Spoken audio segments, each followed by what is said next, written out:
Lee Hansu's dull life began on a hospital bed where he immersed himself in video games. That year he reflected on his life. Ever since I was a child, I've loved games. I had to be hospitalized often, so back then I just played games. Gaming had become a large part of my life. He stared intently at the phone screen. Hansu shouted in frustration when the screen displayed game over. Damn it. He was so angry his face flushed. He even cursed the character in the game. Who's so stupid? Why didn't you heal earlier? But obviously, if you do something for too long, you start to feel tired. Sure enough, bored to death, Hansu threw his phone aside after a bland ending, complained, and tossed it away. One day, gaming was no longer as fun as before. It wasn't the types of games he played. The problem was that the games released each year were garbage. He criticized modern games. Others on his phone agreed. The plots and game design are too familiar and boring. It's no different from the game that came out last year. Just a different UI and background, but the exact same story. They only have a few basic characters copied straight out, no depth at all. He propped his hands on the table and sighed in boredom. Are there no original games left? That's when he discovered a game. A strange game appeared on the screen with a notable description. Dungeon and Stone. What's this game? With its retro interface, Hansu assumed Dungeon and Stone was an indie 2D pixel RPG. A rare find these days. Hansu glanced at this unusual game absent-mindedly. What's the rating? Is it only in English? It didn't look exactly like my favorite type. But since it was free, he thought he'd give it a try. There were just so many classes and professions. I probably won't play much, so I'll just pick a character at random. The old-school interface filled him with nostalgia. It's been a long time since I played a side-scrolling game like this. This is probably what I need. At first, he sat there listlessly murmuring that the illustrations were nice. But by the afternoon, he was still engrossed in fighting in the game. When he looked at the clock, Hansu was startled to realize it was very late and shouted, "How is it this late?" I became fascinated with Dungeon and Stone. He glanced at the game's rating again. What made it so good? Dungeon and Stone has many charms, some unique, some terrible. First, having an NPC teammate is essential. When the character dies, everything becomes complicated. You have to start from the beginning. He noted that at first it was fun, but the process was so challenging it drove him crazy. Damn it, I died because of that stupid priest when I was right there. The nurse angrily reminded him, please keep quiet in the ward. Hansu took off his headphones and embarrassedly replied, yes, sorry. Then he put his headphones back on and continued playing. Up 3, left 4, down 1, there's a trap here. And then I tried to beat this game. Hansu was pissed. It's a crappy game with no guidance, whether in Korean or English. But he was determined to beat it no matter how long it took. From then on, from playing in the hospital, to preparing to do community service work, to being discharged, returning to university, graduating, interviewing, getting hired, and both at work and at home. He continued to play Dungeon and Stone, but the result was just poor. You kept dying over and over, again and again. Before he knew it, 9 years passed, and Hansu smiled in triumph. At last, in the boss room, he shouted in delight, "Did you guys see that? Bastards, has anyone else reached this point?" Hansu suddenly recalled all those years of hardship. He had sacrificed his entire 20s to this game for 9 years.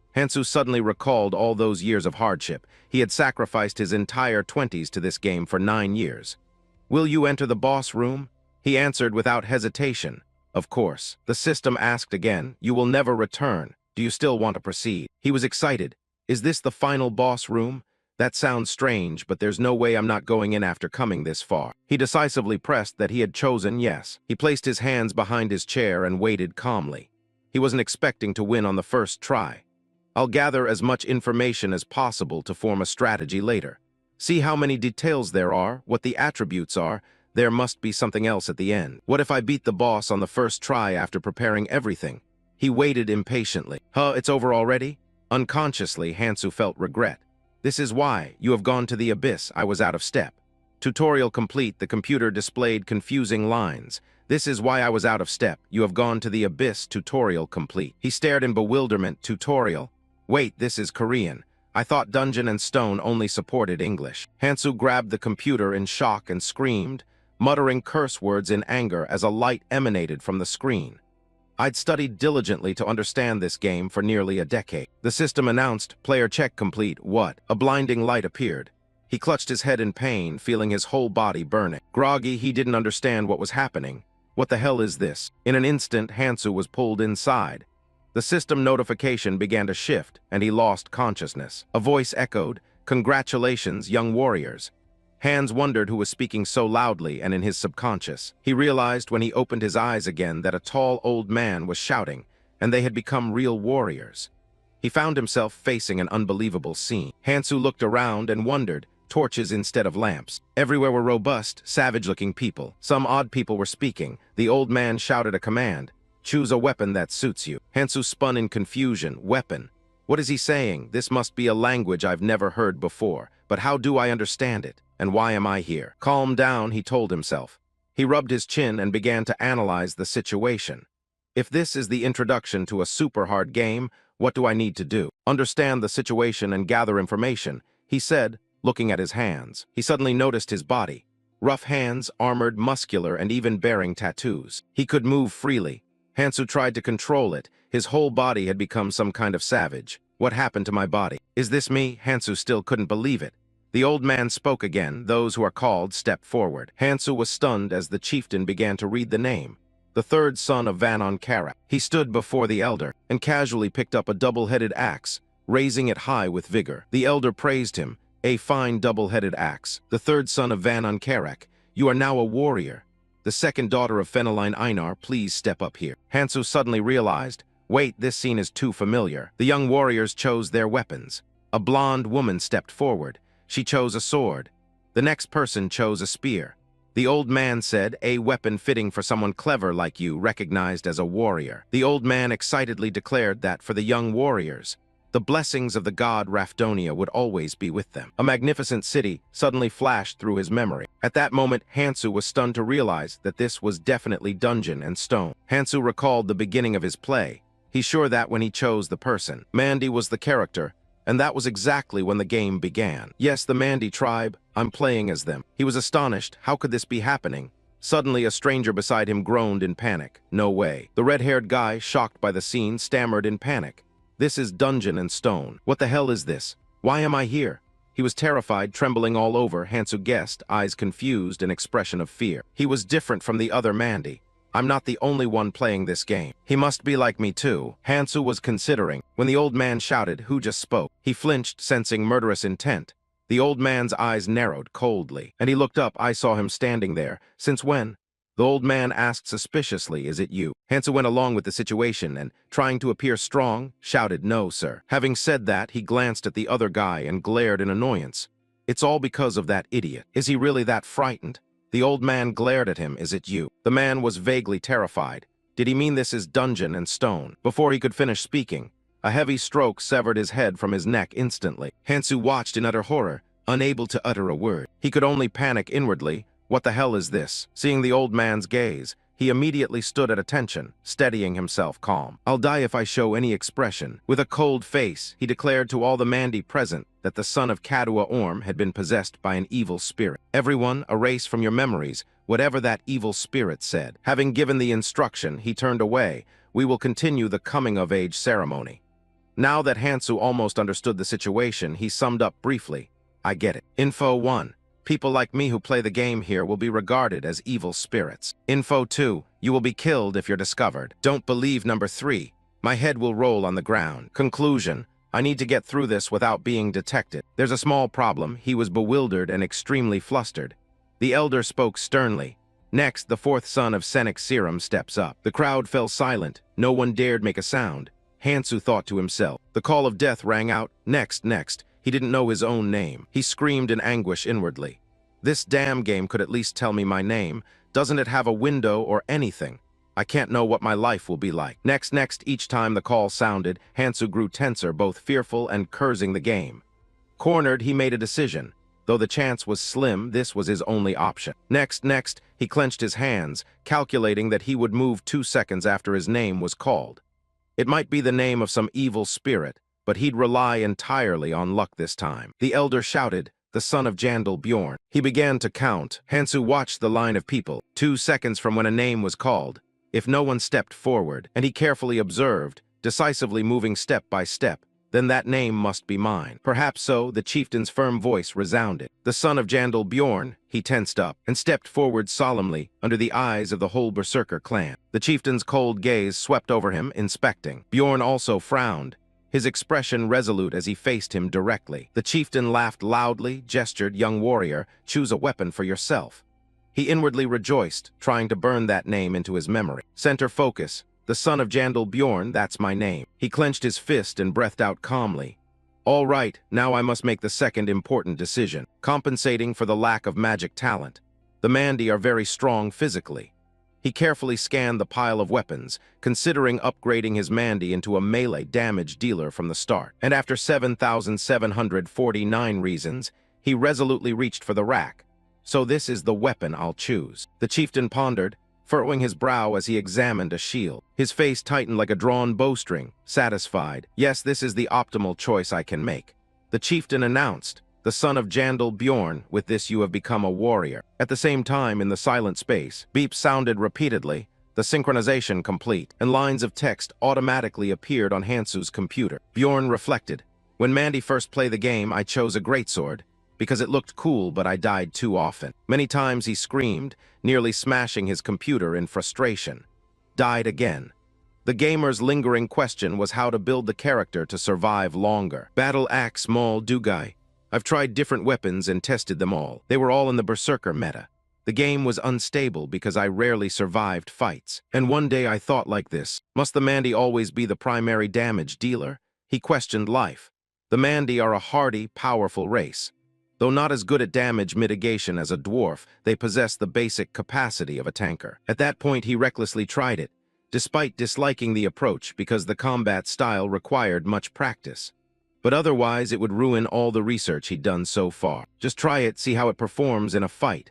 Unexpectedly, the destructive power exceeded the bitch Sir Bap level. His in-game character, Bjorn, personally sent a giant monster, packing the moment it appeared.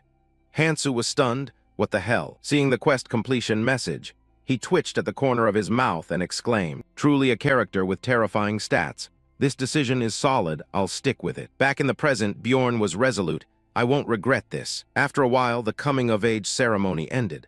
The chieftain shouted the order to open the gate. The heavy iron gate was drawn up, joined by the excited cheers of all the berserkers. Bjorn nervously followed the crowd. From his memory, the Mandi complete the rite of passage by entering a labyrinth. I will enter a city within the maze. Right now, he and these people are being led to the slaughter, a dangerous place full of traps. Chief Yer turned to give instructions before they left. "Warriors, embark now. Your fate lies within," he shouted proudly. Immediately, the entire berserker clan seemed pumped with energy and enthusiastically responded. "Charge." Bjorn merged into the crowd. "I'll run with them." After running a long way, he began to feel a painful unease as he watched the lead men flail about, lost. But do they even know where they're going? Once inside the capital, Karek shouted a signal to stop, his face stiff with bravado as he announced, "I think we're lost." The berserkers ganged up to accuse him, shouting that Venom Kazak's third son had led them the wrong way. "He isn't fit to lead us. He must be held accountable." Bjorn was speechless, sneering and exposing the truth. "Seriously? Isn't everyone following him because there's no one better?" Kazak sighed sadly. "All right, stop. I admit I'm not skilled enough and I will resign command." Einar stepped up and patted his shoulder consolingly.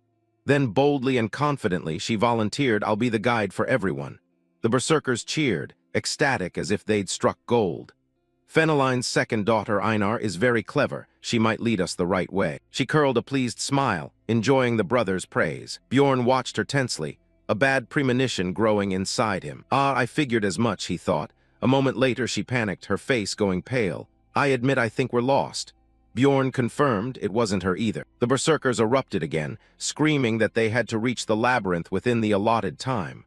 "Einar isn't fit to lead us." The group descended into chaos, frantically arguing. "We must find someone else. The next guide will be the second son, Tatran Jin." "I disagree." I think Bjorn rested his chin, calm amid the storm. He looked at the speechless crowd. "Are these people brainless? If this continues, we'll never reach the maze. I don't want to stand out." After thinking it over, Bjorn finally came up with the best approach he could. He quietly walked over and tapped Einar's shoulder. She reluctantly looked up.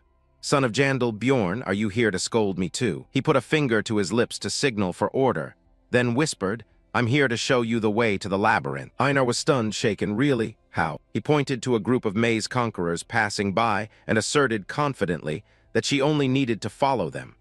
Those people were also heading to the labyrinth, sneering and looking down on the noisy berserkers. The Mandi are gathering over there, he said.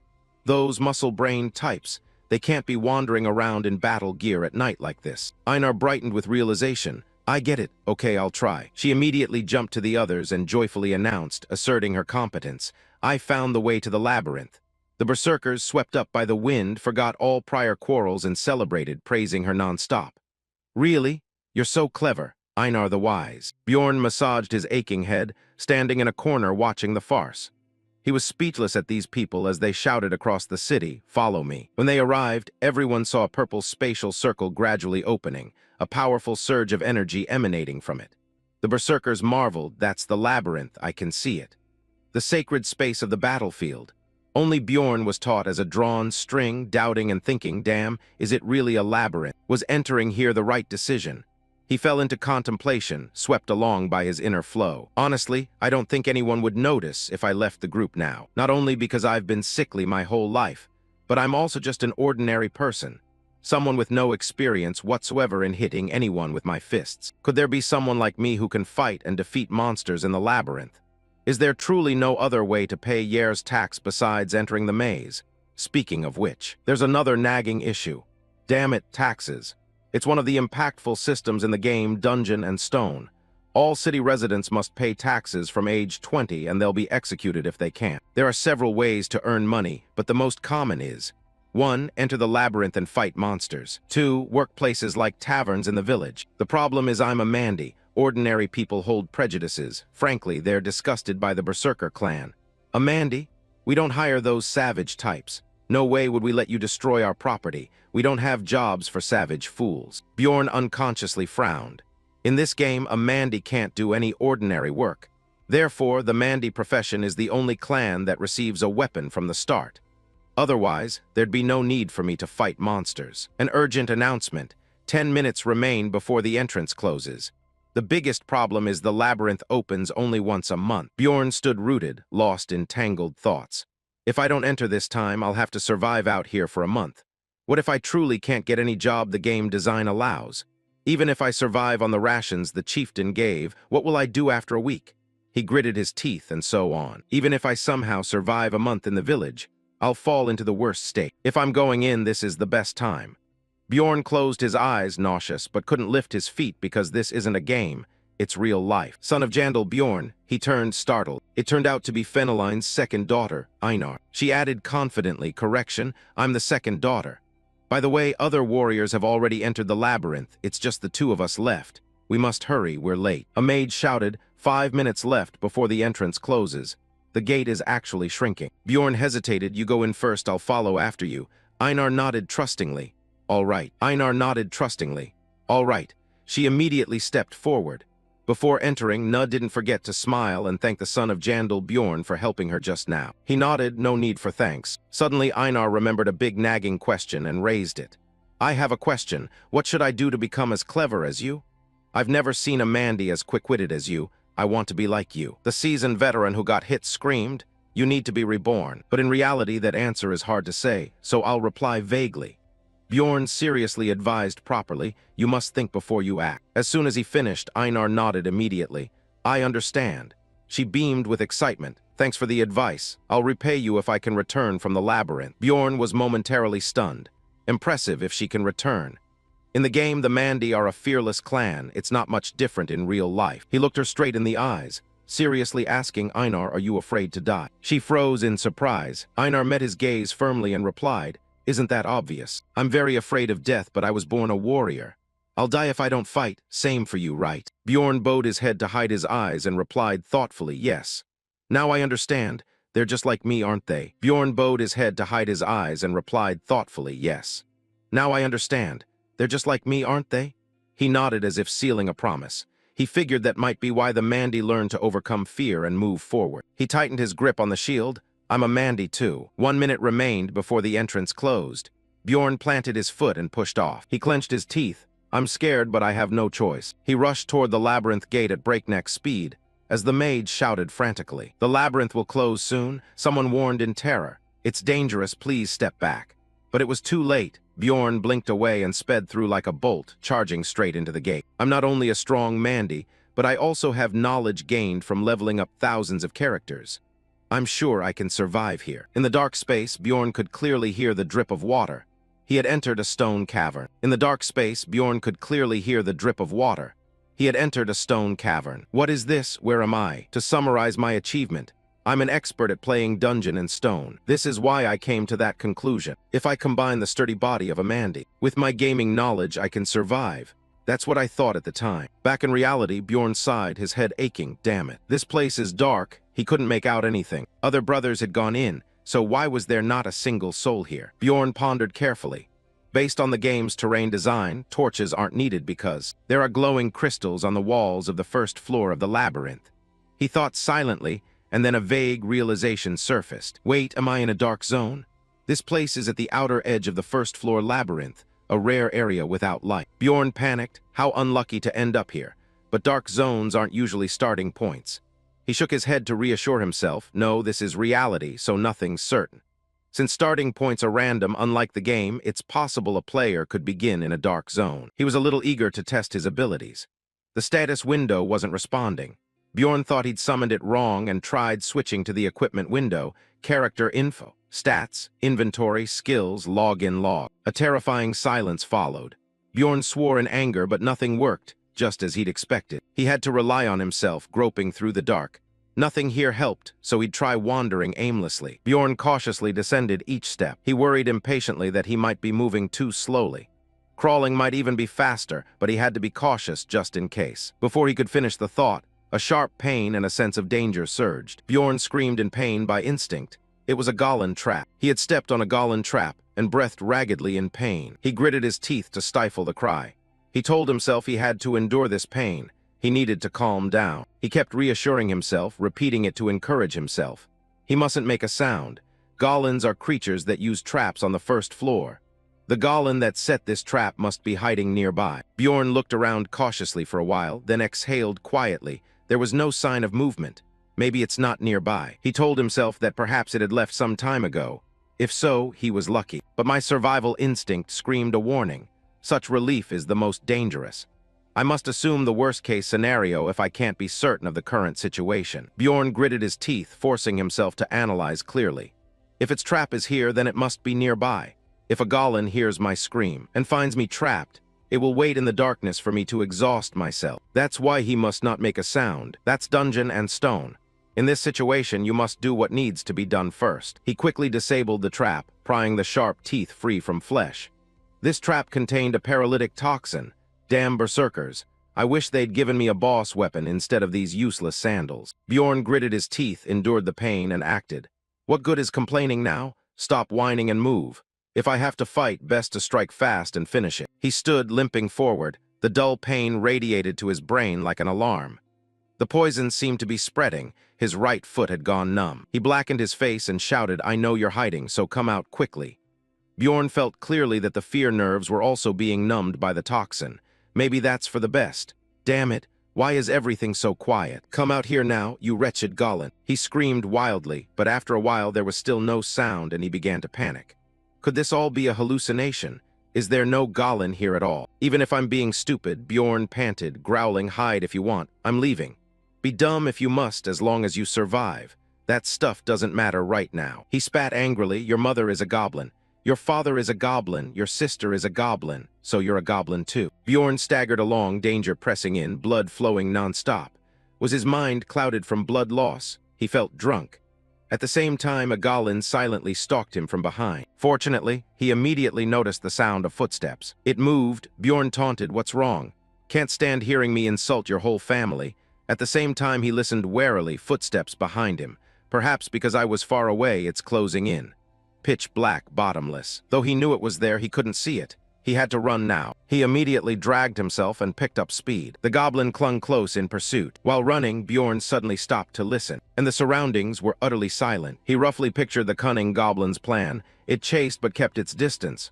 When he stopped, it stopped too. Hearing a chilling, muffled giggle, He guessed it was enjoying watching its prey bleed to death. Maybe it was waiting for him to die in terror while it laughed. Truly a vile creature, now it won't even lower its voice.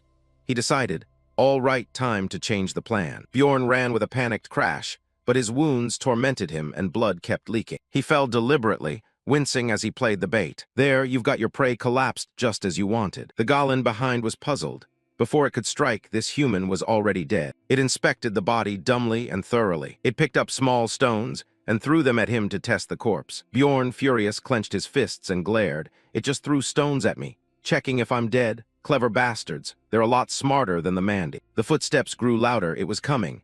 The golem pranced forward, hopping and skipping. As it reached to strike, a murderous glare swept past. Tiu Tin recoiled in horror. Bjorn sprang up and swung his elbow. Hello and good riddance, you bastard. He meant to punch it hard to finish it off, but the goblin unexpectedly dodged easily. It bared its teeth and stuck out its tongue in a taunting grin. He felt regret and unease. His reach was too short. Suddenly his finger joints bent. A strange surge of energy welled up beyond instinct. What the? His body moved on its own. Bewildered, he lunged straight at it, punched hard, slammed its head against the wall. He could clearly sense where the golem would move next. He swung his arm, gathered momentum, and shouted, I'm stronger. This body was different from the sickly one that had spent nearly a lifetime in hospitals. The golem took the powerful punch. He yelled, now you're the prey. Damn it, this is the body of a Mandy. Bjorn unleashed a feral roar, battering it relentlessly like a punching machine. The golem was beaten into a mangled heap, its eyes gone white and its breathing shallow. Now that it's gasping, I'll grant you a more peaceful life than hell. Bjorn drove both hands down with force. Fluid sprayed from its head like foam. He succeeded in defeating the goblin. Suddenly its body shimmered and dissolved like smoke. He stared in amazement. Its body was vanishing, just like in a game. When the dust cleared, a blazing red crystal lay where the golem had been. He recognized it immediately as the currency used in dungeon and stone. The one in his hand was a level 9 magic crystal, worth about the price of a loaf of bread. Bjorn gritted his teeth, mildly dissatisfied. After everything he'd been through, this was all he got. But being alive was lucky. He collapsed onto the ground, exhausted. Whatever. This is a world of monsters and labyrinths. Monsters drop items before they vanish. In the outside city, there are different scenes and races living together like in the game. This is definitely the game's interior world he knows. But he wasn't confusing reality with the game. Forcing himself up and stifling the pain, he dragged his bleeding feet through the darkness. Bjorn had traveled a long distance, so long that the syrup's poison was spreading, gnawing outward. His legs had gone numb, forcing him to crawl on all fours. His face was pale. Damn it, I'm not some bastard with broken bones. Yet the result of abandoning human dignity was sweet. Since not using the injured leg, I no longer felt pain and moved much faster than I thought. The sweetest reward was no longer stepping on those traps. Having crawled a bit further, by chance he encountered another. Bjorn swore in anger. Damn it, there's another one. Now my body parts are damaged, but I can endure this to survive. He bit down and endured as blood kept flowing. This was dangerous. He needed to find someone who could help. He clenched his teeth and endured as the blood kept flowing. This is dangerous. I need to find someone who can help. Suddenly Bjorn remembered the person who had just woken up and logged out. The one he met when he first arrived here. I wonder what happened to that person earlier. Was he dead, or did he return to his original body? Alarm bells rang in his head. The blood was still flowing, and his character's life was below 5%. Bjorn was hazy. I think I understand why humans have religion. In moments of despair, it brings comfort, just like now. Without healing, I'm definitely done for. Bjorn persisted. After much effort, he finally reached a brighter area. He panted, feeling slightly relieved. I think I made it. I feel lighter. Of course, the whole first level couldn't be shrouded in darkness.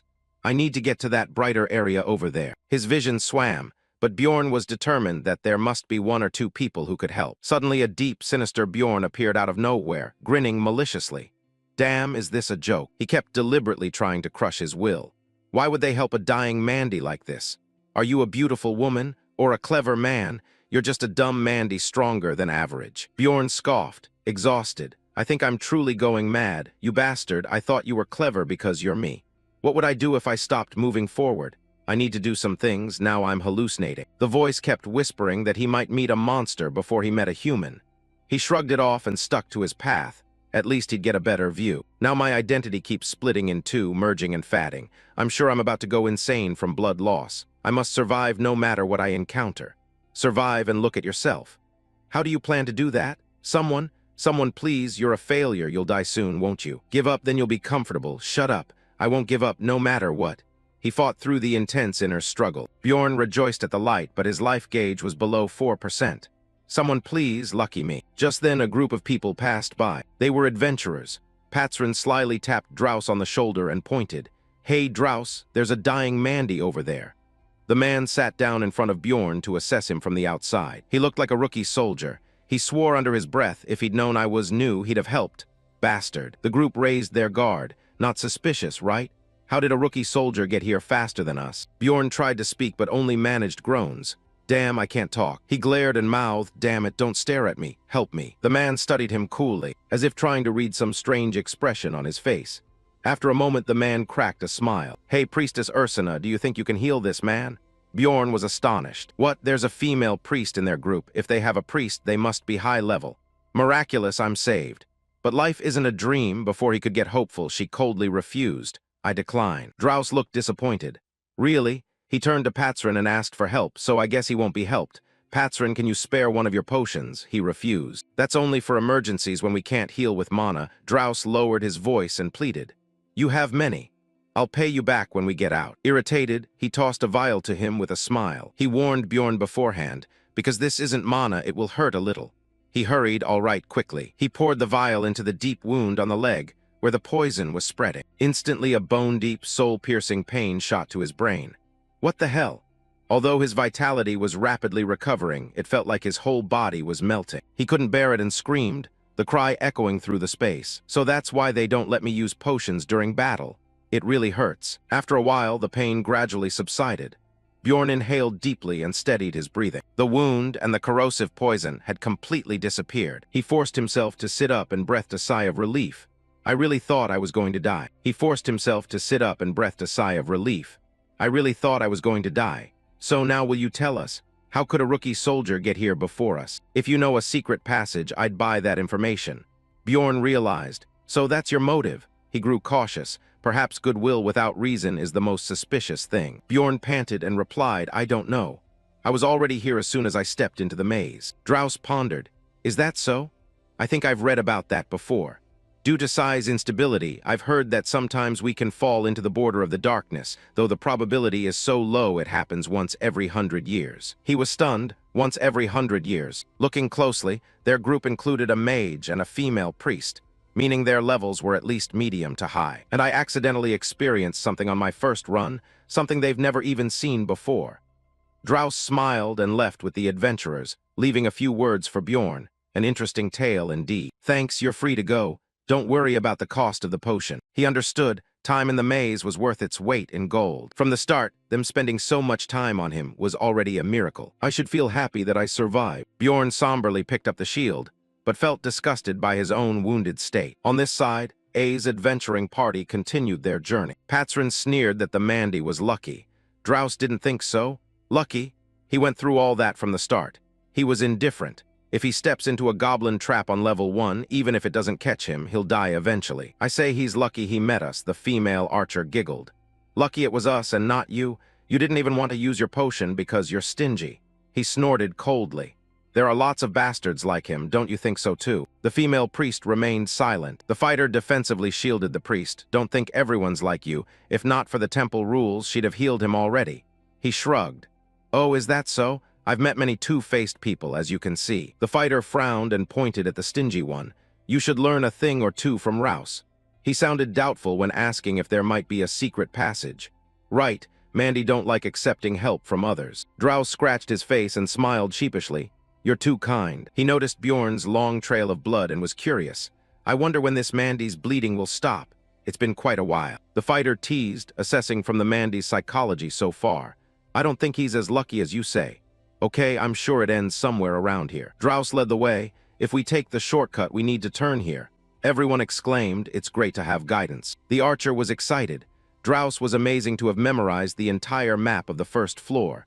Most guides only show the directions. She nodded faintly. Oh, really? So carefully surveyed the surroundings. He nodded with satisfaction. I think we're the first ones here. Good that we arrived quickly. Drouse stepped forward and lightly touched the tombstone in the center. Instantly a powerful beam of light gathered, forming a spatial gate. He smiled. All right, this is the gate that will take us to floor 2. Let's go. As the fighter stepped through the gate, she curiously saw something and called out in surprise, wait. There she pointed at a trap, a sandal, and a pool of blood nearby.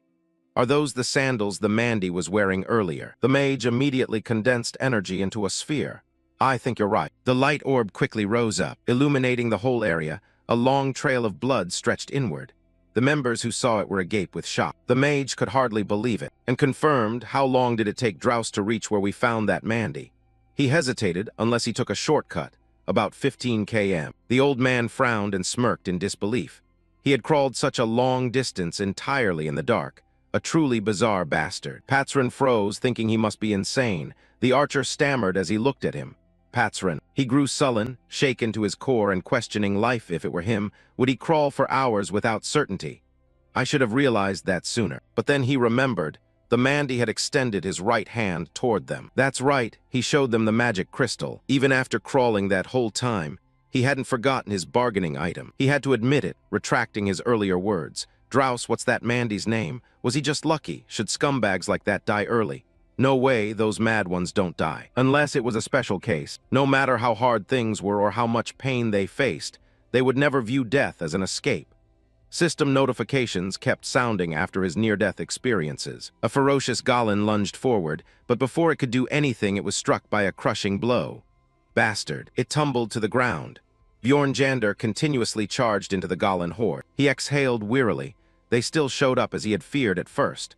But once he regained his sight, the Goblins were no longer a concern. Regarding the random traps on the ground, Bjorn Janer judged that the idiots at least covered them with dirt or something. A goblin from behind rushed forward screaming.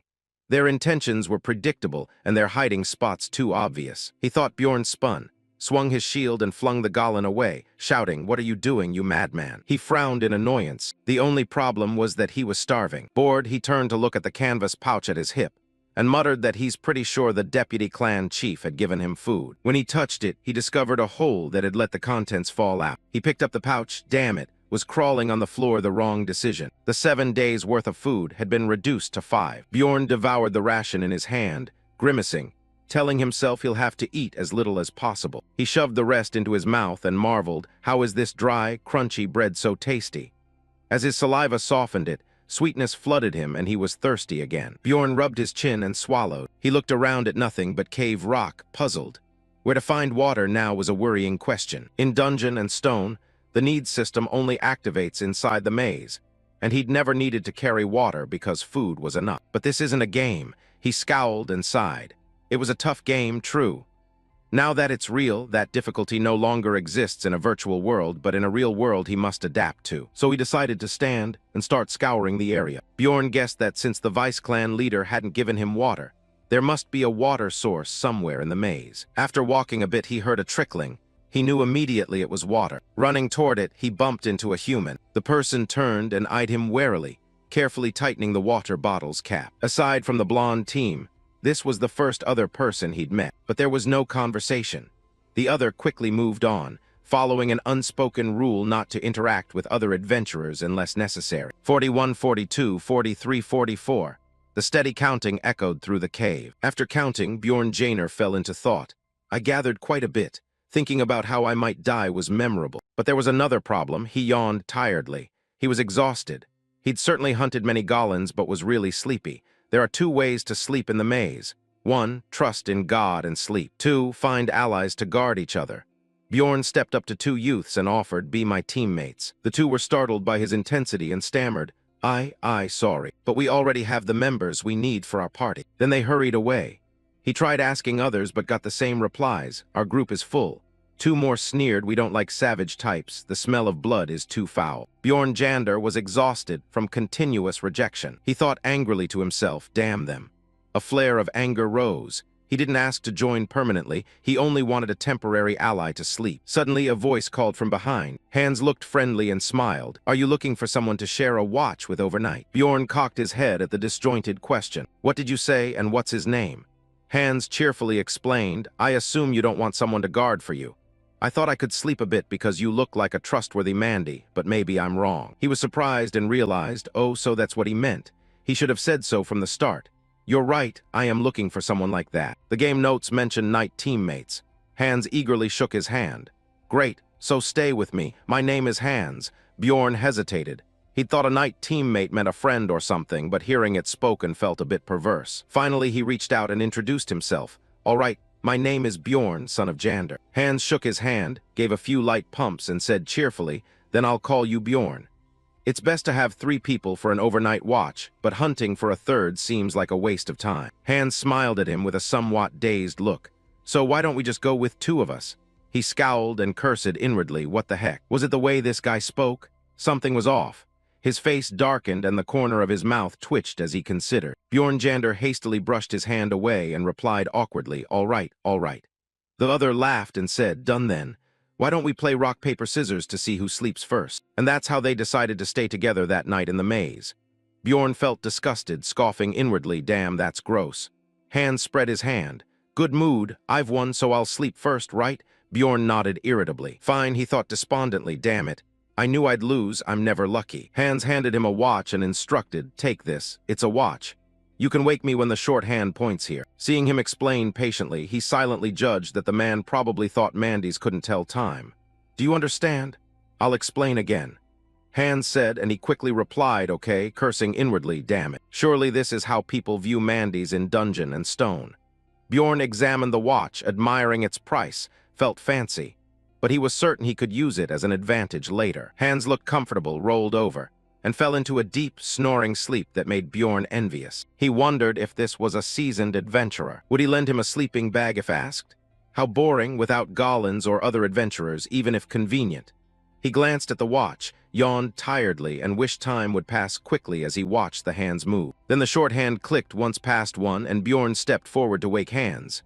Get up. He sat up, drowsy. Did anything happen while I was asleep? He shook his head. Hans nodded in understanding. You're too polite. Okay, thanks, you should go to sleep too. I'll wake you in 2 hours, all right. At that, Bjorn Jander stared at him attentively, suspicion rising. How am I supposed to sleep? Hans fiddled with the watch without slamming it. Bjorn was flustered. How could he trust a man he'd just met? Eventually, he dozed off, snoring loudly like a fierce man after a long day. But he wasn't completely relaxed outwardly. Thinking to himself, he hoped Hans wouldn't notice. Bjorn cast a furtive glance. Hans sat beside him, hearing his loud snores and finding it amusing. Bjorn pondered, this acts like a charm, easily making them see him as simple. Because Mandy's are often straightforward, others can become complacent. He turned and told himself, all right, I'll appear like a stupid Mandy sleeping like a log. I'm exposing a weakness, his gaze fixed warily on Hans. I'm sure he'd act if he had other intentions. Show your true nature. 2 hours later, his head ached as he watched Hans sleeping soundly. He hadn't managed to nap at all. His suspicious eyes glared at him. Those 2 hours the man did nothing. He should have slept. What was he doing? He regretted it, but truly one shouldn't drop their guard with strangers. He couldn't sleep until he found the man trustworthy. Though exhausted, Bjorn Jander lay tired and thoughtful, his eyes slowly closing while his mind fought to stay alert. He couldn't sleep. Suddenly a loud shout rang out, jolting him awake. Bjorn looked up to see Hans standing before him, bewildered. I haven't slept yet, he hastily protested. Hans smirked and reminded him, you should wipe the drool off your face. Bjorn reached out to wipe his mouth awkwardly. Sorry. Hans was calm and forgiving. All right. Fortunately, nothing happened while you slept, so I'll let it pass. Hearing him, Bjorn Jander was surprised. He looked up and offered thanks. If you want, you can sleep longer. I will keep watch for you. Hans smiled reassuringly. All right, you look exhausted. Just sleep and I'll keep watch. Seeing his expression, Bjorn couldn't help but stay on guard. Thanks. He recalled how he met Hans. Are you looking for someone to share a watch with overnight? He'd been kind, struck up conversation when Bjorn was in trouble, didn't scold him for oversleeping, and refused any compensation. All right then, fortunately nothing happened while you slept, so I'll let it go. Bjorn Jander was skeptical. No one in Dungeon and Stone was that nice. He lay on the ground, closed his eyes, and pretended to snore. Suddenly he opened his eyes wide. Hans' face appeared right in front of him, still friendly, asking, you're awake. Why not sleep a little longer? But both of his hands held high Bjorn Jander's hammer. An entirely different contrast to that friendly expression. The hammer in his hands swung down, aimed straight at his face. Bjorn Jander nimbly twisted and managed to avoid it. He immediately leaped back to put distance between them. Hans went pale with fear, panicking and stammering. Why you managed to dodge? His face darkened as he glared at him angrily. Hans flailed in panic and hurried to explain, "Wait, listen to me." Bjorn ground his teeth in judgment. Now he tries to make excuses. Damn it, what an idiot. Bjorn suddenly lunged at him. Hans, feeling Bjorn's strike, became terrified. "Wait." He swung his arm, knocking the shield up to strike Hans' jaw. "Who do you think you're crazy to be?" Blood spurted from his mouth from the heavy blow. His legs trembled as he tried to keep his balance. He weakly tried to get words out. "Slow down. I can explain." Bjorn didn't wait. In fury, he swung again, thinking one hit hadn't killed him. Unlike Gollins, he'd have to smash this guy once more. He struck Hans in the face with his shield again. Growling, "Take this, you bastard." He was flung against the rock wall behind him. He tried to defend himself, body trembling as he crawled and hacked cough after cough. Bjorn slowly advanced toward him, a murderous glint rising in his eyes. Hans panicked, flailing his limbs. "Please, I'm sorry. I'm begging you, please don't kill me." He looked at him with contempt and demanded angrily, "Why did you do that?" Hans hurriedly offered an excuse. Your magic stones. I've been eyeing your magic stones. I just wanted them. Please believe me." Bjorn sneered. "You killed an insane person just for a few magic stones." Hans stammered, protesting, "Why, yes, that's it. Your shield too. I only wanted to take it. Mandy equipment is very valuable and can be sold for a high price." "Is that so?" he asked skeptically, raising his foot. Seeing Bjorn's tone had lost its fury, Hans brightened. "Right, please let me go. I mean no harm." At that moment, Bjorn raised his foot high firm. "No, you're still hiding something."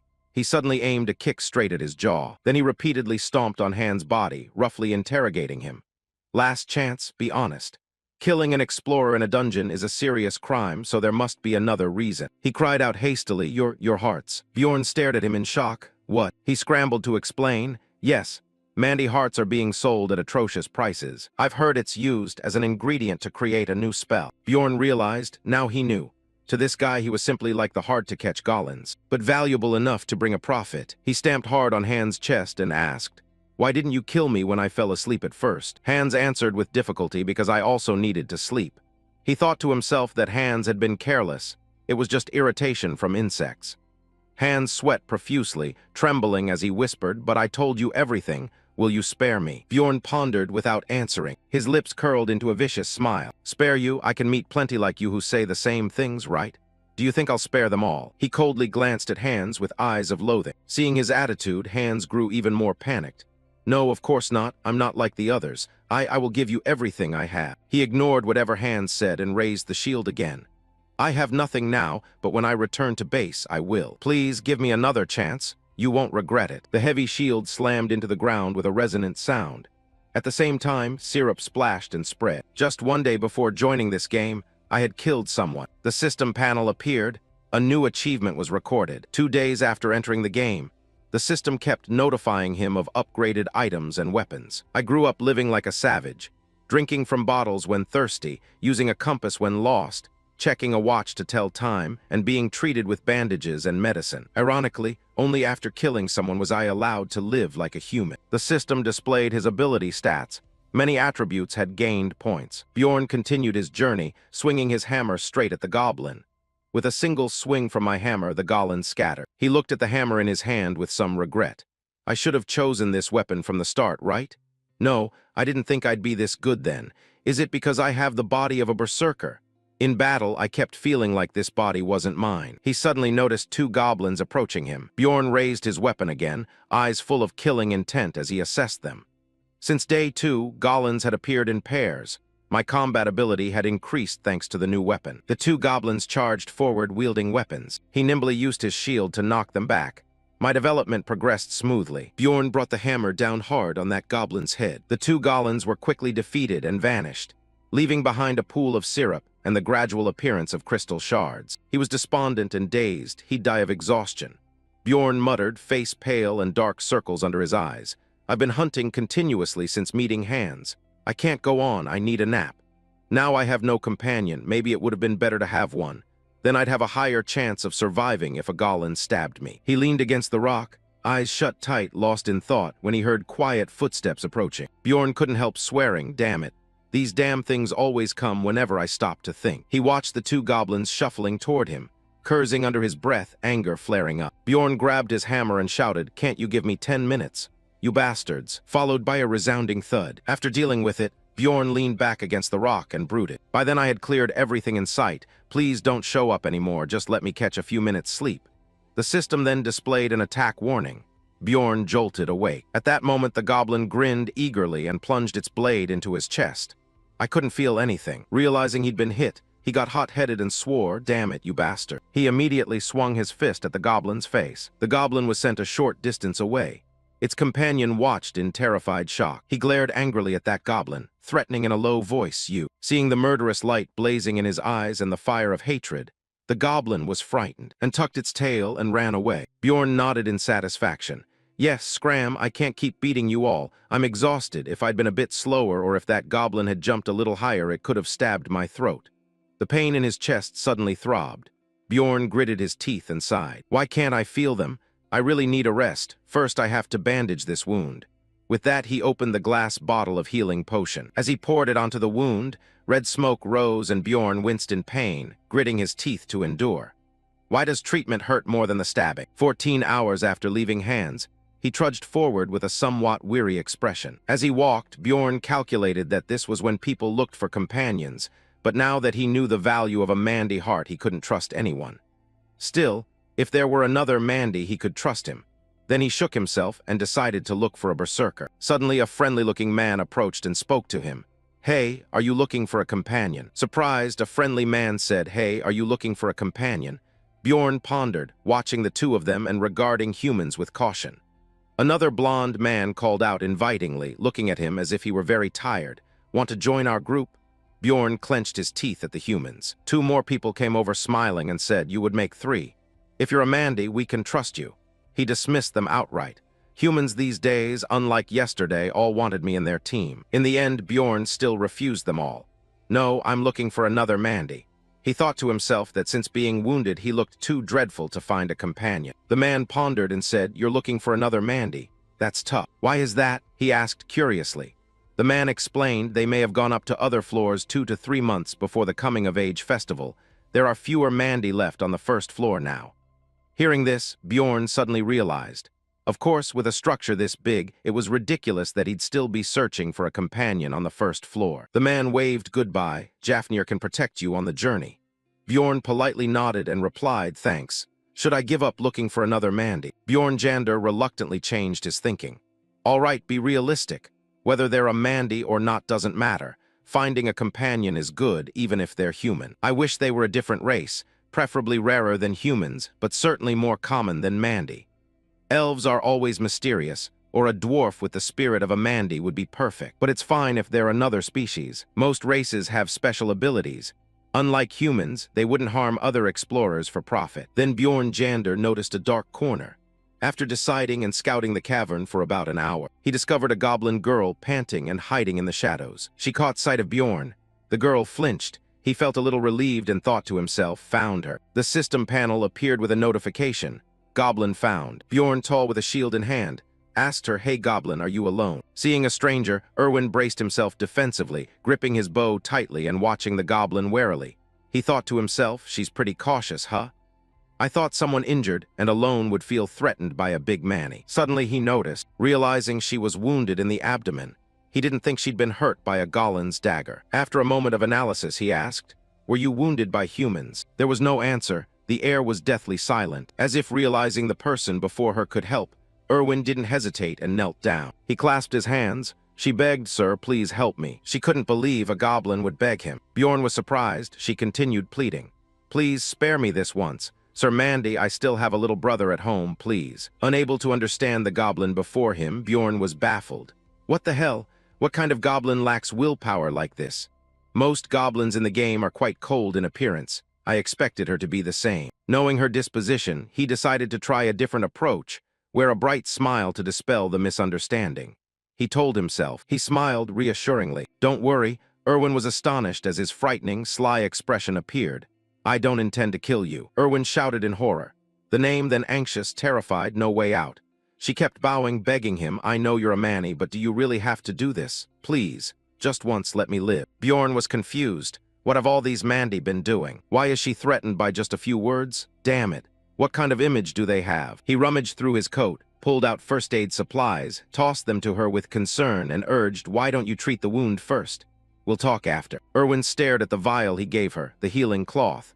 She thought they might be poisoned, but now she had to use it. She naively wondered, "Why are you giving me these things?" Bjorn put on a stern face. "Do you need a reason to help someone?" He inwardly breathed a sigh of relief. "Good, that's a reason." He offered, "I'll stand guard while you treat your wound first." Turning his back, he silently decided he wanted to be an overnight partner with this goblin. It sounded trivial, but this wasn't the worst situation for her. Wounded, exhausted in spirit, and attractive in appearance. Conclusion: she was in much worse condition than he was. All done, Irwin called to him. Bjorn admired it. He hadn't expected a goblin like her to tend a wound so quickly. He guessed she was quite skillful. She was less guarded now. "We should introduce ourselves." No sooner said than done.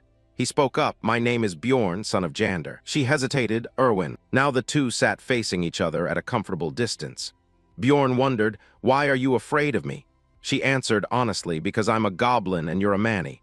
If you still don't get what that has to do with anything." She muttered, "Mandy and goblins are enemies." Bjorn gritted his teeth and sighed. "Right, I guess it's related. But this is the first time I've heard of their enmity. I even thought they had a good relationship in the previous game." Fearing he might misunderstand, Irwin hurried to explain. "Commander, I mean the war ended 10 years ago, right?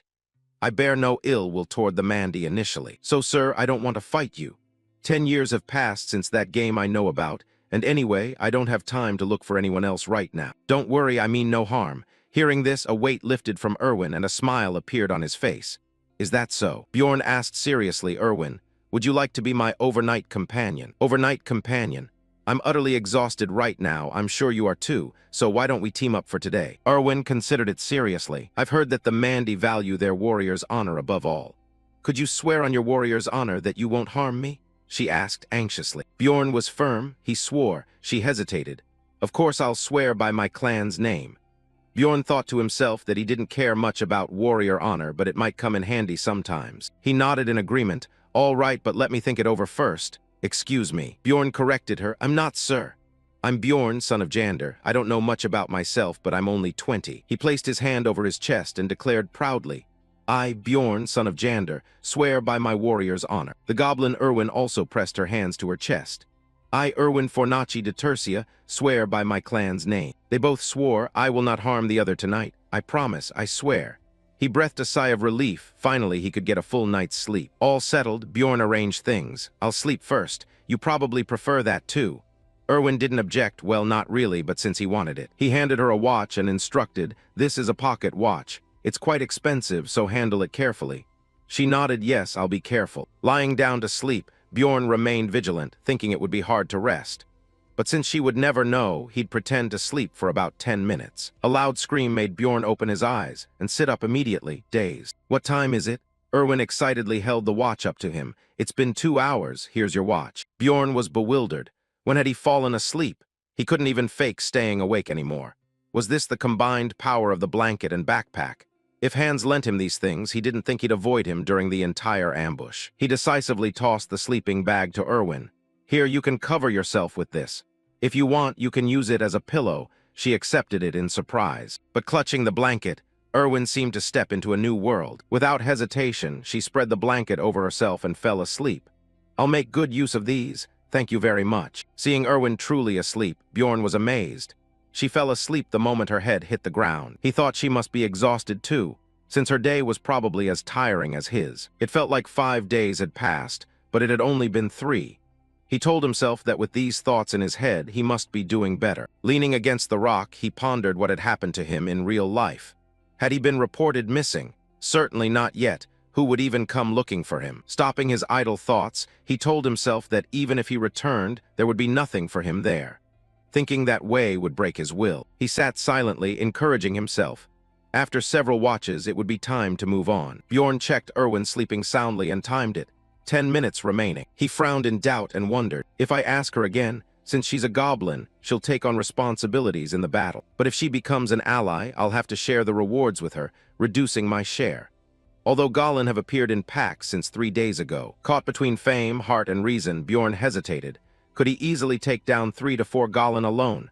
Safe sleep or magic crystals, which made more sense. Cutting off the chaotic thoughts, 2 soldiers entered the cave where Bjorn and Irwin were resting. The fat soldier whispered to the skinny one, "Hey, is that a goblin?" "I think so. Bows and arrows look pretty similar." The 2 soldiers stepped forward and asked, "Hey, Mandy, what are you and this goblin to each other?" Bjorn replied curtly, "As you said, we're overnight companions." Hearing that, the fat soldier grinned maliciously. "A Mandy and a goblin spending the night together. How interesting. How much time is left?" Pushed to his limit, Bjorn ground his teeth and scowled. "I'm not obliged to answer your questions." Seeing his intimidating demeanor, the 2 soldiers dared not say more. They awkwardly said, "I understand." Turning, they hurriedly ran off. Though they left, 1,000 waves rose in Bjorn's chest. He had a bad feeling about this. They were definitely looking for Irwin. He turned and called to her, "Irwin." She lazily rolled over and pulled her feet in. 5 more minutes. Worry burning him up, he snapped, "You're about to be hunted down. And you still want to sleep." He ignored it and kept shaking her awake. "Irwin, get up." Seeing movement from the girl under the cloak, he knew she was pretending to sleep. The blanket that had been loose moments ago now covered her entire face. Irwin, who was pretending, suddenly jerked awake, panicking as a strong force pulled her upright. She screamed in fright, not ready, and let out a loud cry. It turned out to be Bjorn. "Who taught you to treat a woman like that?" he angrily demanded, stepping close and asking why she pretended to sleep. Fearing his anger, she hesitantly explained, "If I wake up, you'll abandon me." As she spoke, she began to sob. Bjorn was taken aback. That's what she was worried about. Irwin and he weren't officially allies, but they were overnight companions. One sleeps while the other keeps watch, taking turns through the night. And the moment she opened her eyes, that oath ended. He packed up, flexed his joints, curious what was going on with those 2. Irwin answered awkwardly, "Nothing at all." He pressed her persistently, "So how did they know you?" She thought and guessed, "Maybe they're in the same guild as the one who tried to harm me. Their clothing bears the same emblem. They're called the Crystal Guild." Bjorn frowned in surprise. "Damn, it's not just 2 of them, but a whole guild. Things are getting worse. I should say goodbye to this goblin and leave." But seeing Irwin's anxious, pitiable, restless demeanor, he softened. This goblin was only 20. He sighed, pulled himself together, and spoke as they walked on. Irwin immediately understood, gleefully hurried after him. "Are you going to help me?" He nodded. "First, I need to hear your story before deciding. We're running behind schedule. I'll listen while we move." She rejoiced and agreed, okay. She carefully recounted. "I met them on the first day in the maze, like overnight companions. While I was sleeping, I sensed something odd and opened my eyes. A man with a shady face suddenly appeared and spoke vile words. Oh no, you're awake," he licked his lips. "Then hey, you can sleep a bit longer." Later, I discovered he was the leader of a guild that operated regularly on the first floor. Somehow I managed to escape, but members of his guild kept attacking me, and that's when I got injured. She recalled it with a heavy heart, sensing something was off. "Wait, how did you manage that?" he asked, curious. She guessed they used messaging stones to track me. Bjorn doubted it. Messaging stones had never appeared in the game. "Tell me more." She eagerly explained. Messaging stones are mysterious devices that let you communicate if you synchronize them before use. Their maximum range is about 300 meters. He frowned, analyzing. They sound like walkie-talkies. No place left to run, countless manpower, and mystical devices for communication. If I leave Irwin behind, she'll surely be captured. There was one more puzzling detail. She hadn't done anything wrong, so why were that guild's people relentlessly chasing her? Irwin sighed. "Is this about silencing me?" he guessed. Irwin stammered, "I don't think that's all. The first time I ran, I threw my knife randomly and it landed, stuck into that spot on him." Hearing that, Bjorn went numb with shock. He asked in horror that spot meaning. Irwin blushed awkwardly. "You know," she said, "I heard it was completely severed. Even with potions, it couldn't be reattached." She grinned mischievously, flaunting the tail. Hearing her story made him break into a sweat. That's more than enough reason for them to hunt her. "Idiot," she's even laughing. "Anyway, it's kind of karma," Irwin said shyly, scratching her head and apologizing. Suddenly she widened her eyes, alert. Irwin tense warned, "Someone's chasing us, don't look back." About 150 meters behind us. Her gaze turned icy. By instinct, she judged it to be a distance far enough to feel nothing. But she didn't seem to be lying. Perhaps it's a goblin's innate ability. He suggested we speed up. "Are you okay with that?" She nodded, "Yes, it's fine for now." The wound had opened again, yet she didn't complain at all. She was brave, pleased. He dashed forward. He asked how far the pursuers were. She miscalculated. It was still about 150 meters. Even as we sped up, the distance didn't change. By now, the pursuers had likely relayed our position to his comrades. Things were getting dangerous. Understanding the peril, Bjorn decided we need to eliminate them. If I were the target, I'd make the same call. But if we kill that bastard, there's no turning back. I must think carefully about the risks and rewards. Suddenly, Irwin cried out in panic, "Sir, to make a proper decision, I need more information." He turned to probe her. "Irwin, what's your specialty?" She proudly said, "I'm strong. I'm good at snatching and clearing." He was speechless, tempted to give her a tap. "What are you saying?" she asked in surprise. "You mean in combat?" "I'm good with a short bow, and I can also use elemental ember spirit magic." He was quietly pleased, judging her the perfect model for a goblin archer. And if she wielded fire, it was the rarest element. Suddenly, Bjorn asked a question that stunned Irwin. "Have you ever killed anyone?" She tightened her grip on the bow. "Not yet, but I can now." Her eyes were tense, but filled with determination. Bjorn nodded. "All right, Irwin, do you want to be my teammate? Until we escape the maze, I'll take 9 shares. You take 1, and I won't accept any complaints." He proposed the cooperation. Irwin answered excitedly and decisively, "I agree." He nodded and returned to business. "Good, current distance," she replied briefly, 100 m. Bjorn frowned. "We're running as fast as we can, and they're still closing in." Instead of keeping to run, he slammed on the brakes and stopped. He immediately ordered Irwin, "We'll redirect and summon a spirit." She agreed. A red flame flared up. Imagine coming back here, standing in a pitch-black cave lit only by a fire spirit. Irwin tensely reported, "They're getting closer now." Bjorn commanded, "Cancel the summon now." She quickly complied. From afar, a shadow was gradually emerging. He watched silently. They came even without seeing anything and stopped right near them. Someone among them must be using a tracking method. Bjorn whispered, telling Irwin to shoot. The cloaked figure was approaching them. Irwin raised her bow. Without hesitation, an arrow was loosed. It flew true and coldly pierced through the man's head. Syro spurted from him, splattering. This was the first time she had carried out a mission, sending someone to the afterlife. Irwin's hand trembled and she turned pale. Bjorn stepped forward and patted her shoulder encouragingly. "Well done. If you'd hesitated, we might have been in danger." The two quickly approached to check the man. Indeed, a messaging stone in his hand was emitting sounds. "Certain." The voice on the other end grew impatient. "Certain answer." "Damn it, we've lost contact with Certain. He was chasing that goblin and some man." Everyone hearing this voice message, assemble at the goblin area. Bjorn looked down sternly from above. They called him Certain. "I thought we'd get a good haul, but surprisingly there wasn't much. A small pouch of magic crystals, 2 daggers, a vial of poison at his belt, and his clothes, top and bottom, were made of rock." Irwin stepped out with a new look. "I've changed, it's a bit odd." Called by him, she turned so he could assess. It was much better than the outfit she wore before. He thoughtfully observed Irwin's expression. He guessed that after changing clothes, her aura had shifted positively. When finished, Bjorn immediately asked what he'd been wondering. "How do you use this messaging stone?" Irwin pointed out where to press and pressed it. Unhurried, he took the stone and followed her actions. Sure enough, a staccato voice came from inside. "I repeat. Certain was defeated while pursuing that damned goblin.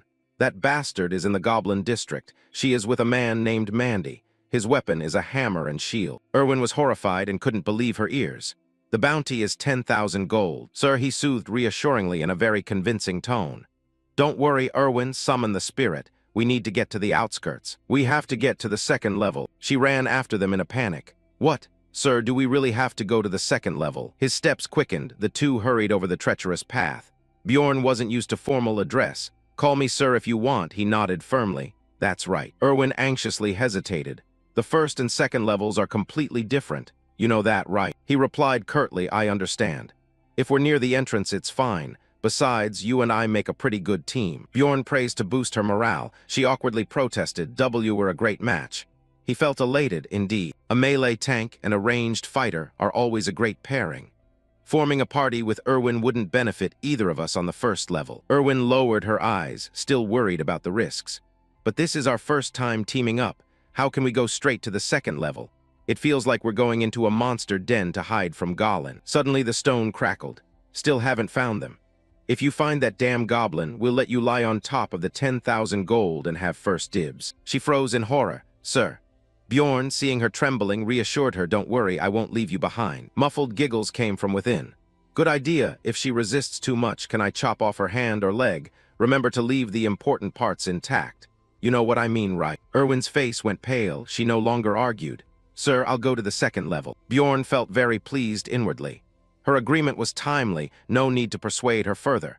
He liked helping those in need as long as it benefited him first. He nodded in agreement. "All right, So if I can deal with this disgusting scum and get that smug satisfaction from doing a good deed. Irwin was different. She remained engulfed in fear. He clenched the stone in his hand. It was a win-win. There was no reason not to help. Bjorn and Irwin continued on. She asked curiously, "Sir, do you know how to get to the second level?" He shook his head. "I don't know the exact route, but if we head straight north, we'll get there sooner or later. The tunnels are designed so that if you persistently follow the darkness, you'll reach the gate. Darkness represents the path to the higher level." Suddenly she froze, hiding something. "Sir, wait." Irwin pointed at an iron object ahead, a goblin trap. He sneered, "They've only just appeared, quite late. We're only a few steps away." He wondered if goblins didn't usually appear in the light. Suddenly another thought flashed through his mind. Am I that unlucky? God. Bjorn slapped the ground in frustration. She, however, was excited. "I can handle it, just rest a bit." He looked at Irwin and warned, "You better not use a spirit. You need to conserve energy." Irwin broke into an awkward sweat. "Of course." Bjorn silently shook his head. It didn't exactly look like "of course" the way she said it. She gloomily ran to the trap. How did he know? Suddenly 2 monsters appeared behind them. One swung hard at the spot where she just stood. Fortunately, Irwin's reflexes were quick. She leapt back sharply, shifted her weight to steady her stance, and unleashed an uncompromising shot. The first monster immediately fell, horribly crushed. The second one still showed no fear, and continued its attack. Irwin seized the opportunity to finish it. Somehow she had silently appeared behind it. The sharp arrow struck its mark, gore spraying everywhere. She coldly acted without mercy. In an instant, she cleaned them all up. As she landed, Irwin beamed. "Sir, how was I just now?" He readily praised her. "You did very well. You really are a talented goblin marksman. I think you're braver than I expected and agile too. These are magic crystals. Split it 9 for you and 1 for me, okay?" Her eyes lit up. She kept pestering me about something. "If we keep this up, I'll earn a little too, right?" He was at a loss for words. "Yeah, good job." He was puzzled and suspicious. "Huh, is she insulting me?" Irwin suddenly changed expression as the stone crackled. "The bounty for the goblin hunt has been raised to 20,000 gold, alive or dead." Bjorn comforted the girl leaning against him. "Don't worry, no one will chase us in the dark. Besides, those bastards don't seem very united." Many voices barked in objection. "I'm switching to hunting the spiky-maned wolves. Anyone want to rest with me?" He sneered. "Did you hear?" Many weren't interested in hunting her, but he was suspicious. Things were going too smoothly. By timing, something bad should happen due to my bad luck. Suddenly, Irwin screamed in horror. "Sir, they're whites." He was startled, alarmed. "Huh, why are whites here?" On the first level, monsters don't appear uniformly. Depending on where you go, these whites should have been in the south. Could we have wandered too far and reached the border? Bjorn tensed and watched silently. She nudged his arm and asked, "I'll fight them alone." He affirmed firmly, "No, we fight together." He explained, "The experience reward system in Dungeon and Stone is strange. You only get rewards for the first time you defeat a species of monster. So to level up, you must defeat as many different monster species as possible. That makes this a favorable situation." Bjorn divided roles precisely. "I'll handle the ones in front. You take care of the others behind." If this were a game, whites wouldn't attack unless you're within a certain range. He approached the demons, and immediately they detected him. The whites charged swiftly. Bjorn pondered. Fortunately, everything went as he predicted. He retaliated fiercely. "Where do you think you're going?" Bjorn gripped his weapon and frowned in analysis. Whites are faster and stronger than goblins. With each clean slash, he sent one to its end. One sneaked around to act from behind, but they're only level 9 monsters, not hard to deal with. He quickly spotted it and provided support. With a reliable companion, this stage was as easy as pie. They continued north into the 3rd day. Striding on, they found strange traces. Irwin was curious. "Sir, these marks." She peered down and found it was blood. "I don't think this is goblin blood. Who do you think left these tracks? There's also bread crumbs nearby. I think the blood leads toward the direction we want to go." A thought flashed through Bjorn's mind. Could the blood possibly not be what it seems? At the bloodstain were a goblin trap and a lone sandal. He froze, staring down intently. Bjorn's mood grew heavy. "The first place I stepped into when in the maze. Behind me was definitely the gate." Memories of Bjorn's struggles surged back. He had suffered greatly then, and had even been attacked. Returning to the present, Bjorn was furious and wanted to flip the table. "Damn it, are you kidding me?" The 2nd level gate was only about 10 meters from where I started. Irwin flinched. "I'm sorry," even though she didn't know what for. He ground his teeth in anger. "How unlucky must I be to go the wrong way like that? Absolutely maddening." She trembled, tears welling. "Sir, if I accidentally did something wrong, what do you think happened to her?" He turned back to deny it. "It's not your fault, don't worry. She hesitated, why so unsure? It seemed Irwin suddenly pieced everything together. The blood, the bread, the hunting gear, his expression. Compassion rose in her. Sir, you've suffered a lot. Bjorn was astonished. She'd figured out why he acted that way. Irwin sympathized. Perhaps he lost a dear companion here. I'm sure they've reached heaven. He fell silent, speechless. No, of course not. I won't believe that. She's definitely mistaken. He put on a stern face. Anyway, are you willing to keep going with me? Irwin brightened. I'm a little scared, but I don't think I'll die if I'm beside you. He thought she tended to babble. I'm not going to die that easily either. Bjorn hoisted his pack. Let's go. She replied yes. As soon as they stepped into the second level, they were dropped into free fall. Bjorn, huge and unwieldy, of course fell flat out. Irwin landed lightly. She panicked. Brother, are you okay? I was wondering what falling through a teleport gate would feel like. He bit his lip and sighed. I'm fine, damn it. Feels like a frog sat in my mouth at the bottom of a well, chewed around, then spat me out. Irwin chuckled. I'm really surprised. I've never gone through a teleport gate by falling like that. They didn't tell me. I'm so jealous. He glanced enviously. She landed perfectly. He admired her agility, something the Mandy race lacked. First, he decided to scout the area. Is this the northern fairy forest region of the second level? There was a teleport gate behind them that could send them back to the first level at any time, and he sensed no living creatures within a 50-meter radius. Thanks to the starlight, he could see clearly at night. However, it couldn't get any brighter around them because this was a maze. Irwin looked around, puzzled. Brother, is this really the second level? I've never heard the second level is a forest. Bjorn turned to answer. They probably mean a different kind of second level. There are 4 teleport gates on the first level, each leading to a different land. The northern one is the fairy forest. The eastern one the monster den. The western one the deadlands. And the southern one the Blackstone Mountains. She waved her arms excitedly. I think I remember. And whichever gate you choose will lead to the third level, right? He nodded in confirmation. Yes, she asked, but what do we do now? He looked around, probing. Do you know the way back to the city from the maze? Irwin pondered seriously. We'll automatically return once the maze closes, right? Bjorn considered the situation and nodded thoughtfully. The first and second floors remain open for 168 and 240 hours respectively. Once the time runs out, the maze will push all adventurers back to the city. The Gem Alliance won't come here since they can't even cooperate among themselves. We'll stay on the second floor until the 168 hours are nearly up, then return to the first floor. He decided firmly at once. But we can't just stand by the teleport gate the whole time.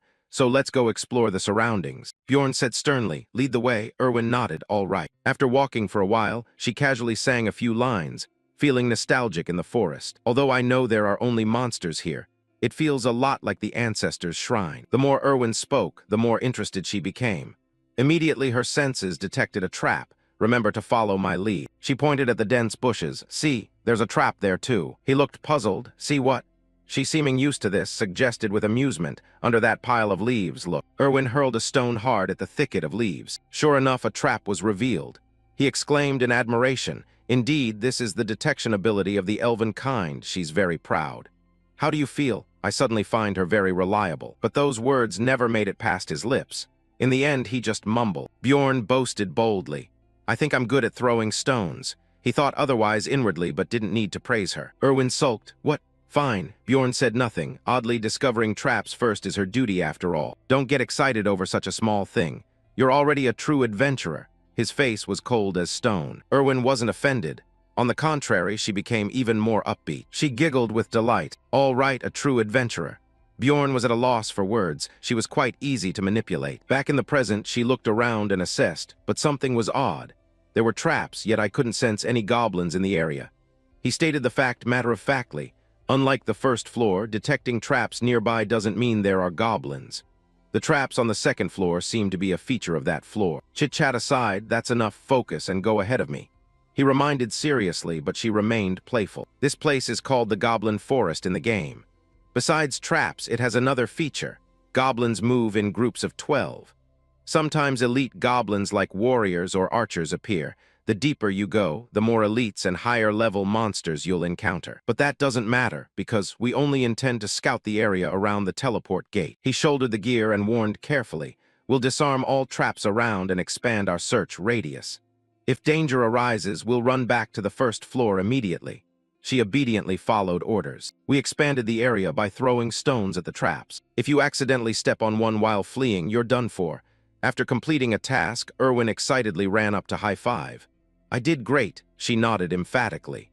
"Well done, truly worthy of an axe-wielding adventurer." Suddenly Irwin flinched, sensing something alertingly. She hurriedly announced it. "Brother, there's a group of goblins." He whispered the number.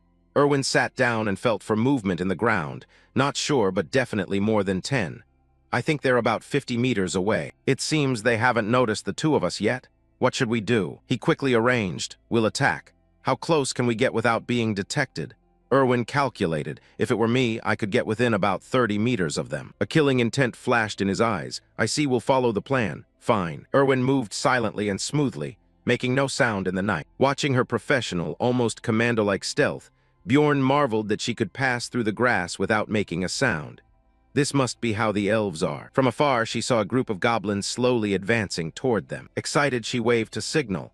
Bjorn solemnly nodded in agreement. Waiting for that cue, she immediately drew her bow. Irwin's sharp arrow flew out in an instant, cutting through the wind and reeds. Bjorn stamped his foot to get momentum. He timed his dash perfectly. Did she hit one? I couldn't hear because they were too far away. Bjorn ran up to support. "Fall back, Irwin." She nodded. He charged aggressively into the goblin group. He gritted his teeth and steeled himself. The second floor is definitely different. The number of goblins you can encounter may be 3 times that of the first floor. They were pretty scary despite being goblins, and having goblin warriors made them truly frightening. Surprisingly, I didn't feel very afraid. The warrior's heart inside me was pounding. He shouted full of spirit and delivered a furious punch. He used his raging assault technique. 2 goblins at his sides, neatly took both of them out at once, then punched them through the chin, and sent them flying back toward the goblin horde. His eyes burned with murderous intent. A violent, thunderous punch struck, crushing a goblin. Suddenly he flinched on guard. It turned out one goblin had secretly struck from the side, sweeping with its spear, and nearly sending him to his grave. Bjorn reacted in time and quickly retreated, putting distance between them. That was close. If I'd reacted a bit slower, I would have been done for. Damn, they didn't even give me a moment to breathe. Even if they're ordinary goblins, facing more than 5 at once is terrifying enough. Watching the goblin pack rush in, Bjorn sighed. Then injuries were inevitable. But that would be if I were alone. A streak of light flashed across the battlefield as he and the shooter synced perfectly with the firing direction. Irwin, from behind, saw her shot hit the target and breathed a sigh of relief. He glanced with satisfaction. It seemed Irwin was in position. "I'll finish this." So Bjorn charged in, engaging in close combat, and shouted, "You beasts, come on in." Bjorn looked at the loot in his hands. Compared to the 44 I had to grind all day to get on the first floor, this was truly a bargain. I wish I could take armor and weapons from the goblins, but they disappeared along with the bodies. He handed the magic sapphire to Irwin. "These are all level 9 magic crystals, but crystals from swordsmen are worth more. I'll give you a bit extra." Her eyes lit up like 2 stars. "Thank you, sir." Bjorn pointed the way and kept moving. She obeyed. Yes, Bjorn fell into thought. When they went farther than 3 km, they encountered a goblin group every 5 minutes. Irwin noticed there was an archer this time. "Look there, that archer is vanishing," she reported urgently. Bjorn immediately recognized it as an invisibility spell. "Focus," she nodded. Yes, things get tougher because of the goblin archers. The goblins charged viciously toward the 2 of them. He struck a powerful blow, but I don't think we'll lose. With this body, he only needed to follow up with 2 focus slashes to clear any who dared approach. Suddenly an arrow silently aimed at Bjorn. He flinched, sensing imminent danger. When his eyes caught up with the arrow's speed, he thought it was too late to dodge. But no, by sheer will, Bjorn escaped skillfully, dodging the arrows hurled at him. A goblin archer in the bushes was spotted by him. Bjorn tightened his grip on his club. The goblin panicked in terror. With a single surge, he sent it far away, and after a while, the task was complete. Bjorn breathed a sigh of relief and rested a bit. Irwin collapsed wearily and wiped her sweat. "How many hours have we been wandering?" He miscounted. "About 15 hours. If you want, you can sleep first," Bjorn offered with concern. Irwin was excited. "If you want, you can sleep first," Bjorn offered with concern. Irwin was excited. After a while, Irwin fell asleep. Bjorn watched her sleeping face, so peaceful, she must be exhausted. She'd never made a sound in her sleep before. Well, maybe she feels safer now. He looked up at the sky. "We've been hunting around here for about 15 hours. They found more than expected compared to the first floor. But because they went farther, they began encountering other adventurers, usually groups of 3 or more, sometimes even races from other worlds." Bjorn worried about the future. His thoughts grew increasingly tangled. Of course, we've only passed them by, but just seeing them made him more alert. Adventurers are far more dangerous than goblins, especially now he had another reason to worry. Bjorn glanced at Irwin sleeping and accidentally spoke his thought aloud. The problem is she looks too beautiful. Especially now he had another reason to worry. Bjorn glanced at Irwin sleeping and accidentally spoke his thought aloud. The problem is she looks too beautiful. Hearing the compliment, Irwin startled awake. She asked happily, "Am I really that beautiful?" Bjorn gritted his teeth. "Go to sleep." Inwardly flustered and doubtful, didn't she just snore? Irwin obediently lay still. Yes, he truly couldn't understand her. What's wrong with her? The goblins I know aren't like this. On the fourth day, the two continued accumulating points. He ordered to clear this side first. Irwin complied, yes. On the fifth day, then the sixth day. By the seventh day, Bjorn, exhausted, told panting Irwin behind him, "Finally, it's time to leave the maze." 21:13. 2 hours 47 minutes remain until the first floor closes. She was listless and lifeless. "I'm so tired, I'll sleep as soon as we get back." He was serious. "All right, let's head back now." Anxious inside, better to return a bit early. She reminded from behind, "Careful, sir, there are new traps ahead." He nodded. Surely the goblins have been respawned. She cautiously added, "There's a goblin group 70 m away at the 1 o'clock direction. 8 normals, 2 archers, and 2 warriors.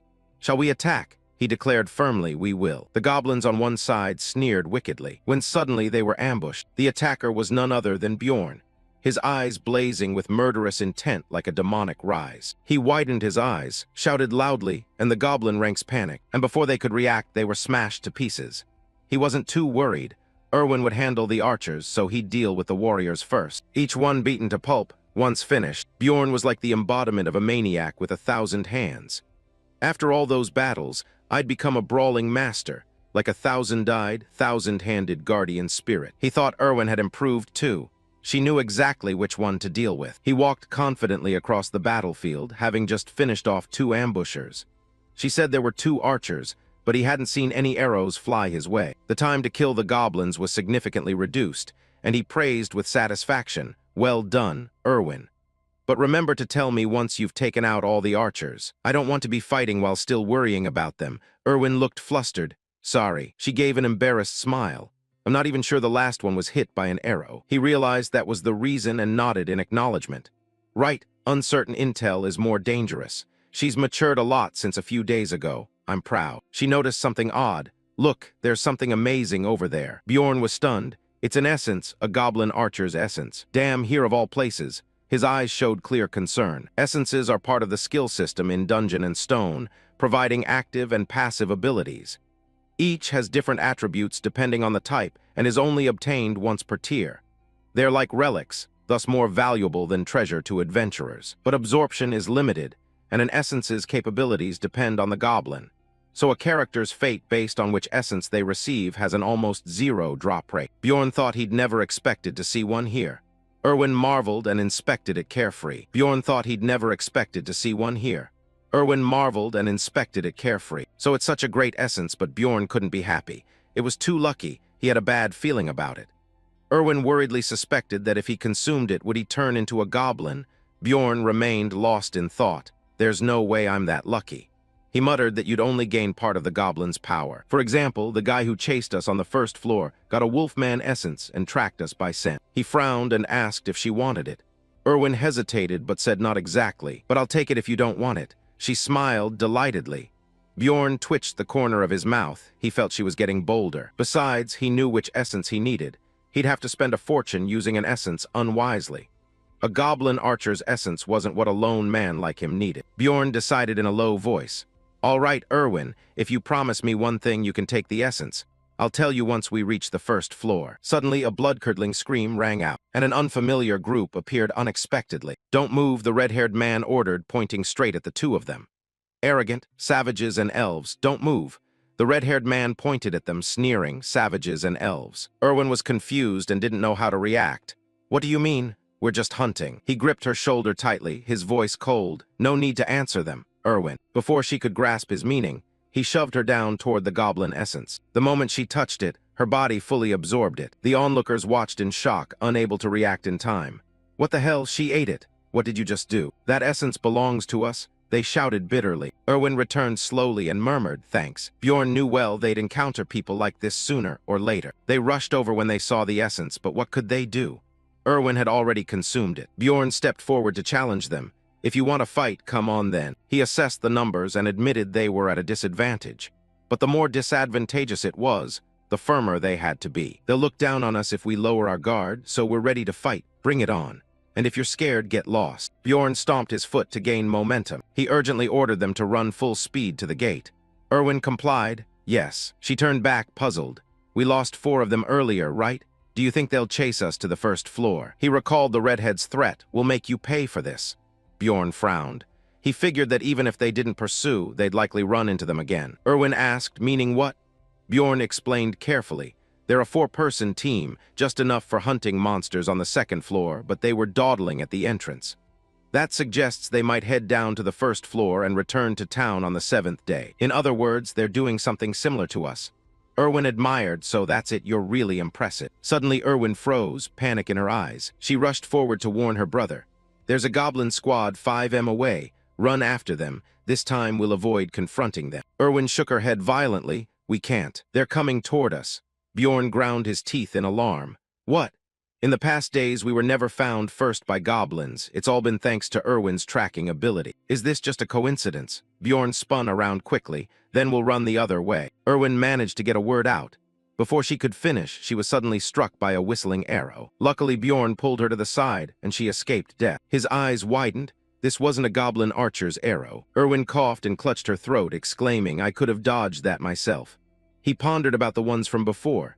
She anxiously asked, "What?" "They've lured the goblins here. Maybe they're waiting for us on the other side. They're probably using the goblins to weaken us." Bjorn burned with anger. "If it's a fight, then fight. We have to battle. Use your strength." Irwin was stunned. "My strength?" she doubted. He corrected her. "I mean use the essence's power. Each essence has its own effects." At this moment, Irwin had absorbed the goblin archer's essence. According to the game system, it increases stats and grants active and passive skills. Irwin was flustered. "But I don't know how to use it." Bjorn reminded her. "All right there." Irwin was startled. He looked at her interface and thought to himself that the skills auto-activate by the user's intent. No incantations needed. She watched absent-mindedly. "Huh, you okay?" Bjorn arranged the bag of gear. "Here, take this. I'll go defeat the goblins myself. Meanwhile, you go find that crossbowman." His brows knitted like 2 writhing worms. Irwin panicked. "Huh, isn't it dangerous for you to go alone?" "I don't have time. Stay invisible, and when I signal you, shoot that crossbowman. You have 1 chance. Until then, don't act rashly." With that, he turned and ran. Irwin was bewildered. "Wait, big brother, what signal?" Finally, he found a spot and silently calculated. This should be far enough. It wasn't hard for him to spot the goblins to the left. Those bastards still hadn't shown themselves after firing the first arrow. He cursed in fury. Bjorn charged into direct combat, resolute, thinking they'd reveal themselves once all the goblins were dead. Blood gushing like a shower, he swung his sword madly. About a dozen goblins, 2 of them seemingly swordsmen. He effortlessly beat the goblins senseless. No arrows flew his way, meaning there were no archers. No sooner had he said that than he seized the golden moment. "Here it is. I've got to watch out for the goblin archer's arrow." Bjorn froze as he realized something. A goblin had quickly spotted his blind spot. He gritted his teeth and struck, sending the foul creature flying. While parrying attacks from the other goblins, he couldn't neglect the crossbowman either, and Irwin wasn't there to support him. He surged up to try to change the tide, but his wounds kept mounting. The almighty hammer came down hard. He dropped to 1 knee and destroyed the last one. Things were getting a bit more dangerous. Bjorn's eyes went wide. Sensing something, he startled as he saw 2 arrows, one ahead and one behind, at the same time. One arrow was from a goblin archer, and the other from the crossbowman. "I can't block 2 arrows at once." He grimaced, planted 1 leg forward as a brace for his shield. He tried to resist so he'd block the crossbowman's arrow. And of course the other struck Bjorn's arm. Damn, the goblin's arrow must have hit my elbow. It seemed to be poisoned. My arm wouldn't move. Bjorn dropped the hammer and panted. Now only his right hand worked. He had to choose between hammer and shield. He stifled the pain and pulled out the arrow, choosing the shield. The real enemies now were those bastards, not these goblins. I could kill goblins easily with the hammer. Bjorn charged like a rocket, his arms swinging hard. But then he wouldn't be able to block the crossbowman's bolts. Bjorn tried to hold his ground. 2 other goblins quietly approached. Bjorn warily swung his heavy shield to knock them away. Sweat drenched his shirt. Damn, still more. The fiery brother glared at the goblins. as if he wanted to eat them alive, making them cower. He fell silent, his face ashen. "We don't need to chase after those who fled. I've held my ground." At the same time, a voice rang out from the bushes. "You killed those goblins all by yourself." It was the redhead's group. He wouldn't let them go. Well, you're the one who impressed me." He seethed. "I knew it was you." Bjorn watched carefully, no crossbowmen in sight. The redhead grinned slyly. "That's right, it's us. Where's that little fey girl?" His voice was hoarse. "Come on, charge." Seeing Bjorn's bloodlust flare, he felt a bit fearful. "You're truly a Mandy. You cleared those goblins and still have energy left. But it seems you're pretty wounded too. If you tell me where that fey girl is, I'll let you go." He sneered. "Let you go? Do you think I'm stupid?" He raised his sword threateningly. "You laughed just now, you madman. Fine, attack first and ask questions later." He laughed and instructed his men. "Don't let your guard down. Imagine you're hunting a giant monster." He ordered the charge, and the group immediately surged forward aggressively. Bjorn's hand trembled, but he gritted his teeth and endured. His left hand still couldn't move. "I don't know if Irwin found the crossbowman yet. Now I need to signal, a unique sign only people in this world would recognize." Right, an idea flashed brilliantly. He curled his lip and raised his middle finger. "I'll use this." The redhead panicked and demanded, "W, what are you doing?" Bjorn worriedly, "Did Irwin notice this signal?" "I couldn't hear anything because she's too far away." With no other choice, he trusted her and suddenly charged. Both sides were now at close quarters. The redhead's face went pale. A sense of weakness prompted him to call his comrade Elias. Immediately, the old man stepped in and swung a downward slash. Bjorn was horrified. Elias was truly strong, but he couldn't retreat. He had to distract them to create an opening for Irwin. Bjorn swung his shield in a horizontal strike. He glanced to the side, thinking she wouldn't lose to the crossbowman right. Bjorn reassured himself, trusting Irwin. An arrow flew straight through. The shield-bearer watched tensely. Elias pursed his lips, waiting for an arrow. Both Bjorn and the redhead crouched low. Was it from the crossbowman or from Irwin? Bjorn watched the arrow's path carefully as it flew straight at the shield-bearer. He breathed a sigh of relief. It must be from Irwin. Then the shield-bearer shouted, "You focus on that man of the tribe. I'll handle blocking the arrows." The incoming arrows were all blocked by his shield. He taunted proudly, "You think you can do whatever you like." Bjorn was furious. Damn it. The shield-bearer had planned from the start to single-handedly block Irwin's arrows. But he didn't have much time as the other two closed in and attacked simultaneously. Bjorn struggled to parry the redhead's slashes. He couldn't take them all down by himself. Old Elias struck from behind. "Then I guess I should give up some things. After all, I can't use my left hand anymore. If I could trade this useless hand for that redhead, it would be a completely fair exchange." The redhead couldn't withstand the beating. That monster. He glared at the remaining old man and nimbly avoided the old man's deadly stab. He leapt back to create distance, leaving the old man utterly astonished. The shield-bearer barked, "Focus, I'll block the bolts." Irwin quickly fired a flare. His wooden shield immediately caught fire. Bjorn was pleased. "Good job, Irwin." He charged forward in turn. "You think you can block all the arrows?" The other angrily threw his shield. "Damn." Bjorn was proud. "My archer is an elven archer." Elias was the only one still able to fight. The two faced each other directly, and the battle was fierce. The redhead was beaten to hopelessness. This was bad. He ran off, charging, "I'll go deal with that fey brat." Bjorn gritted his teeth and cursed, "Damn it, he's gone too far, I can't catch him." The old man ground his teeth and gave up. The man decided to focus on the fight and place his trust in Irwin. "I can only rely on Irwin." Bjorn planted his feet and kept his balance. Elias lunged. He raised his large shield to block the old man. Elias charged, but it was too late to dodge. He struck with his deadliest move. The old man was luckily agile and leaned back, but the shield-bearer took the brunt of it and was knocked tens of meters away, unconscious. Elias was horrified. His hat flew off. Damn. The damned cave-dweller surged forward and slashed a few times. Bjorn frowned and threatened, "Now it's just you." He admitted quietly that the man was very strong. He didn't understand why he was on the same team as the others. Anyway, that was the biggest mistake of his life. This time, Bjorn focused on fighting properly. He glared and swung to strike. "So you plan to keep falling back forever? I assume you're stalling until that redhead returns."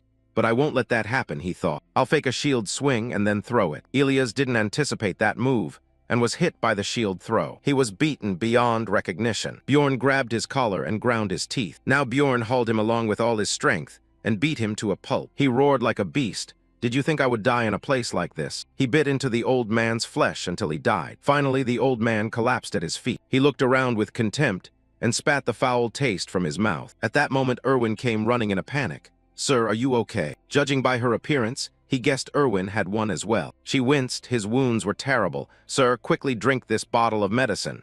Bjorn hesitated. Should he drink it? She was almost forceful. "Drinking it is better than pouring it into the wound. Besides, you're poisoned. Hurry, you have no choice." All right, all right." After a while, Bjorn closed his eyes and drank it down. He gritted his teeth, suppressing the pain, feeling as if his insides were boiling, his veins throbbing, skin hot and itching all over. Irwin cheered from beside him. "Come on, you can do it." Bjorn winced. "What time is it?" She announced 11:20. "We've already lost 10 minutes. He calculated 40 minutes left until the first floor sealed. "We don't even have time to rest." One of his words stunned her. "Take it off." Irwin blushed and steamed. "So sudden?"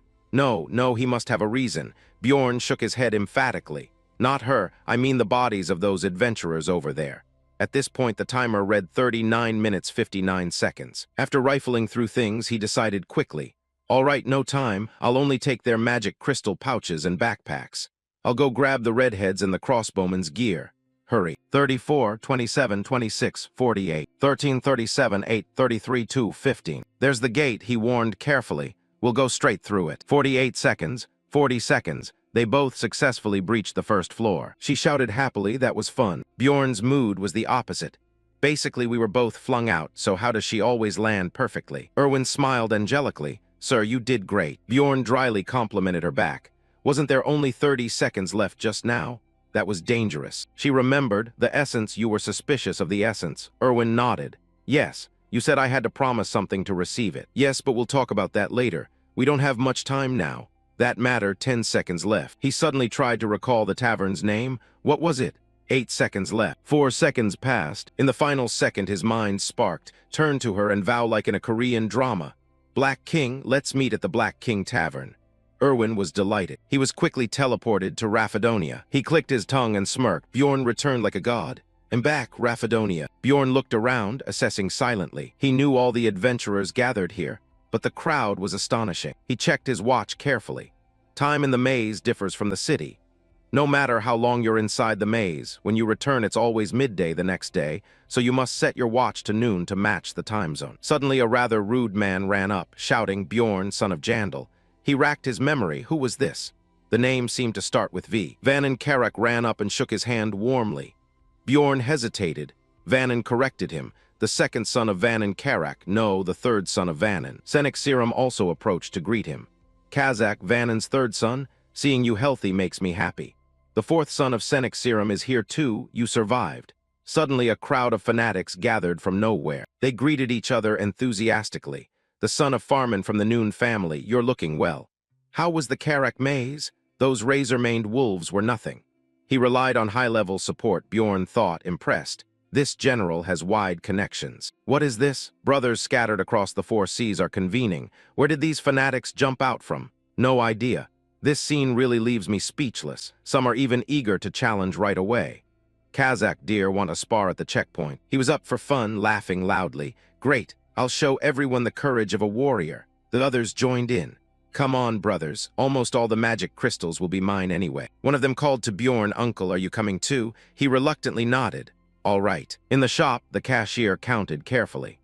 24,476 pieces, 28,420 pieces, 41,446 pieces. A young man looked at Kazak, delighted. Over 40,000 pieces, insane.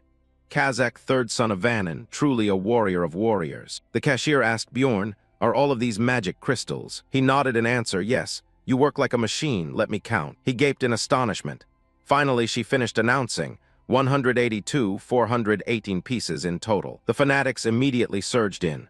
"Wow, 180,000 pieces."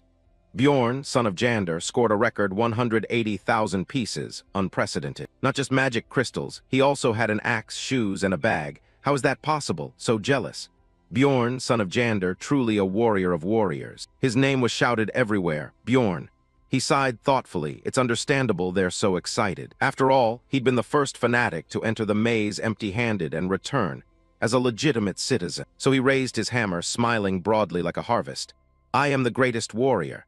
The surrounding fanatics cheered, "Bjorn, Bjorn." He ignored them. It was exhilarating. Everyone shouted, "Bjorn, Bjorn." One disgruntled fellow complained, "Don't get too rowdy here." They flustered and apologized. The guard's voice deflated. "Please keep it down." They agreed, at least in name. Fine. Watching the commotion, those outside were also exasperated. Is the checkpoint always this noisy? More fanatics again. After a while, the crowd thinned a bit. Bjorn sat between Karak and a few others. Maybe I should follow the other fanatics. There must be something else going on I don't know. I'll wait here for them to return and then follow. Looking over, he recognized Irwin. Her face still shone unmistakably. She was chatting warmly with her sisters. Do you think you know how to handle the spirits now? Her sister doted and ruffled her hair. Really? I heard fire spirits are very impatient. You probably have to. His face suddenly darkened.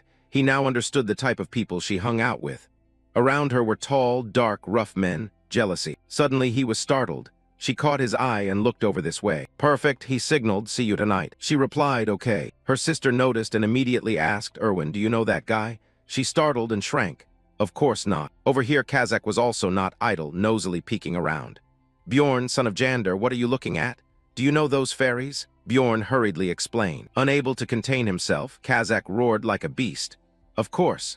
There's no way a top-ranked warrior like him would be familiar with those long-eared types. This roused Irwin's sister. Bjorn saw the situation was unstable, the smell of gunpowder thickening. He silently shook his head in distaste. Damn it, I'm going to die dealing with these hairy guys in this hole. What is this? Romeo and Juliet watched the others leave the restaurant. He breathed a sigh of relief. It's finally over. Bjorn stood up, just wanting it to end. Everyone was assembled, so let's move. Kazakh beside him cheered, let's depart. Trying to start a conversation with Irwin in this atmosphere was impossible. He'll wait until evening to meet her. A choked voice rang out. Father, father and son, two adventurers embraced in tears. I missed you so much. I missed you too. Have you been good at home? Seeing the father and son so lovingly reunited, Bjorn froze and recalled. Right, there are scenes like this in the game too, aren't there? Over there, some people were immersed in happiness.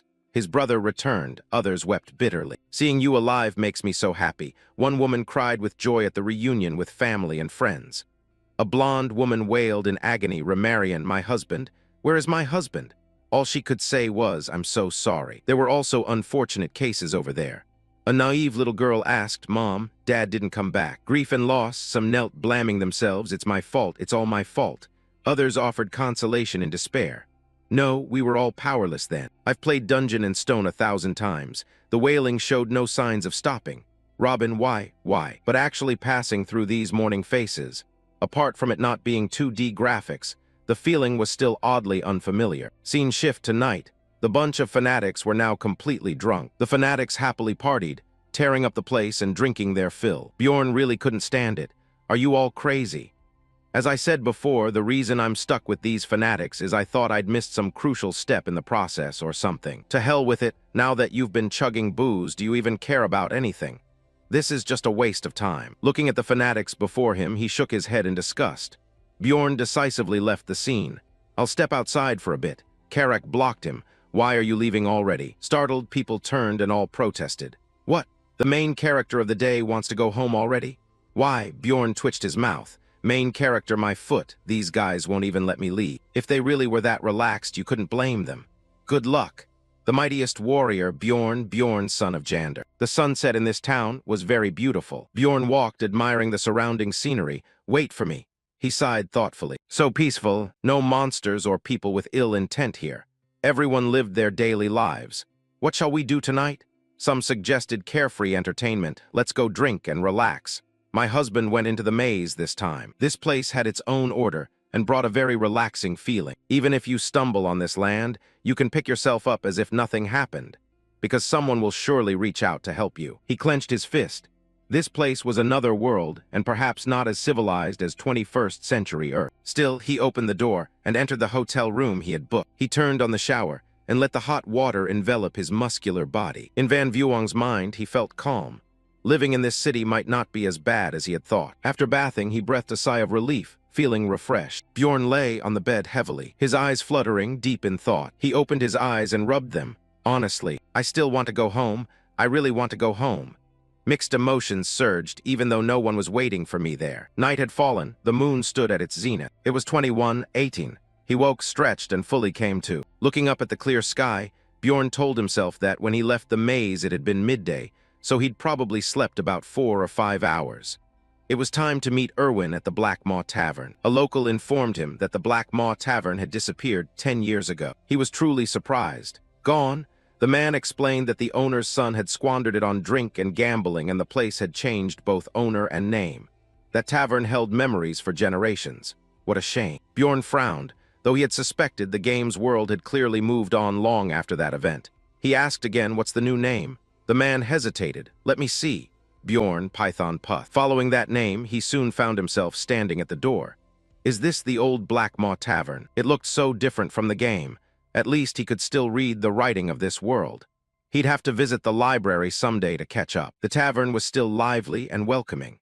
Someone unfamiliar with vehicles shouted, "Bring another bottle to this table." Bjorn showed his disgust at the mess. "Where's Irwin?" Before he could think further, someone called out, "Over here, brother." She waved cheerfully. Bjorn paused. Over there? Was that the woman from earlier? She was so unpleasant. So that fanatic was him. He went over and seriously introduced himself. Bjorn, son of Jander. The woman Teresia curtly replied, "She's my sister." Irwin teared up. Her sister sighed and deliberately pressed, "Is that her name? Your sister?" The girl snapped, "Just call me Teresia." Bjorn pondered. Irwin's full name was Irwin Fornaccidedetresia. She probably didn't want him to know her real name. He sat down and lowered his voice to ask, "So, Teresia, what wind blew you here?" She lost her temper and slammed the table. "Hey, fanatic, I have a question for you. Why would you arrange to meet a young woman at a disreputable tavern so late at night?" Teresia jumped up and slammed the table. "Last night you told Irwin to come to such a shameful tavern, and then didn't show up, leaving the girl waiting all night, and you still have the nerve to ask me." Thick-skinned demon. Irwin seemed like she wanted to defend him but didn't dare. Bjorn frowned seriously. "What do you mean by that?" Last night she scowled. He was playing dumb. Bjorn had to ask someone else, "Irwin, how long has it been since we left the maze?" She thought and answered, "About 30 hours. He was stunned. 30 hours, not 4 but 30. A second later his face drained of color. He couldn't believe it. Sweat poured from him like a shower. No wonder he felt so refreshed when he woke. He had slept through an entire day. Bjorn silently regretted it. "I'm sorry, Irwin." He conceded, folding his arms. "I'm very sorry. I overslept." Both were shocked. Irwin was bewildered. "You, Bjorn, you are confusing." She was surprised. Had she never seen a demon apologize? Teresia cleared her throat and asked, "Because you're a demon, I didn't expect you to come on time. So why did you ask Irwin out here?" He could invent many long reasons, but answered bluntly and curtly, "I don't owe you an explanation. If you're curious, go ask Irwin yourself." She boiled with anger, her mouth twitching, ready to leap into a fight. "I knew it." All the demons, Teresia was provoked. "Interesting," he said. "Well said." Bjorn puffed up challengingly. "How does that relate to this? You should drop that attitude unless you plan to shelter Irwin for life." Teresia glared at him fiercely. Irwin hurried to restrain her. "Brother." Teresia slammed a pouch down on the table. "Here, take it. This is 350 stones. It's the money Irwin earned from the essences. It's the money Irwin earned from the essences." He frowned. He seemed to have seen this scene in some Korean dramas. A cinematic image flashed in Bjorn's head. Teresia tossing money into his face, taking that cash and leaving Irwin behind. She crossed her arms and eyed Bjorn suspiciously. "Why won't you take it?" She crossed her arms and eyed Bjorn suspiciously. "Why won't you take it?" Her gaze darkened. Bjorn ignored her and turned to ask Irwin, "Do you agree with her?" She hesitated about it. He shut his eyes and sighed. "The price for the essences I gave you is that you'll help until I've gathered enough and completed the task." She only then understood. "Really? Is that so?" Bjorn nodded firmly. "Yes, we'll split it 5 ways. Irwin's eyes lit up, but then she seemed to remember something, and her expression went cold. She said, "I'm sorry." Bjorn was taken aback and confused. "But why? We cooperated well in the dungeon, didn't we?" Teresia answered in Irwin's stead. "From now on, Irwin will go into the maze with me. We're only following tradition by letting the girl go out alone this once, because it's her first expedition. I never intended for her to enter the dungeon alone." He clicked his tongue in understanding. Now she already has someone to go with her. Bjorn felt annoyed. Just as their bond was forming, it was broken. Teresia pushed the pouch toward him. "If you understand, please accept this bag of money." Bjorn hesitated. "Wait, I thought 350,000 was only half the essence money at current sale rates, right?" Teresia shrugged indifferently. "Of course you've also received other amounts." Bjorn objected. "Then we're short 280,000 stones. The promised share was 91%. She smirked. "Right, I almost forgot." She slammed another pouch on the table. "Here, 280 units. He was dumbstruck and speechless. "What the hell? Were you planning to cheat me if I forgot? You petty, sharp-eared thing. Now I know why demons hate the elven folk," he warned. Then he cautiously asked Teresia, "If you're done, could you step outside for a moment?" I still have something to say to Irwin. She frowned. You still have things to tell her. Just then Irwin pulled her hand. Van Nye, thank you for worrying and coming with me. But you can go home now. I need to thank and say goodbye to him. Her eyes shimmered. Teresia had much she wanted to say but thought better of it. She wasn't a child anymore. Suddenly she jabbed a finger at his face. Then swear it, you demon. He startled. Swear what? Teresia was stern. Swear you won't sleep with Irwin and I'll leave immediately. Irwin blushed crimson and sprang up. What? What are you saying? Bjorn analyzed her words seriously. Not sleep with her. Are other options allowed? Teresia didn't care about those around her. She insisted he swear. Swear. Bjorn did not hesitate. I swear by the honor of a warrior. But inwardly he was indifferent. He had never cared for that warrior honor nonsense. Irwin appeared disappointed. After hearing that, Teresia turned away proudly. Fine, I'm leaving now, Irwin called after her. But after a few steps she added, almost forgetting, thank you for saving Irwin, Bjorn, son of Jander. After Teresia left, Irwin slumped over the table and sighed. She looked up with tearful eyes at Bjorn. What should I do? I've never disobeyed my sister before. Do you think she'll be angry? He reassured her. I'm sure, with that smile she doesn't look very angry. It comforted Irwin and she relaxed. That's a relief, yes. She shyly and awkwardly thanked him for his earlier offer. But I had already decided to help my sister beforehand, so I'm sorry. Bjorn rubbed his chin. You don't need to apologize. I figured if a high-level spirit offered help for dungeon exploration, I wouldn't refuse either. Irwin handed Bjorn another large pouch. And here are exactly 63 magic crystals from the blood hand and bow. I've already taken my share, so you don't need to worry. I've also tidied up your gear, but there's still quite a lot left. I think you should prepare more supplies for tomorrow, she cheerfully said. Bjorn nodded. She anticipated his question before he could ask, the plan to stop inviting her to join the team. Unfortunately, the atmosphere between them turned awkward. She fidgeted, how should I repay you? He didn't understand, repay. She explained, I once said I'd be sure to repay you for helping me. Now Bjorn understood. This was why her sister had insisted he swear not to sleep with her. She must have feared he'd make some strange request. He sighed in response. I can't think of anything right now, but one thing. Do you want something to eat? Irwin shook her head. I'm not very hungry. He said plainly, then I'll order for myself. Irwin suddenly thought of something, blushing and hesitating. Then after a moment mustered her courage. She leaned forward excitedly. I want a drink. Yesterday I had to resist not having a drop. He raised an eyebrow at drinking. Irwin patted her chest. I want to do the coming-of-age toast with you. Bjorn searched his memory for the ceremony. He recalled that in the game such a culture existed. For spirits who live in the forest until maturity, the first toast is significant. He hesitated. I'd be honored. Irwin giggled and prompted him to say thank you. Bjorn nodded and corrected himself. Thank you. She beamed. Of course. We've overcome the dungeon's trials together. Of course we should share our first toast together. She stammered awkwardly. Maybe this isn't your first toast. Bjorn was puzzled. What do you mean? This is my first time too. Irwin was surprised. Huh. He winced and explained, I said I'm only 20. She looked at him skeptically. You're not joking, are you? Bjorn smiled confidently and boasted. This is also my first time entering a maze. A while later, the table was laid out with plenty of food. Irwin raised her cup cheerfully. Brother, you did very well. He raised his cup too. Bottoms up, she added. They clinked cups and drank it down. After a while, the food on the table was nearly wiped clean. Irwin clasped her face with both hands, blushing as she praised him. Brother, the shirt you wore today looks stylish.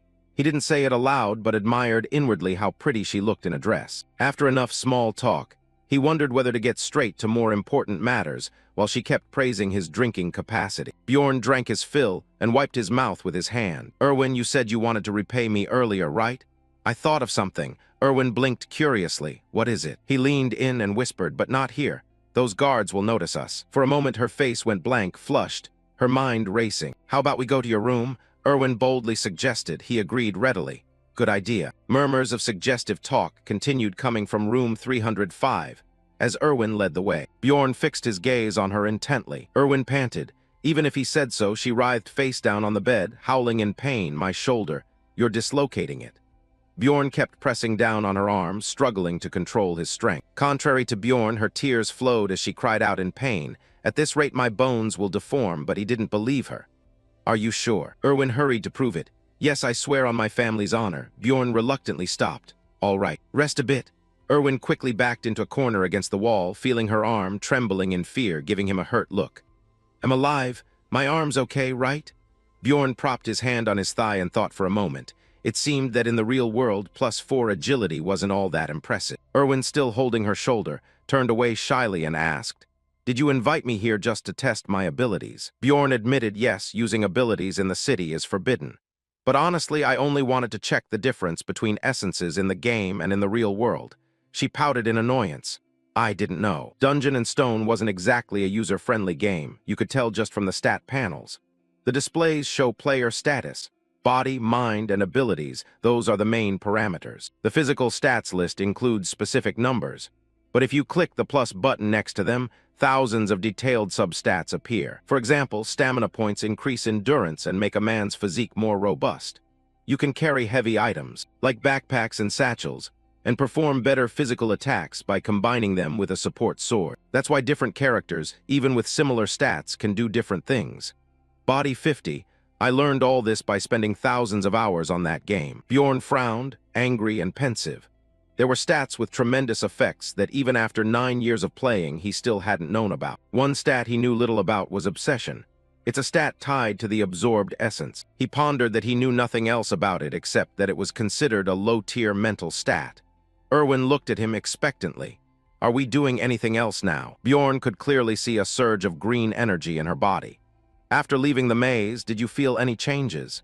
Describe them specifically, like overthinking or getting impatient, for example. Irwin rubbed her chin, trying to recall. I'm not sure. Then she remembered cookies. I haven't eaten that many eggs before. Bjorn fell silent. I see. He thought again, could obsession amplify desire? If so, he understood why it had no effect in the game. But there might still be new stats he didn't know. I should consider carefully. Irwin gently tugged at his sleeve. Hey, I'm sleepy now, she coaxed. Bjorn put aside some important tasks. Compromise, he still wanted to test a few things. All right, let's go to sleep. He blew out the candle. Bjorn closed his eyes and slept soundly. Suddenly, he jolted awake, remembering something. Wait, her sister had told him not to sleep with her. He glanced at Irwin sleeping peacefully beside him, cheeks flushed and felt reassured. Well, it's probably fine. I think she meant a different kind of sleeping together. The next morning, a variety of weapons were strewn across the floor. So is this pile our spoils? Irwin squatted on the floor, sighing, that's a lot. Coming to my inn early was the right choice. Are we going to sell all of this? Bjorn pondered. Plan to sell most of it, keep a few items. Irwin laughed excitedly at him. So can I take that outfit and this belt? Bjorn put on a stern face. All right, but I'll deduct them from your share. She agreed. After that, Bjorn and Irwin went to a shop. The owner smiled as he appraised the sword. I'll give you 350 crystals for this. They went on to sell the spoils at other stores. Another owner offered, saying the lot was worth 180 crystals, while someone else paid 250 crystals for everything. The two of them busily sold the goods, and had earned a total of 1,500 crystals. Bjorn hugged 3 huge sacks. Irwin was stunned and admiring. Brother, is this for real? How much did this floor yield? After deducting Irwin's share, I have about 1,000 crystals left. I never made this much money so early in the game. He smiled smugly. Good start. All right, let's part ways here. Irwin gasped in surprise. He wondered why she was so startled. There's nothing left for us to do now. He thought for a moment.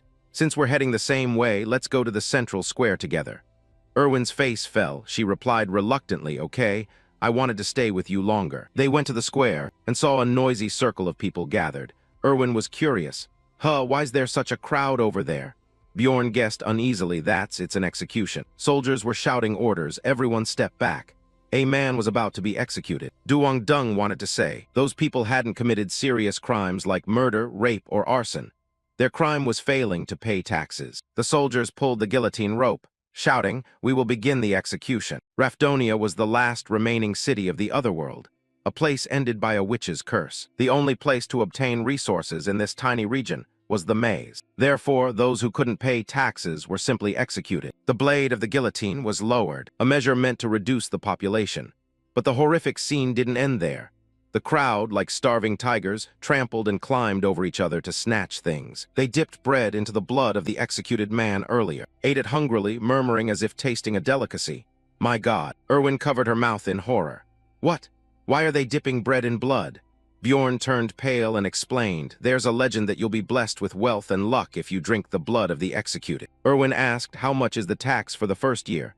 She thought, 700 crystals for non-human races. He frowned. It was somewhat different from the game, but still fairly similar. For the second year and beyond, she muttered, It's 800 crystals plus additional exchange fees. Bjorn nodded. Like in the game, taxes increase each year, so I need to get stronger this year. He fell silent. If that happened, he couldn't return to his old life or complain.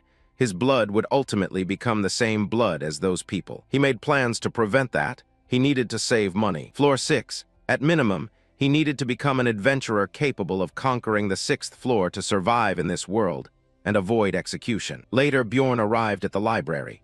He looked around, moved. This place is huge. The library in the game is still under construction. He passed by bewildered young scholars. Why are they staring at me like that? Well, it's probably rare to see a man in the library. Suddenly he stopped because he recognized someone familiar, the second or third daughter of some faction. Einar. Bjorn saw her sleeping with drool on the books. He moved closer, intending to poke her. What is she doing here? She woke up groggy. Einar looked at him in a daze. Jander, son of Bjorn. He nodded, relieved to see she was doing well. Einar excitedly shouted, her voice echoing through the library. You too, Jander, son of Bjorn. He became introverted for the rest of his life, trying to emphasize, lower your voice. But the more he spoke, the louder she got, not a bit quieter. Sorry, I didn't expect to meet a fellow Ma person here. Bjorn gave up on her shout. Never mind, what are you doing here? Einar explained, you once told me to think before acting, so I thought I needed more knowledge to be able to think. Bjorn was surprised. That's commendable. She really is a bit different from other Ma people. I also realized while roaming the maze that monsters aren't the only enemies. Einar clenched her fist, a flash of indignation in her eyes. Bjorn put his hands on his hips, guessing some things had happened in the maze. Other Ma people only brag about their maze experiences. Einar sighed and closed her book. Yes, that's why I decided to study, but reading is so hard. Bjorn threw up his hands. Is that the problem? She sprang up determinedly. So I'm thinking of visiting the temple to learn reading and writing from the elders. He doubted, was she going right away? Einar gave an irrefutable reason. If I don't do it now, I'll forget. Bjorn was at a loss. The more he learned, the more he pitied the Ma people. Before leaving, she didn't forget to smile and remind him of her promise. I just remembered. I promised I'd repay your advice if we all returned alive. If you need anything, come to the Angry Bull Inn. I'll do my best to help you. Einar smiled confidently. Bjorn frowned. Agreed. Okay, don't forget this promise in the next few days. I think I'll need your help soon. A little later, Bjorn painfully scratched his head. How on earth could he find the book he needed in a place this vast? It's enormous. He suddenly noticed the librarian bowing her head. Bjorn approached, certain she must be the librarian. Does she even nap on the job? He pretended to clear his throat. She lifted her head and looked at him properly. What is it? Bjorn stammered. I'm looking for books. Where are the history volumes? No sooner had he finished speaking than she cast the Frassitive spell. A beam of light emanated from her hand and flowed into him. Bjorn was stunned. Had she just used magic on him? But nothing changed. He stood bewildered, about to ask where the effect was. The librarian yawned and instructed, if you wander around, you can find the books you need, but you may not borrow them. Please return them to their places after you read. He wondered if he just had to wander about.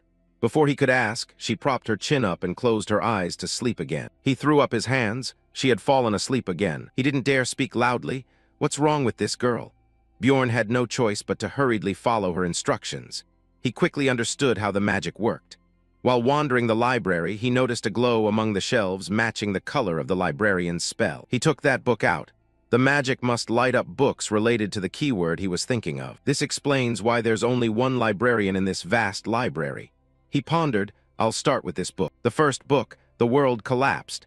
Thousands of years ago, no life existed in this land due to the witch's curse. The final stronghold, Raphidonia, was the only place to survive the catastrophe.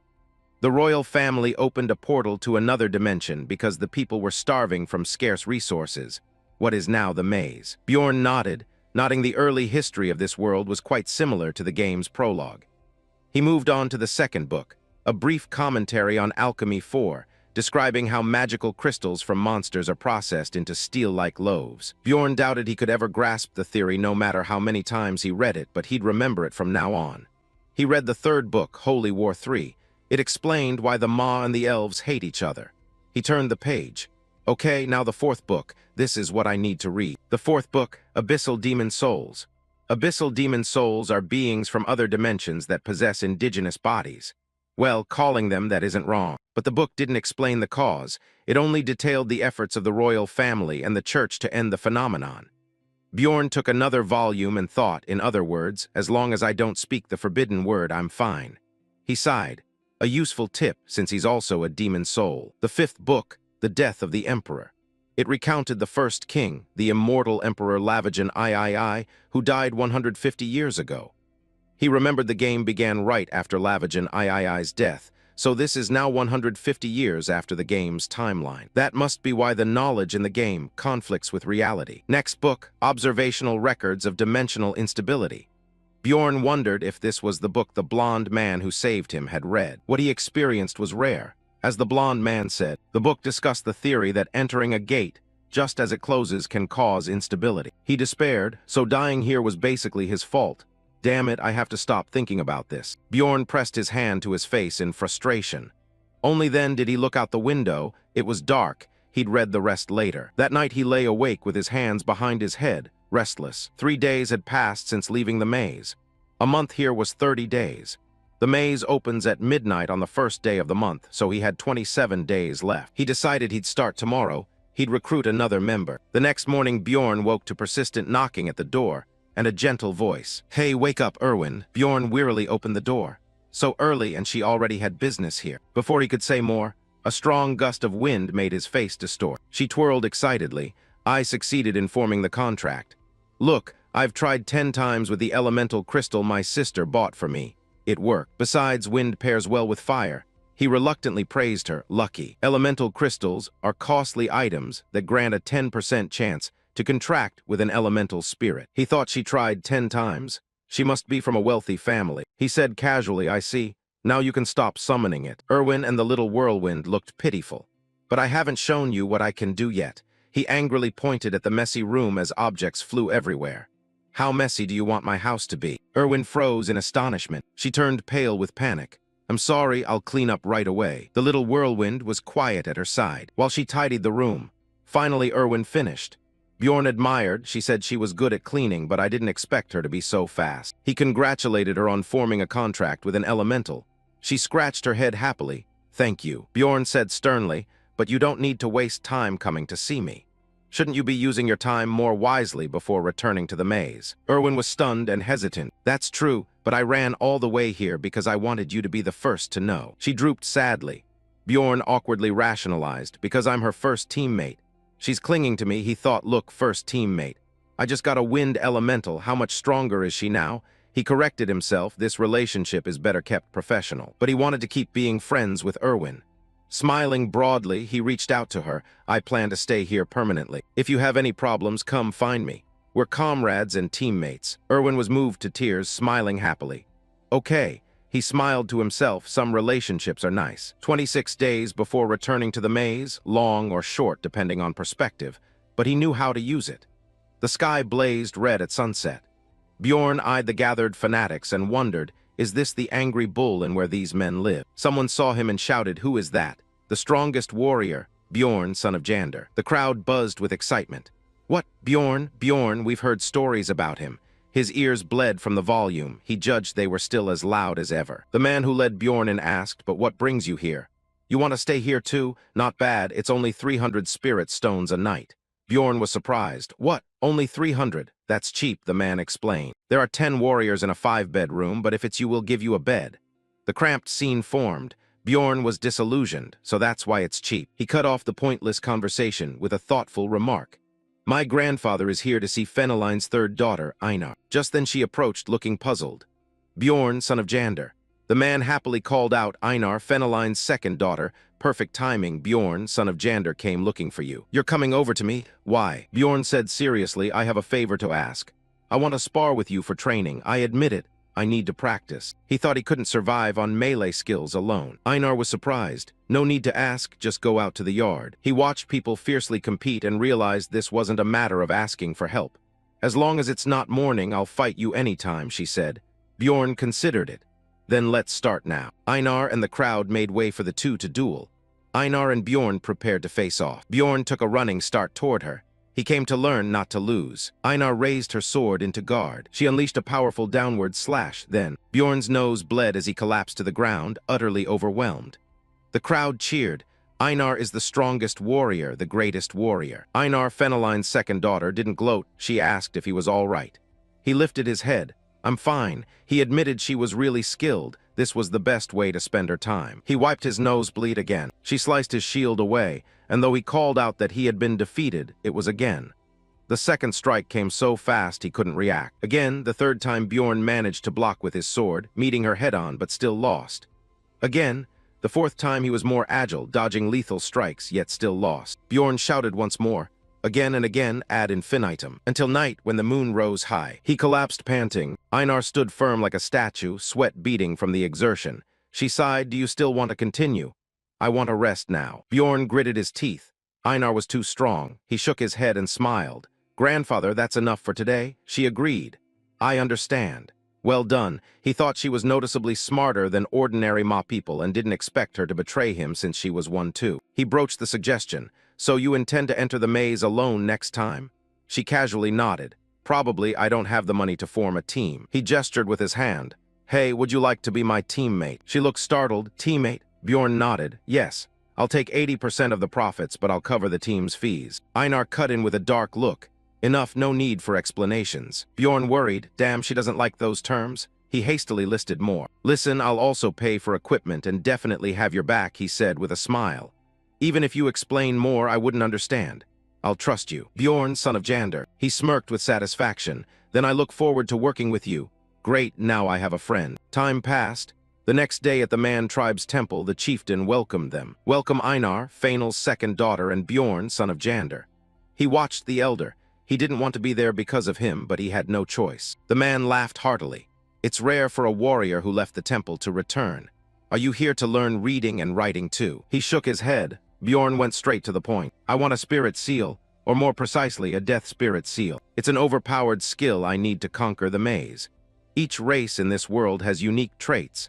The elves can contract with elementals to borrow their power. The dwarves have armor blessings that enhance item effects. The beastkin can forge pacts with ancient monsters called spirit beasts. And finally, the berserkers possess the elder spirit seal that radiates killing intent and intimidation. Oh, how do you know about it? That's not something a young warrior like you should know, is it? He broke into a sweat and swallowed. He was being suspected again. But it's fine. That's why I went to the library and searched for information about the spirit seal. Bjorn frowned and glared. I read about it in a book. I heard that seal is hugely effective in the fight against the elves. Before he finished, the elder laughed loudly and slapped him on the back. So that's how you know about it? You read books, interesting. The elder's smile deepened. I'm very proud of you too, of course. We have no reason to deny a warrior a spirit seal when they request it. Bjorn quickly responded. Then the elder laughed again and cut him off. But young warrior, you'll need about 800,000 stones for a spirit seal. He clasped his hands challengingly. Can you afford it? Bjorn answered firmly and seriously, I will pay it all. Einar was bewildered. Are you serious? I definitely am. This is why it's hard to obtain early in the game. The price is too steep, especially since higher ranks demand rare materials even more than money. But Bjorn took out a satchel of coins, one bag with 500,000 stones, and 3 bags of 100,000 each. Proudly he thought to himself, I do have money after all. The elder took the money bag, puzzled.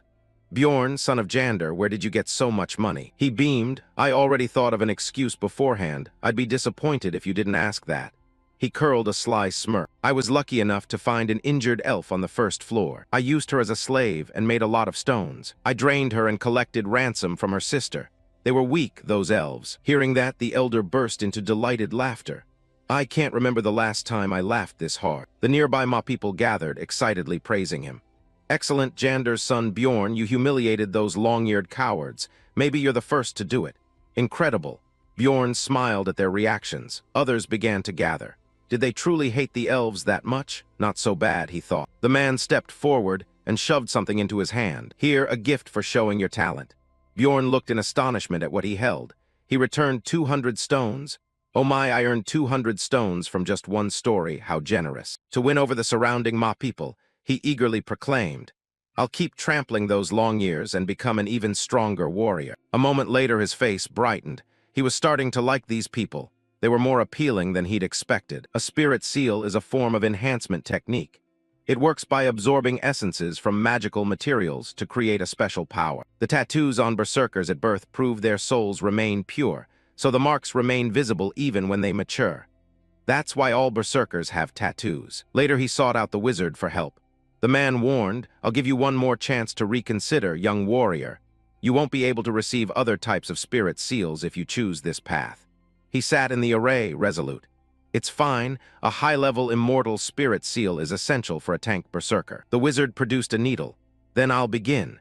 His other skills were already strong, so choosing the immortal path was an obvious choice for any veteran player. He then struck pressure points on him with blinding speed, so fast it was only seen as flashes. Only then did Bjorn understand. "But must I endure this every time I level up? It hurts like hell." His face went pale, the pain made him curse. Finally, he couldn't stand it and screamed. Status panels appeared, notifying that he had activated Immortal Seal Tier 1. Increased regeneration and boosted strength stats. After the seal was unlocked, aching, he pulled back the curtain and stepped out. Before leaving, he didn't forget to look at the man. "Thank you." His back was red and sore. The man looked at him and laughed. Bjorn was suspicious. Why was he laughing? The wizard smirked. "This is the first time I've seen a true warrior thank a ritualist." He paid the man no mind and quickly left. Had he done something wrong? Better get out before the man suspected anything. Time passed. The next morning he went to the trading district to buy the necessary equipment. What he realized while training with Einar was that he wasn't cut out to be a swordsman. He planned to focus solely on shield skills once he obtained that spirit seal, so investing time upgrading sword techniques would be wasted. He entered a shop. "What would you like to buy?" the owner asked. He casually replied, "I want to buy a one-handed weapon." The shopkeeper introduced them. "These from here to here are the heavy weapons berserkers choose." He glanced, pleased, judging they would suit a berserker's tastes. Bjorn shook his head. "I want something more ordinary." He reasoned that these weapons dealt high damage but were unnecessary for first-floor monsters, which were easy to defeat. The owner suggested, "How about this one?" He picked it up, trying several until he found one he liked. A mace not too large, priced at 220,000 stones. I also bought a helmet custom-made to fit me, since the others didn't fit. It cost 170,000 stones, and a snug chest armor was 360,000 stones. Together, they made me look like a true warrior. I bought everything I needed and had 50,000 stones left. A lot of time passed since I left the maze, and naturally my daily routine adjusted itself. Every day Irwin dropped by my place a few times. Brother, around 7 I woke and had breakfast with Irwin. Bjorn wondered repeatedly, "Isn't her place pretty far?" Irwin always dodged, saying the food here is cheap and delicious. I then went to the library and read until 4:00 p.m. He looked bleary and chuckled. She dozed off again. After that I ate at a place I'd never been and gathered information I couldn't find in the library. Beside my table, a group was excitedly discussing a monster there. It sounded very dangerous. Bjorn chewed happily and casually critiqued the food. The place was pricey, but the food wasn't that good. Around 5, I went to the lodgings of other berserkers and trained there. On the 7th training day, I began sparring with other berserkers as well. He continued enthusiastically. There wasn't a combat skill system like he'd hoped, but fighting based on instinct was still good training. During training, his reflexes and movement ability improved, and his strength increased. Ultimately, his attack stat rose by 1. With regular practice, I won a few sparring matches. The berserkers chanted, "Jander's son Bjorn has won." The strongest warrior Bjorn, he was satisfied and shook Einar's hand, thanking her for today. She sneered, acknowledging, "You've gotten stronger, Bjorn." She was very strong but had a stiff fighting style. I mentioned it to her, but it had become a habit. I don't think she'll change easily. By 9, I returned home to wash, and Irwin arrived again. She invited him, "Brother, shall we go eat dinner together?" Bjorn was puzzled. "Isn't it exhausting when it takes an hour to get here?" She smiled and shook her head. "It's fine, let's go." Around 11 after dinner we parted. Irwin went back to her lodging.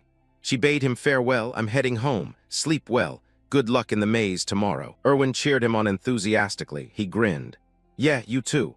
Bjorn felt a bit eager. "Is tomorrow the day already?" Time flies. After repeating that routine, a month passed quickly. Now there were only 24 hours left until the maze opened. The next morning at 8:10 at the Adventurers Guild, countless adventurers entered to register.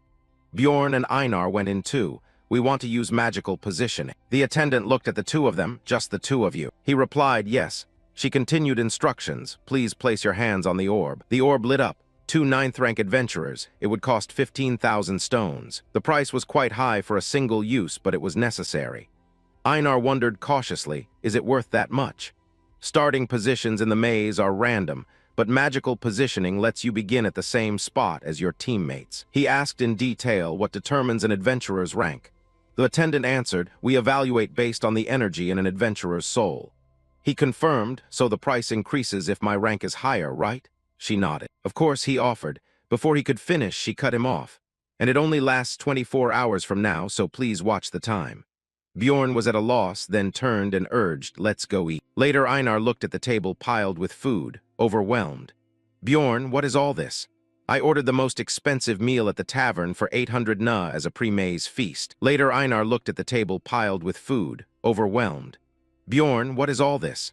"I ordered the most expensive meal at the tavern for 800 na as a pre-maize feast." Einar took a bite.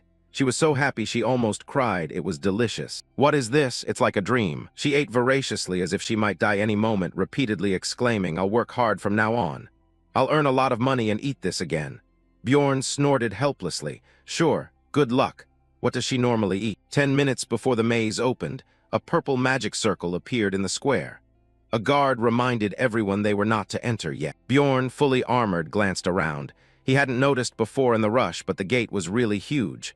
Suddenly he realized and excitedly walked toward the gate with the berserkers. "Stop, I can see the gate. We're here." Parthan truly was an elite warrior. Bjorn guessed to himself, they had just completed the coming-of-age ritual. How can they come here every time? One boasted to his comrades, "I told you to trust me." Einar rubbed her nose nostalgically, reminding him of those days. He stared stiffly at her. "It's only been a few months for us." The attendant announced it was time for everyone to enter. Einar was excited. "Bjorn, let's go." But he stopped her. "Wait, Einar. There are a few things I want to check. I read that if you enter an unstable dimension," Einar casually cut in to reassure him. "It's fine, Bjorn. Besides, I don't think I'd understand what you're saying anyway, so I'll just follow you." Until the attendant announced there was 1 minute left before the gate closed, Einar shifted from confident to panicked. "But shouldn't we go in now?" He calculated quietly that it had surely shrunk since it first opened. He thought it was about that size last time. "We'll go in when he says so. The gate will close soon." Just as the gatekeeper shouted, Bjorn grabbed Einar's hand. "Right now, go in." Einar immediately leapt forward. "Okay." The gatekeeper was terrified. "Good heavens, wait, it's dangerous." In the silent space, all that could be heard was the drip of water. Bjorn closed his eyes, sensing before opening them. He knew at once. Einar panicked, groping around. "I can't see anything." Bjorn reassured her, "Calm down. Ah, this is the dark area." He took out a torch he had brought this time. She hesitated, then Einar noticed ahead. "What's that?" Bjorn brightened. "It's still here, just as I thought. It's a monument. We can open the portal to the second floor with it. Let's go to the next floor now." Bjorn smirked slyly. A seasoned player should know how to take advantage of those things. Bjorn gently touched the tombstone. Immediately, a brilliant beam of light shot up, forming a connecting portal. Einar panicked and questioned everything, while he remained his usual calm. "Let's go." She asked suspiciously, "How did you do that?" Bjorn pondered without answering. "That's a secret I can't reveal."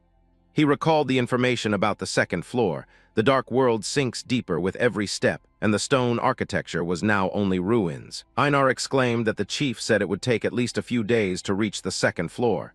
He replied casually, "That's what the book says." Einar naively believed him. It was surprising he could do it. Anyway, this place is practically gone. The faint moaning officially made this place a land of the dead. He whispered, "You feel it too, right?" She blinked in confusion. "What?" He put a hand to his chest, feeling his heartbeat pound. "I feel like something is running through my veins, spreading through my body." Einar cheerfully congratulated him. "That means your soul status has been upgraded." "Congratulations," he said, bewildered. Soul status upgraded. In Dungeon Ender Stone, the life force players use to cast skills increases with level, and the number of essences usable also rises each rank. Now at level 2, he could use 2 essences at once. She was curious, "But it's strange, your soul status leveled up without killing monsters." He was nonchalant. "I think clearing a floor and being the first to reach the next counts as an achievement. I knew this would happen, which is why I did it." Achievement experience for monster types is only earned once per type. Once you reach a certain point threshold, achievements become harder. Being the first to reach the next floor quickly grants unlimited experience, making it easy to accumulate points. He inwardly excitedly thought he had to keep this secret and exploit it fully before others discovered it. He turned and suggested, "Hey, keep what we just said a secret. If anyone asks, tell them it takes a few days to reach the second floor." She nodded firmly. "All right, He was satisfied. Good, now she wouldn't blab. Seasoned adventurers would come here. If they saw newcomers like them, they'd interrogate them, so it's best to pretend you don't know anything. Einar worried, let's get out of here first. I'm more afraid of those adventurers than the monsters. Bjorn nervously tied the torch to his helmet with a cord. I call this the torch mode. Adventurers used this method, but he still felt awkward. Einar gleefully patted his helmet and praised, looks cool. It's not too hot, is it? He calmly replied, of course not. These are magic torches, useful tools that stay lit all day when activated. The land of the dead had stronger monsters than the goblin forest, but there were no traps, so it didn't demand dexterity. This place was suitable for 2 battle maniacs to get through. Suddenly Einar's sharp eyes noticed something off. She screamed in horror. Demonfall, Bjorn assessed. Since it was Einar's first day, there were only 3. By the 3rd day, the number would double. Einar cracked her knuckles. I haven't moved like this in a long time. My hands are itching. I'll take them out myself. Her sword strokes fell with force. She shouted and swung in a flurry. After a while, Einar nonchalantly finished off the lot, remarking, too easy. The 2nd floor should be like this. But a terrifying scream in the night stole Einar's pride. She turned pale and trembled. Bjorn asked, what was that hair-raising wail? He judged silently. She was big but a real coward. He carefully explained, they're banshees. Most of the time they don't attack first, so just ignore them. Einar clung to him, trembling with fear. I get it, but are you sure we don't need to kill them? They won't threaten us, right? He was certain. My attacks aren't effective against banshees anyway. Besides, if we attack first, we'll be cursed. They'll haunt us until we leave the maze. Einar's hair stood on end as she screamed. What? Haunted? That's awful. Good thing you're a wise warrior. I really made the right choice coming with you. Suddenly a shout made her startle. She clung to him in terror. Bjorn, what is it? He helplessly said. Let me go. Look, Einar said. A skeleton horde. Einar froze, stiff and bewildered. Stunned, she regained her brave posture. Excited, she charged forward. I'll take care of them. Bjorn warned anxiously. Hey, aimed directly at their weak spots. Einar fought fiercely, but when she finished, she asked, dazed, what did you just say? He grimaced nothing. He sighed inwardly, feeling he'd been needlessly worried. The system announced, +1 experience. Bjorn continued to lead. Then we spent about an hour moving north as usual, encountering new monster types. Adult whites twice the size of regular whites. Mutated bone soldiers, called bone warriors or bone archers. But the difficulty was still low. They only appeared in small numbers, and his combat skills increased a bit. The staff's size and weight were the most suitable, helping him more easily crush skulls than with a hammer. The armor, tailored like a vest that reduced shield coverage, helped him fight more effectively. The helmet didn't offer great protection, but blocked arrows from bows. He confidently declared, we're back and stronger than before. He was great at annihilating enemies, but another man-beast was also outstanding. Watching Einar relentlessly slash and kill, he wondered if Valhalla was considered the matriarchal goddess of the man-beasts. She fought very well. He realized he hadn't understood why she screamed during fights at first. It turned out to be a catchphrase. He tried roaring a few times and got hooked. Bjorn was exhilarated, fighting side by side to shred the monsters. This felt different from battles with Irwin, so that's what a man-beast feast is like. The system reported. +3 experience after defeating an adult white, a bone warrior, and an archer. Einar worriedly pointed out to Bjorn, your hand is injured. He shrugged, unconcerned. It'll heal soon. Sure enough, white smoke rose from the wound and it began to mend. Einar exclaimed in amazement, it's completely healed. Is that the death spirit seal? He letter 1 EC9 smiled and nodded in confirmation. The Death Spirit Seal's effect surpassed natural healing, taking only minutes to heal a 0.5 cm deep wound. The essence self-regenerates, increasing endurance, painful but effective. Bjorn touched the ground, assessing carefully. The soil was no longer soggy and the terrain had changed. The banshee's screams grew louder. He said, be ready. Einar, an 8th level monster, will appear soon. A bizarre sound resonated. Einar shivered in fear. What was that sound, Bjorn? He solemnly arranged their formation. It's the call of demons. Get into position. Whoa, that's a reaper. I've heard it swallows the maze's light, but now I see it with my own eyes. It's scarier than he thought. Its face was wrinkled, its wail gloomy like hell. He calmly instructed, aim for the head like I said. Attacking other parts won't be effective. Despite her fear, Einar resolutely replied, okay, I trust you. The two charged in with direct attacks at first, coordinating rhythmically with strikes high and low that made the monster reel. But the Reaper's flesh was super thick, enormous and huge. Their strikes were insignificant. He cursed under his breath, damn it. Bjorn tensed. It was too difficult, like stabbing into rock. The Reaper, furious and bloodthirsty, spun and counterattacked, sending Bjorn flying with a single blow. It's also incredibly strong.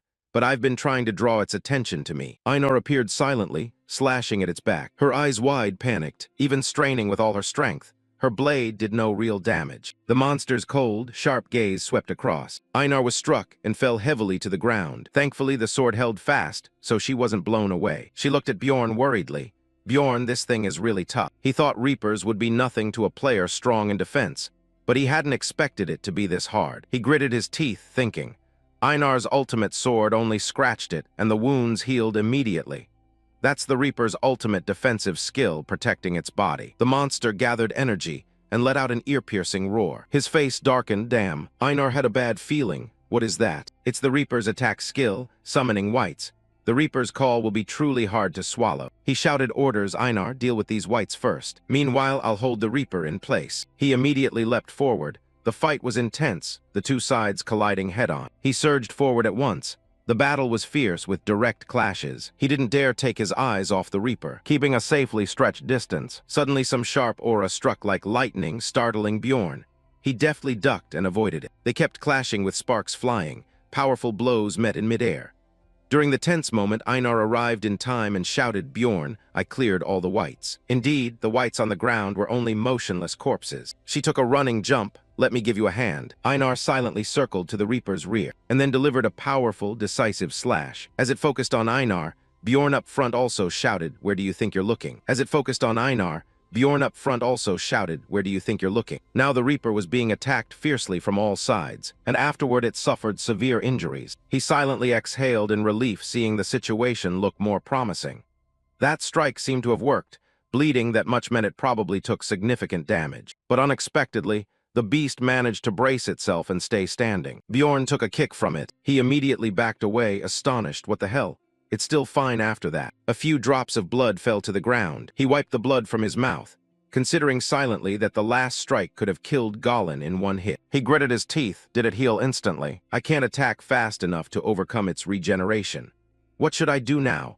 Do I have to give up killing this thing and focus on the level 9 monsters? Suddenly Einar boldly, without fear, grabbed one of its legs. Drag it, Einar. Determination blazed in Einar's eyes as she shouted. Bjorn was startled, understood her intention. She was destabilizing it. Not a bad idea. Hey, I'm coming. I'll deal with the other leg right away. The Reaper staggered and toppled to the ground. The Reaper panicked, helpless as its massive body slammed into the earth. It roared and thrashed violently. Bjorn and Einar advanced, taunting in a malicious tone. Looks like you can't get up on your own, huh? After a while, Bjorn felt exhilarated, his hands moving, grinning broadly. This is just like when I used to beat rice cake bags on a trip as a child. He chuckled with glee, settling old scores. This was to compensate for the childhood psychological wound when the kid chosen as my playmate cried and wanted to go home. It turned out the two of them were enthusiastically beating the Reaper while laughing excitedly. It's fun for Einar, isn't it? I think so too, Einar. Bjorn, after 7,749 divine strikes, the Reaper has been reincarnated. Is this the true hunting method of a maniac? Dust cleared away. Einar excitedly cheered. Bjorn, look. It's a magic crystal and it's big. He examined it and judged it was only worth about 100 stones. She was stunned. What? A Reaper is only valued at 100. Bjorn nodded. But whites are 300. That price is indeed low, even though we risked our lives to kill it. Suddenly Einar asked thoughtfully, Bjorn, how much is a pastry at the inn?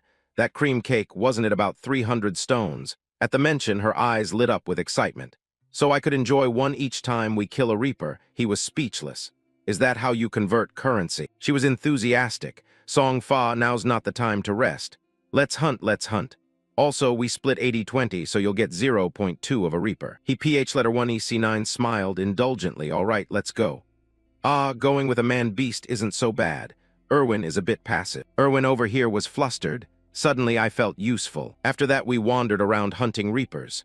As soon as we found one, we attacked both its legs and knocked it down. And if we kept pounding its head like thrashing rice, sooner or later it would die. We hunted about 70 Reapers that day alone. In the early dungeon and stone areas, the drop rate for essence was very low. Most players would equip and enhance based on the essences they obtained. Tired of playing, Bjorn suggested, that's enough for Einar today. I agreed. At night he sat quietly keeping watch as I dozed. That's why I'm after the Reaper essence.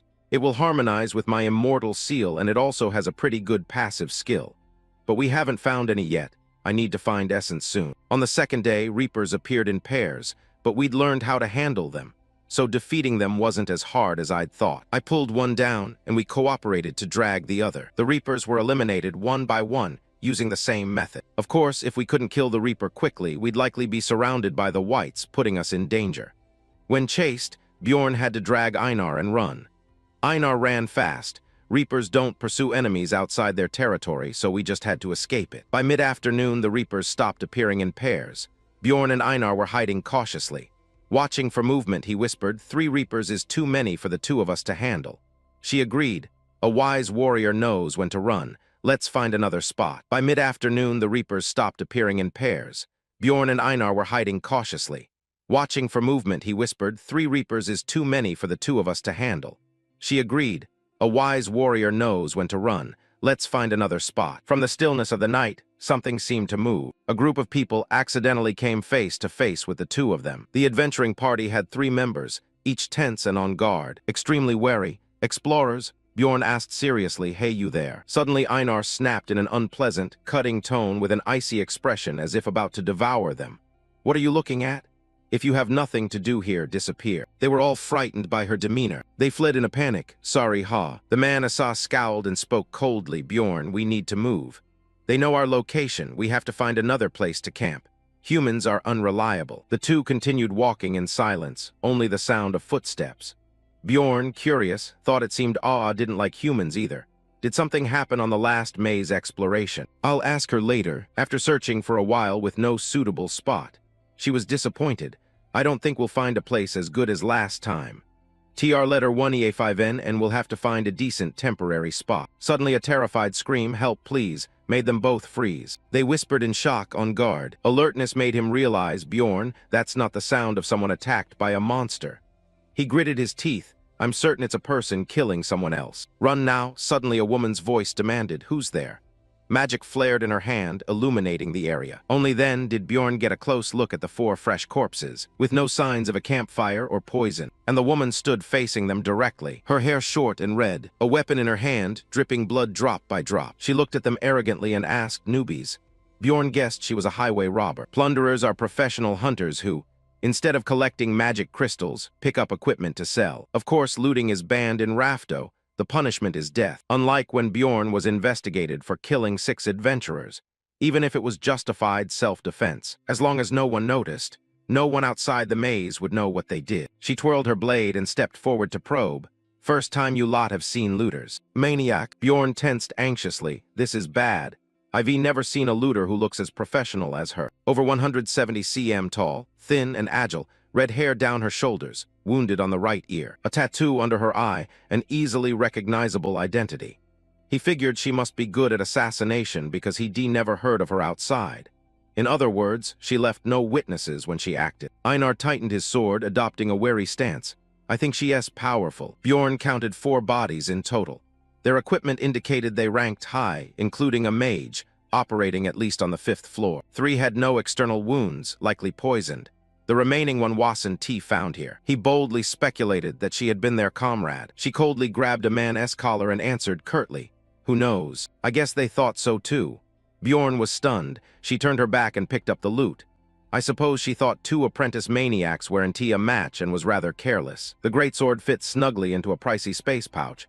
He couldn't imagine how strong she must be. He was tense when Amelia suddenly spoke. Maniac. He worked his brain and swallowed hard. The only way to survive was to ask her whether we should fight. He decisively turned and, not running, ran as fast as he could. Her gaze followed them with deep meaning. While running desperately, Bjorn thought they were buying some time, though he didn't know when she would chase. He anxiously glanced back for a moment and realized he saw other marks used to identify the path. He said, we'll follow those marks to the teleport gate down to the 1st floor. Suddenly Bjorn froze in surprise. In the heat of the moment, they ran straight into another party of adventurers. Bjorn glanced at the 4 human adventurers. You in charge, he said. Maniac. Einar hated it and was about to draw his sword. Step forward to stop him. Humans are hard to trust, but we have no choice. He stated solemnly, we were chased by bandits. We need help. The leader probed suspiciously. What guarantees you not bandits yourselves? Bjorn persisted. I swear on the honor of a warrior that I am telling the truth. The other hesitated, seeming to believe him. If you say so, Bjorn exhaled. A warrior's oath in this world was like a cheating command in a game, prompting conditions. If we defeat the bandits, we'll take all the reward. He agreed immediately. Fine, he arranged it contentedly. You go this way first. I'll use the dwarf god S skill to hide here. No one will notice if I use it. He cast a dwarf god skill to assimilate with the environment within a 3m radius. It has an extremely strong long-range stealth skill. The drawback is you can T-move, but it avoids unnecessary fights. I think we ray lucky, but the leader chuckled, lucky indeed. Two maniacs just walked into our trap. Bjorn and Einar froze stiff, afflicted by a control status. The leader laughed heartily. His cronies seemed pleased, surprised. Can T-move, huh, maniacs? What will you do? Answer us. My blood boiled with rage. We ray on fire. These bastards are also highwaymen. My essence urged me to seize loot. The Golem's active skill had been suppressed, so I thought I needed to take damage to dispel it. The others stepped forward to ransack Bjorn. You've probably gotten a lot in the past 2 days, right? Now it's all ours. He lifted Einar's chin and leered shamefully. We need women to sell as slaves, but here us a fresh maniac instead. What a pain. Another sneered, even better. Dante, you know how much a maniac's heart sells for? Bjorn went pale. He felt their disgusting lust. The hat wearer curled his lip mockingly, scared stiff. What can that do? You still can escape this control skill. He ordered, take them out now, or it'll be a huge problem. The hat wearer sneered, relax. Have I ever messed up something stupid like that? Bjorn wondered, are we really going to die like this? The hat wearer bared his teeth and lunged toward him. Farewell, maniac. Bjorn mused and curled his lip. He only needed to take one hit to be able to move. Just then the sharp blade of that man plunged deep into Bjorn's neck. He pulled his head back to avoid the killing blow. The plan worked. Bjorn swung wildly to the other's astonishment. What? How can you? Before he finished speaking, Bjorn sent him to meet the king of hell. The 2 remaining men went pale with horror. This is bad, deal with him quickly. Bjorn pulled the knife lodged crookedly in his neck. Blood gushed like water. He steadied himself and hurled the knife forward. Shout, Einar. She gritted her teeth and endured the pain as she drove a dagger into her arm. Exhausted, he entrusted the rest to her. Einar finished, and Bjorn collapsed from exhaustion. She moved immediately, grim-faced, drew her sword, and with a few basic, furious strokes, she cleaved the remaining helmeted man into pieces. Einar stepped forward slowly. The leader in the hat trembled, begging for mercy, but Einar's face was ice cold. She decisively slashed him down to log out immediately. She glowered and glanced behind her. The leader panicked and fled. She gritted her teeth in contempt. She looked to the side and saw the blood-soaked scene. What a scare. Bjorn, you're bleeding too much, Dante die. Bjorn, hang on, pull through. Einar, the medicine, Einar. She hastily drowned out his words. Bjorn's dying. Those bastards killed Bjorn. Okay, I'll avenge you, Dante worry. Finally, he received a proper vial of medicine. Einar checked the wound anxiously. It's likely to leave a scar. Bjorn twitched the corner of his mouth in amazement. The good news was that the wound activated his immortality seal. He should have died without it. Einar slapped his shoulder excitedly. Awesome, Bjorn. You're the only maniac with a scar on his throat. Bjorn was bewildered. She treats this like an achievement. He thought not many maniacs survive with a throat scar, even ones as tough as Hulk. He said if she had looted all the gear, then they should chase that guy. He hadn't run far. After that, the taunting leader was grabbed by Einar. He struggled. Please, Dante, kill me. Bjorn tried to reassure him. Einar let him go. We need his stealth skill to hide from that assassin bandit. At that moment, a dart flew and embedded straight into the man's neck. He panicked. It's a poisoned dart. Amelia murmured approvingly. Hey, maniacs, that was a good fight just now. She exuded killing intent, understanding immediately, and Einar shouted urgently, if we can run anymore, then we have to fight. Both of them immediately lunged forward and attacked in unison. We'll fight her. Einar swung powerful sword strikes, but Amelia deftly evaded. She watched calmly. When Bjorn attacked, she stepped back and dodged. She even used a small dagger to block his sword. Only then did he realize how fast she was. How much essence does she have? There was no other way. They had to knock her down. I'll pin her down, he shouted. Einar right then, but his expression turned stunned, and suddenly his whole body collapsed helplessly to the ground. He lay motionless, bewildered, wondering why his body had suddenly gone limp. She had pierced his armor and stabbed his flank with a dagger. How could she do that? Am I an aura user or what? We don't stand a chance. At that moment, Einar surged forward to attack from behind, but she was hit as well. Blood streamed constantly from her mouth. Bjorn Janer could only curse helplessly. Damn it, Einar. The basilisk's paralytic poison has entered your body. He was shocked. She surpassed him in every way. Strength, speed, everything. Damn, am I really going to die in a place like this? As the dagger drew close to his face, she suddenly said, but if you swear you won't tell anyone about today, I'll let you live. He was stunned. What? I was going to do that anyway. I really don't want to kill a ma person. I owe them. Bjorn faintly understood.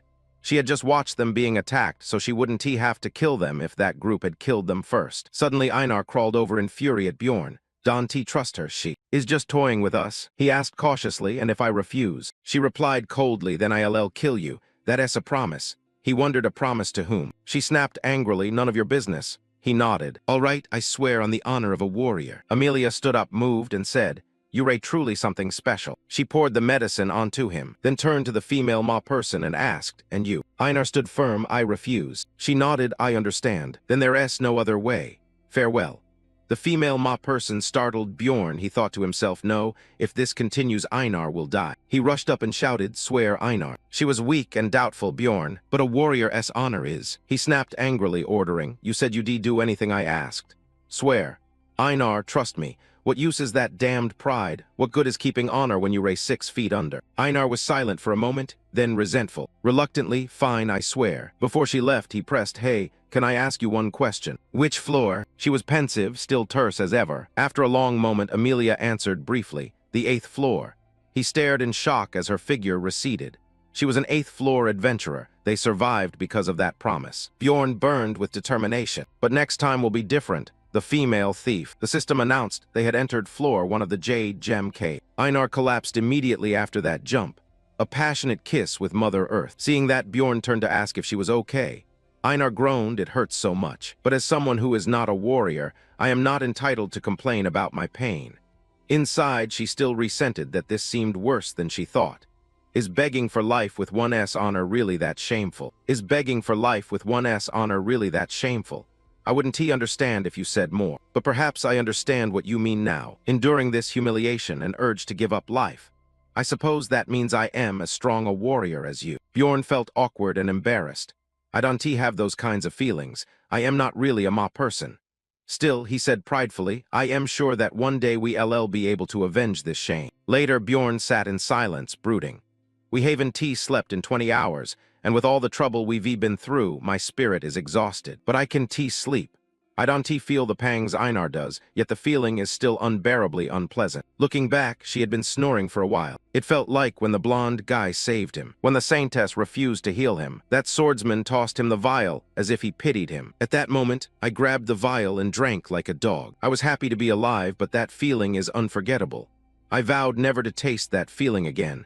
So what's the problem? I made the best choice among the situations I encountered. In other words, I tried to focus on the present. But what else could I do? The moment I opened my eyes, I saw a man beheaded. And then a string of events far beyond reality continued to occur. So I had no choice but to prioritize my own safety first. But I can keep existing like this. All right, change of plans. Bjorn was filled with resolve. Thinking that, he called to Einar. What if I told you there's a way to become stronger, but achieving it is extremely dangerous? She replied calmly and briefly, Of course I'll do it. After all, I'll die if I don't get stronger.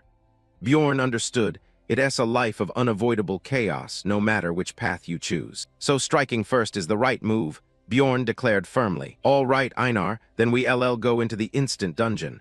We have to throw ourselves into the chaos first. What doesn't kill you will only make you stronger. As soon as they entered, they enthusiastically dealt with the swarm of axe gnats. Experience shot up. Einar marveled, 4 monster types at once. She hadn't expected a place like this on the 1st floor. That's why this area isn't famous. It's tough here because up to 4 monster types appear at once, and you'll have to learn to use a torch. The place is pitch dark. There's no reason to come here unless you're taking a shortcut to save time. But that also means it's perfect for hiding things. She looked curiously at the tombstone before them and asked Bjorn, What is this? He stepped forward to inspect a memorial for the first person to discover this maze. The wise Difflon Grondel Gabrilius honors, the one who took the first great steps. He thought to himself, it's exactly like the lines quoted in the game. The hidden conditions are probably similar to before. He warned carefully Einar, I am going to open the instant dungeon, but whatever happens from now on stays secret. She immediately, without hesitation, nodded, I swear on the honor of a warrior. Suddenly she turned to ask, somewhat naive, by the way, what's an instant dungeon? He rubbed his temples and explained, it's a maze within a maze. In the game, it's called an instant dungeon. A dungeon opened up by selected members. The first-tier instant dungeon requires you to place magic stones corresponding to 4 monster species on the memorial. He carefully placed the 4 stones, the magic stones of Goblin, the dwarf ghoul, the thunder wolf, and finally the magic stone of the white. And with a magic stone from an 8th level monster on the 2nd tier, the instant dungeon will open. Let us go in. Einar, the white magic stone will open an instant dungeon that can hold up to 5 people. The difficulty depends on the number of participants. What awaits us now? An instant dungeon is a maze nested within another maze. The game calls it a unique dungeon. A new realm spawns randomly on each floor. Instant dungeons have a respawn time. On average, a first-tier instant dungeon 1T reopen for at least 3 months of city time. But waiting for a dungeon to reopen naturally is long and inefficient. So people find ways to force open these instant dungeons. On the first floor, there are 4 instant dungeons. The one we entered has a sky red as blood, as if the apocalypse is near, with swarms gathering around a blood-stained black castle. Einar exclaimed in shock, so terrifying. Bjorn pondered, I recognized this as the blood-infused city from a magic crystal of a lost friend. Seeing it in person is overwhelmingly imposing. On the first floor, no matter the difficulty, these instant dungeons are doable. The important thing is who will appear. The members who raid this place are pre-selected. Einar warned Bjorn someone is coming. A heavy footstep echoed. They waited anxiously. Who could it be? Scene shifts to the first floor of the gem cavern maze. A voice rang out, Irwin, you using frivolous magic again. Irwin stammered awkwardly. But with only this dagger it's too hard. Teresia scolded, I told you to practice self-defense and stop relying on frivolous magic. She frowned in retort. But the elder brother told me to focus on what I do well. And an explorer's duty is to trust the party and do your role to the best of your ability. Teresia didn't deny it. He's not wrong, but life isn't always a dream, dear. Her older sister admonished sternly, Irwin, teammates are often just people on the same team. Don't overvalue them. Irwin seemed not to understand and replied perfunctorily, Yes, ma am, but changing the subject, can I get to floor 2 already? I bet Uncle is raking in a ton of money up there right now. Teresia smiled, hunting a bit on floor 2 1T speed up your maze climbing much. So we'll go into the instant dungeon. Irwin was surprised. What? But I thought you had to be lucky to get in. She agreed. Indeed, some veteran explorers never got the chance to enter the instant dungeon even once in their lives. But she added that the last time it opened was 8 months ago. A full open-close cycle of an instant dungeon lasts at most 8 months. So maybe the first floor instant dungeon is about to open. Irwin pouted, really? And Uncle didn't tell us anything about this? Teresia pondered. It made sense. After all, that madman is a newcomer with little experience, so his maze runs are inefficient. She smiled with meaning, confidently declaring, Irwin, trust me. Give it a year and you'll be stronger than that madman. Suddenly the ground trembled. Yes, the two dashed forward. Teresia immediately recognized the sound as an instant dungeon opening. Hurry, run, Irwin. Yes. The two sped forward. Teresia reached out and nearly touched the entrance. But the gate vanished before her astonished eyes. Teresia regretted, darn, were we too slow. From the other side came a hearty laugh. Bjorn thought to himself, the first member of our team is a delighted dwarf who stepped in. At last 2 people managed to get all the way in. Madman, not bad. The second was a radiant blonde sorceress who appeared. I'd never have guessed where she was from. Turns out it's the blood-infused city. Bjorn was briefly surprised. A sorceress. There are still sorceresses on the first floor. He thought this team actually looked solid. The dwarf was amazed to unexpectedly see a sorceress here. The sorceress tugged her hood and smiled teasingly. Bjorn affirmed excitedly, she's amazing. Einar asked in wonder, are all sorceresses that great? Wasn't the librarian the other day also a sorceress? He explained that librarian was a rank 9 sorceress. Sorceresses are an important force in the city. Only those whose skills are certified can enter here. In other words, her presence indicates considerable power. The sorceress smiled lightly. This madman knows a thing or two. She introduced herself. Time for introductions. I am a Lua Raven, a rank 6 sorceress. Bjorn observed and judged. Though a bit arrogant, most sorceresses in the game are obnoxious. This one's attitude was actually quite decent. Her attitude was indeed quite decent. The porter spoke up. My name is Tarjan. You always announce yourself. Pleased to meet you. I am Hikurad Murad. I've been an explorer for 3 years, he exclaimed, noting how impressive that gear looked. Bjorn introduced himself. I am Bjorn, son of Jandal. Einar added, I am Einar, the second daughter of Fenelin. Bjorn fell into thoughtful silence. He inquired, may I ask directly? Neither of you seem inexperienced on floor 1 or to have unfinished business here. So how did you two get in here? Alua Raven smiled shyly. I can go into details, but basically I heard this area is about to have an instant dungeon appear. Hikurad Murad, same here, he sighed to himself. So they refused to reveal their method, probably keeping their trick to themselves. Alua Raven cheerfully proposed that the money earned from this run be split evenly among everyone except Tarjan. Provided you all follow my orders. Hikurad Murad agreed. Certainly. You obey the sorceress. It's an unspoken rule in the maze. She giggled with satisfaction. Hearing that makes me happy. Bjorn sighed. With a sorceress on the team, we have to listen to her. After all, sorceresses are recognized by the royal house for exterminating evil spirits. He said, I agree. Einar cut in, I disagree. He panicked. Einar, she was frank. I want Bjorn to be the leader, not just any madman. He is a wiser warrior than anyone. He cried out in alarm, what are you saying? His heart silently wailed, please, shut up. She bragged proudly. He even reads 6 hours a day. Everyone froze. A madman who reads, this guy is truly something.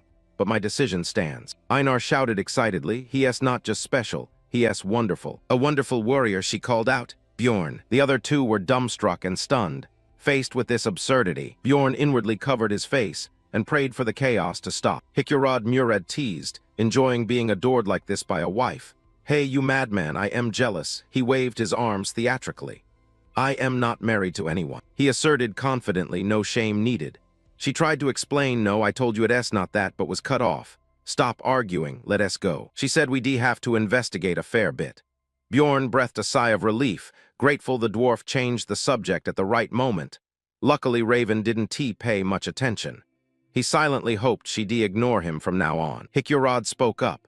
Wait, are we leaving right now? We only just learned each other's names. Let us introduce skills too. Raven replied, not necessary. She waved her hand lazily. The monsters in the blood-infused city are all rank 7 or below, so just me and Tarjan are enough. These words left the three of them stunned. She added, oh, and I'll take the guard fee as my research fund. Only I can study it anyway. The dwarf grew angry. You want to take all the guard's loot? Bjorn understood. Disputes over loot in dungeons are common. He snarled, do I look stupid enough to be led around? The sorceress, of course the quarrel was 100% about money.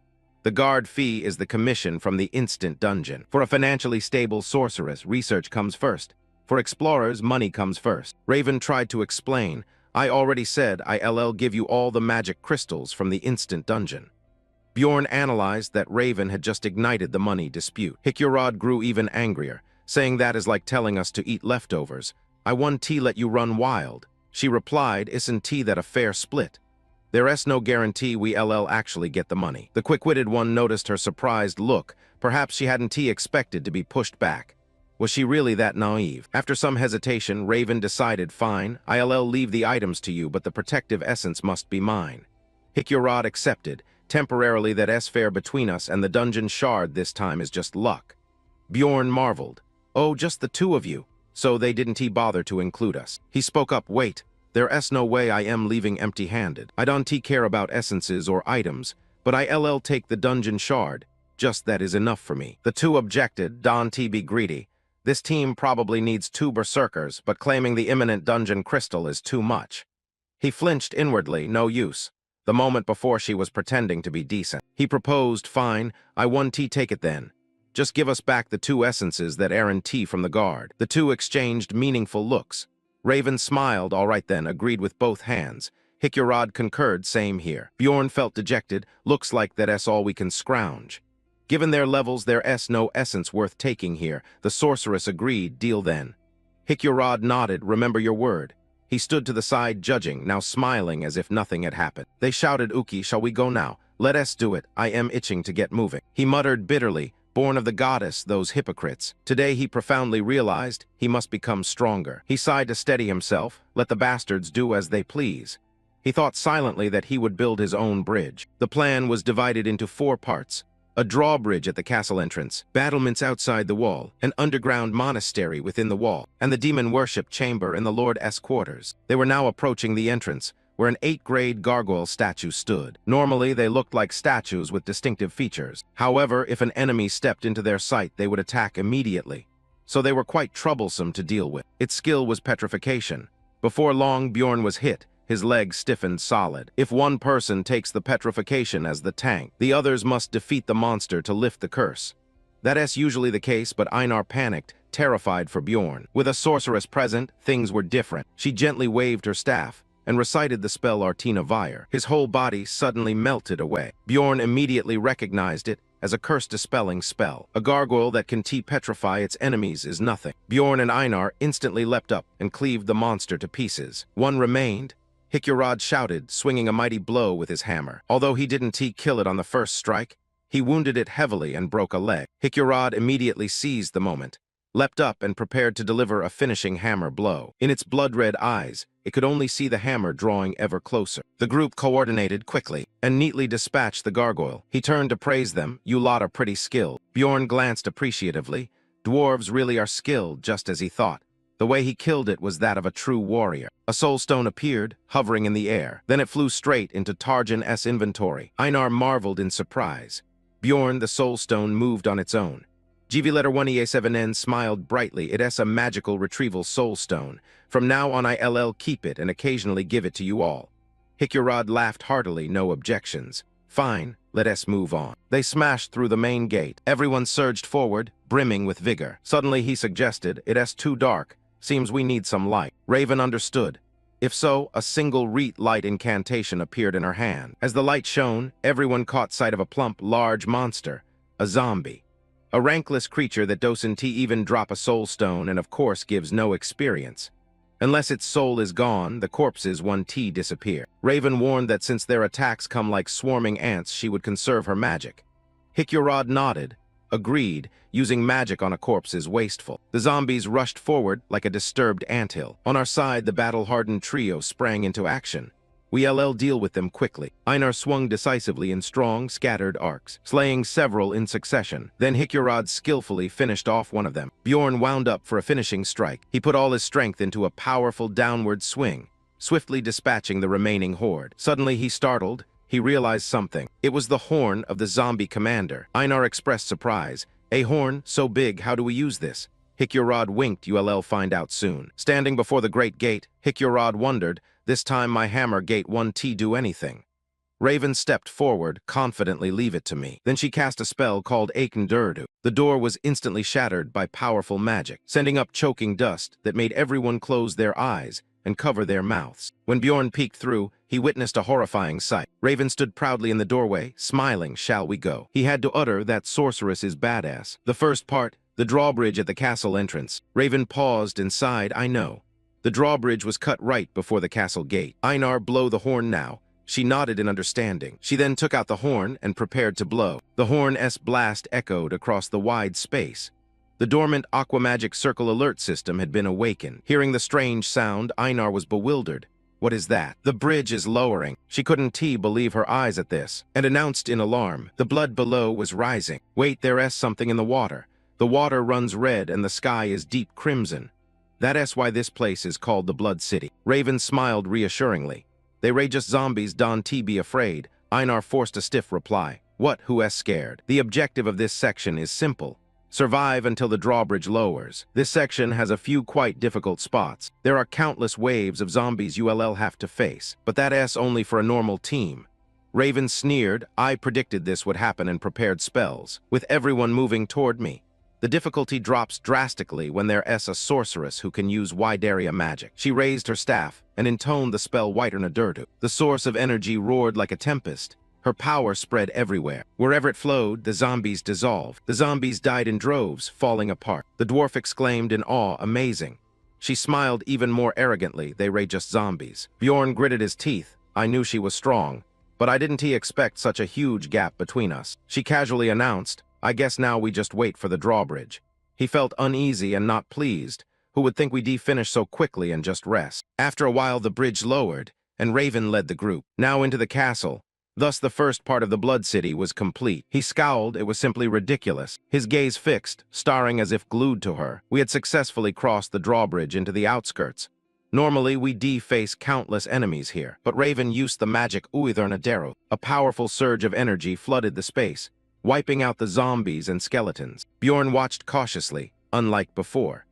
This time she couldn't eliminate every monster with one blow, though she was still very powerful even while not fully active. With a single incantation, she eradicated nearly 90% of the monsters. But the Death White remained undefeated, perhaps because it could regenerate. Raven nimbly commanded, "ILL, have you handled the remaining monsters?" The three surged forward confidently. Einar replied confidently, "Got it." The two slipped under the Death White's legs while it was still dazed. They used a berserker dual combo skill and sent the beast flying. Like true warriors, they struck decisively, creating a bloody scene that shocked Hikurod.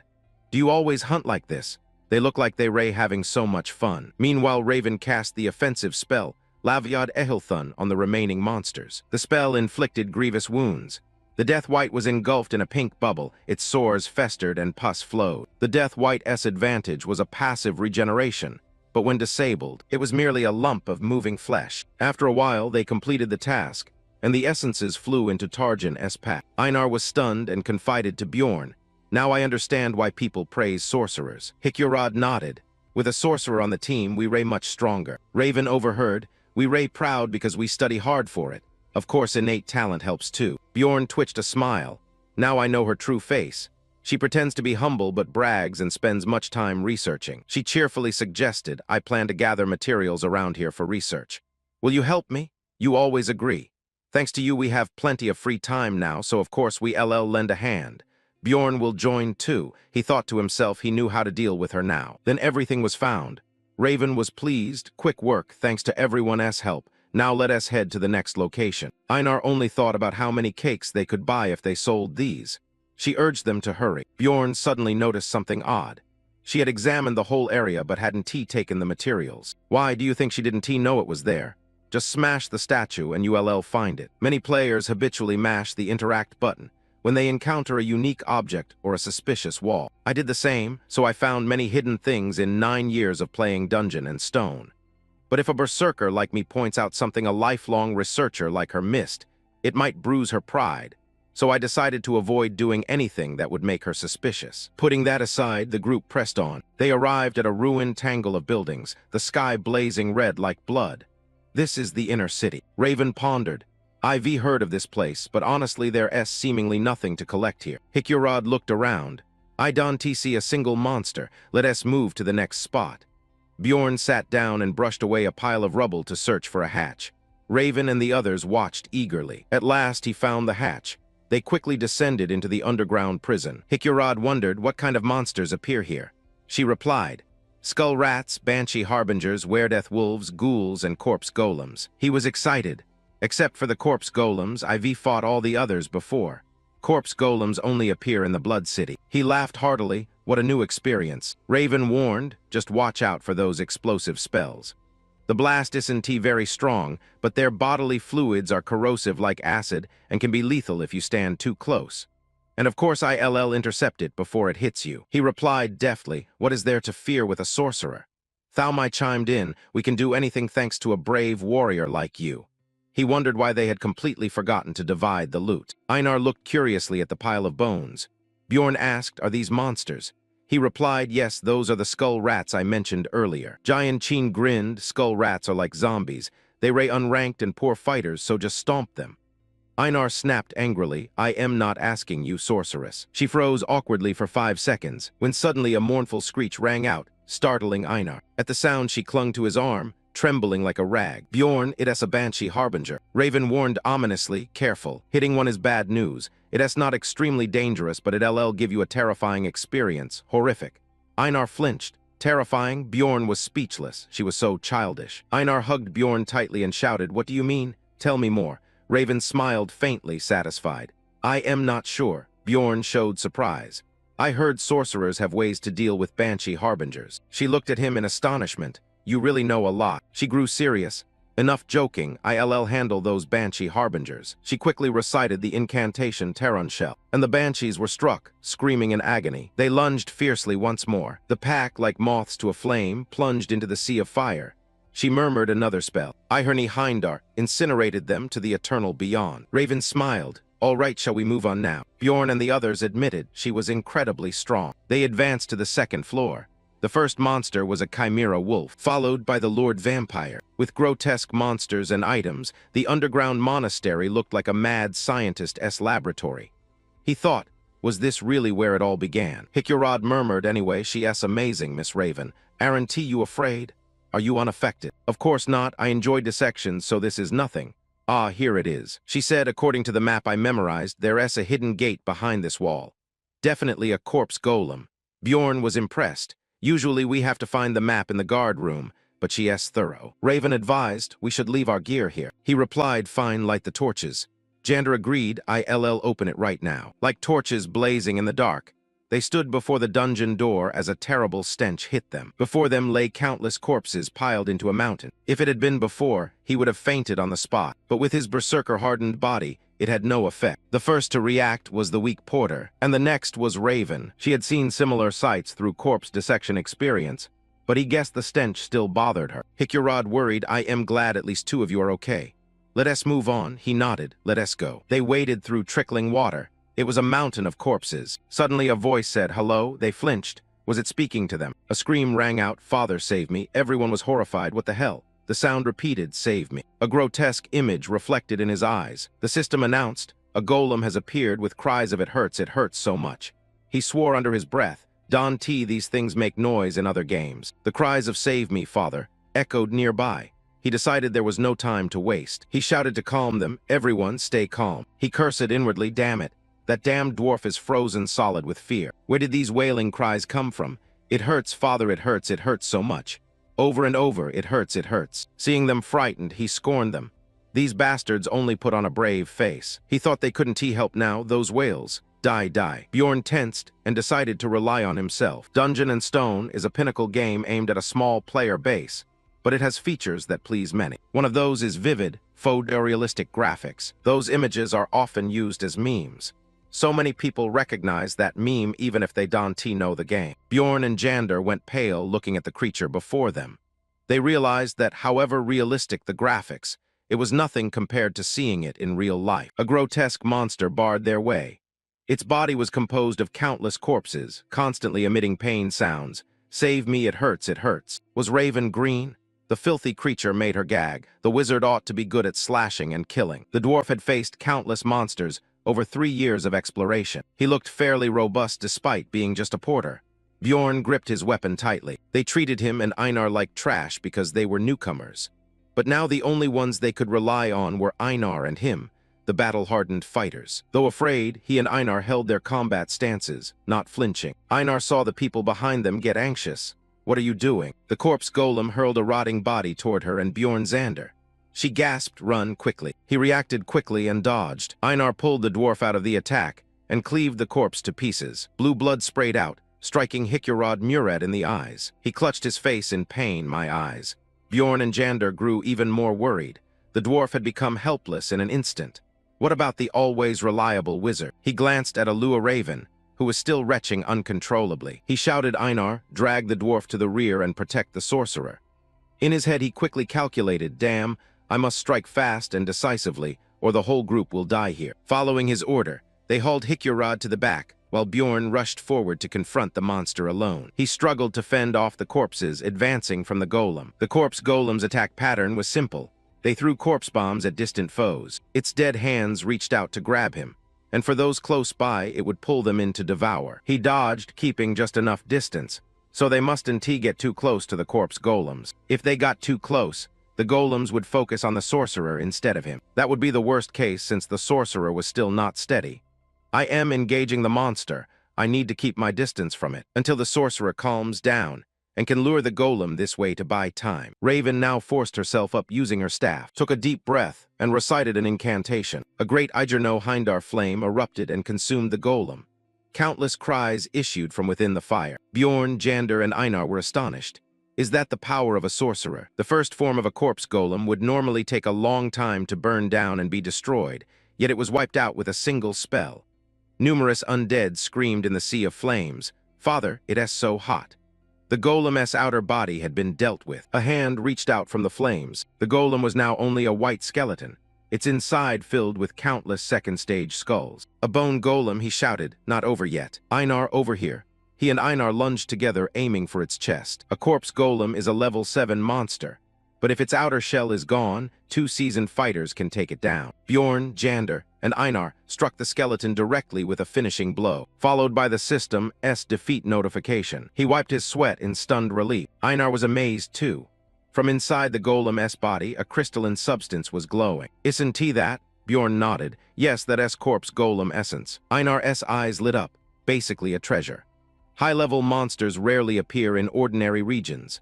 For explorers with few chances to find ruptures, they come like summer showers in a drought. The loot taken from the guards is what every explorer covets, but the most tempting part of the haul is the rapidly accumulating drops of essence. Bjorn and Jander couldn't take their eyes off the drop of essence. Thinking back, this is the first strange essence our group has obtained. Awkward, what should we do now? Of course I am not going to lose a good item. We have the right to take it. He looked at the struggling sorcerer and dwarf.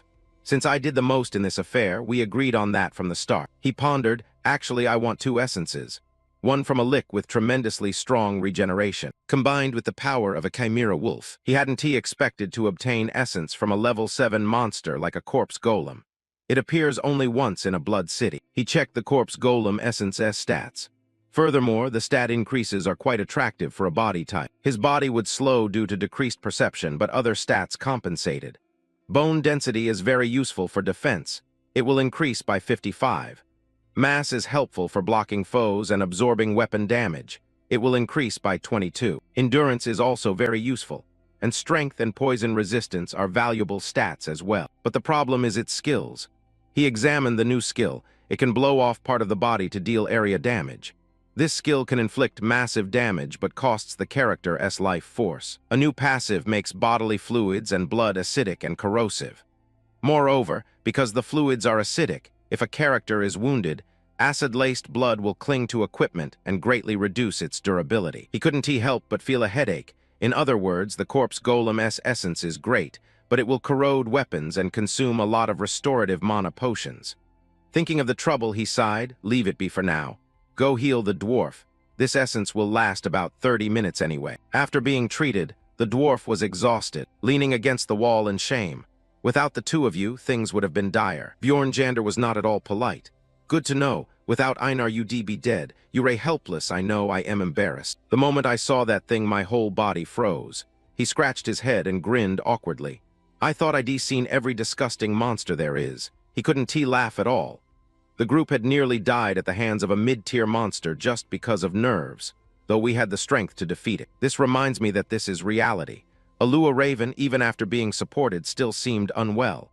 I am very sorry. Bjorn Jander paid it little mind. Is she back to normal? Then let us talk about distribution. I'll say first, we defeated the corpse golem. Alua Raven didn't deny it. I know, luckily I forced myself to use that spell. He was annoyed at those explorers, what a bunch of bastards. Instead of thanking her, they claimed credit. If I don't speak up, I won't get a single coin. He continued firmly, we saved you. That goes beyond the duty of an individual, docent it. Alua Raven sobered, I agree, so what do you propose? He proudly declared, we will take the armor stone. Silence fell over the space. Hikurad Murad was the first to speak up. He laughed and pointed, I agree. If not for this mime-powered woman, I'd be dead. Alua Raven pulled her hood low. I don't agree. But if we really have an armor stone, I'll be fair with you. He accepted that. Fine, that's settled. Then he revealed the important news. The corpse golem left behind an essence. Alua Raven and Hikurad Murad were as surprised as he expected. What about this? She couldn't contain her excitement. Corpse golem essence. It's even rarer than guard essence. I've heard it's scarce. Even the Exploration Guild doesn't fully understand its uses. She bit her nails, unwilling to lose such a valuable thing, but having it, she could study its properties. Bjorn Jander had predicted her reaction. Now the real negotiation began. Tarjan spoke up. I have a proposal. If you want, I'll give you the corpse golem's essence. But if we obtain guard essence, I will take that instead. She eyed Bjorn Jander warily as he reached out. What do you think? Raven asked suspiciously. You want to trade the corpse golem essence for guard essence. Although it wasn't certain guard essence would drop, Bjorn replied calmly. I'll take full responsibility. She brightened with joy, her eyes sparkled. If that's the case, fine. The corpse golem is far more interesting than the guards. He quietly rejoiced at achieving his goal. Truly. Hicurod wondered aloud, so you'll give the essence to the transporters. I heard mages can use it, right? She held the vial excitedly. My grandfather will study it. Bjorn looked at the vial in surprise. A vial. So valuable that no one puts essence below level 6 into a vial. Hicurod admired it. It is so expensive and you have one?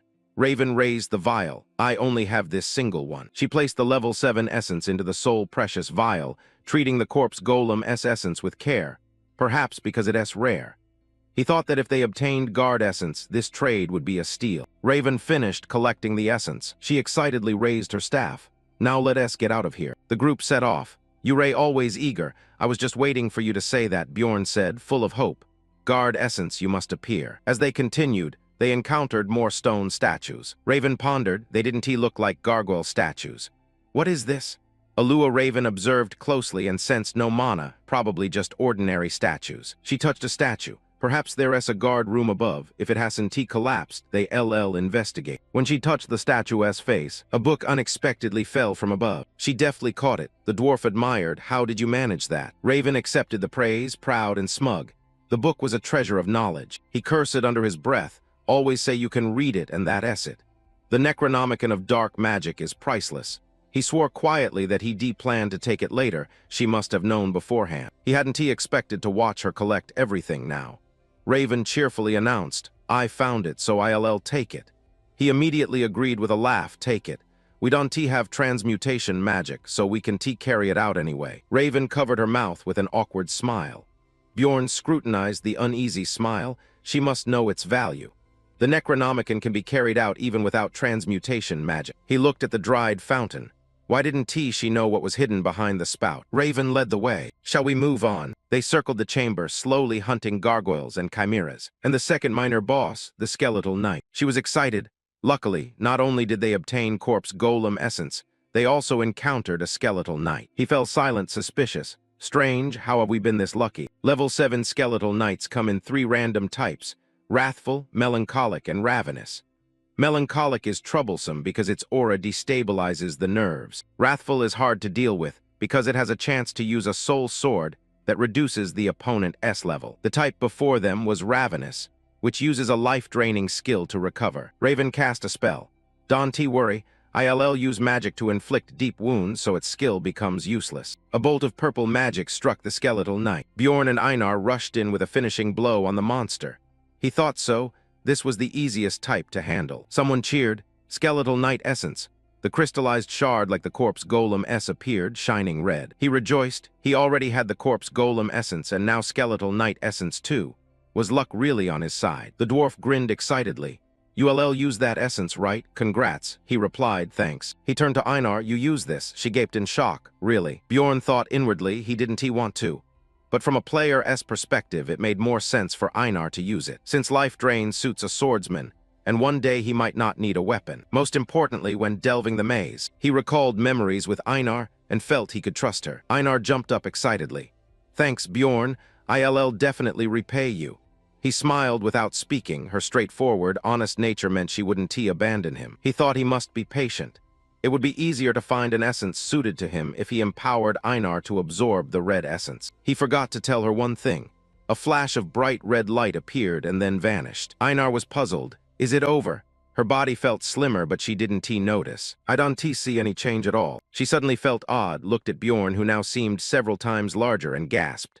Huh, something's off. Why is Bjorn so huge? She looked at the dwarf and the others. They grown taller. The dwarf's not so short anymore. What did you all do?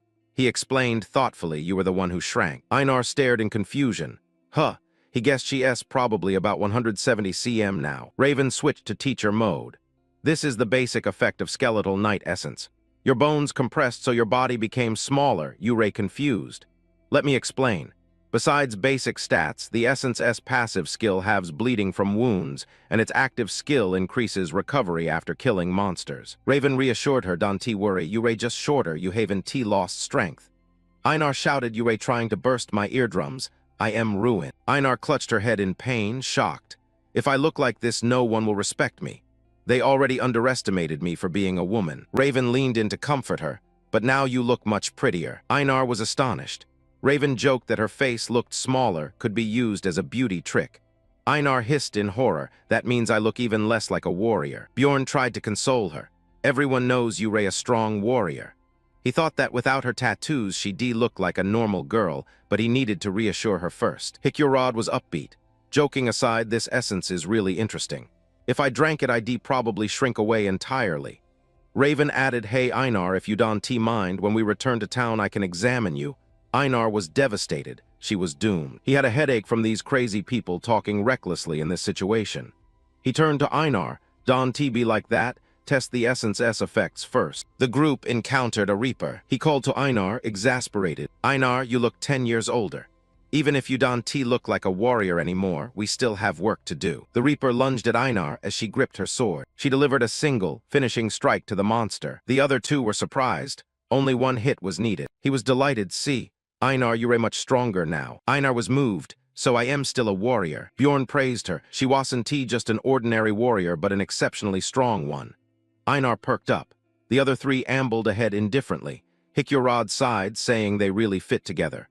Raven casually, yes, let us go. They stopped before a door, which led to the guard room. He grinned with delight. It's almost over. It's been fun going with everyone. Raven was happy too. What a pity, I wanted to keep going with you all. He mulled it over. All right, I am about to get guard essence. The two ahead chatted cheerfully. Right, we're really lucky today. He agreed, we really are lucky. I got an essence for Einar and we defeated the corpse golem. He recalled the journey from his modern life until now. Has his life ever been this smooth? He worried what he'd do if something bad happened now. Hikyorod gripped the doorknob, then let us go in. He noticed something odd. Wait, was the doorknob this color before? He rushed forward to stop him, closed the door quickly, but it was too late. Hikyorod opened the door, bewildered. Huh, what do you mean? The door opened and a danger alert sounded. The system announced that the red vampire of the castle had awakened from its slumber. He was terrified. It was already too late. Raven couldn't believe it. No, this can be. Why isn't at the Death Knight Cambormine sitting inside? It looked like a doomed creature with sharp fangs and a long, excited tongue. It has been a long time since I've seen another creature like this. The guards have been altered. Raven went pale. True vampires usually appear after floor 6. Vampires don't show up here. This is a high-tier monster with superior intelligence. He asked coldly, where do you come from? He is the vampire Count Cambormine. Monsters are divided into 4 main types. Mutated monsters.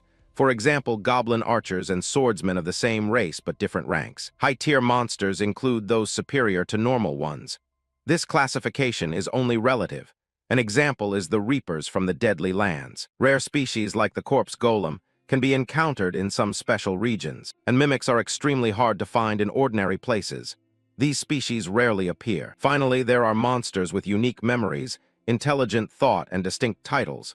The superior mutated species. The group turned and fled in haste. Hikyorod was shocked. What are those monsters? Why did a vampire suddenly appear? Bjorn urged desperately, run, stop complaining. The vampire Count Cambormine, a high-ranking solitary broodling and a level 5 monster, was not only skilled in melee combat but also proficient in dark magic. Raven tensed. An exceptional mutated monster appearing here was unprecedented. I don't understand either. Aren't superior mutants not supposed to appear on floor 3? Tusk, using floor 1 as an example, it's fair to say this has never happened. Even someone who has played this game 10 times has never encountered a vampire count here. I only learned of its existence from watching others play. Raven asked curiously and suspiciously, but how did you know something was off, Bjorn? You told me to close the door before I could open it. Bjorn was annoyed. She still wants to learn even now. He shouted urgently, just run. She replied nonchalantly, but I am carrying someone. Is there even time to run? That was too true. He couldn't argue. Damn the enemy. He explained, I just had a bad feeling about the door ahead. The color of the doorknob was very unusual. I tried that stage hundreds of times, but it never appeared. So I rewound the footage over and over, recording the vampire count appearing many times to see if anything was different. I discovered a small change. The door. It was the only thing in the video that differed from the times I played that stage. He gritted his teeth.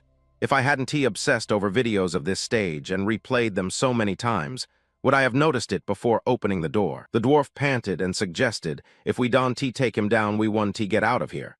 Isn't he fighting better? He stressed they should at least run towards sunlight. Cambormine's voice. These guests are so rude. He appeared, hovering to block the group, his form a vengeful spirit.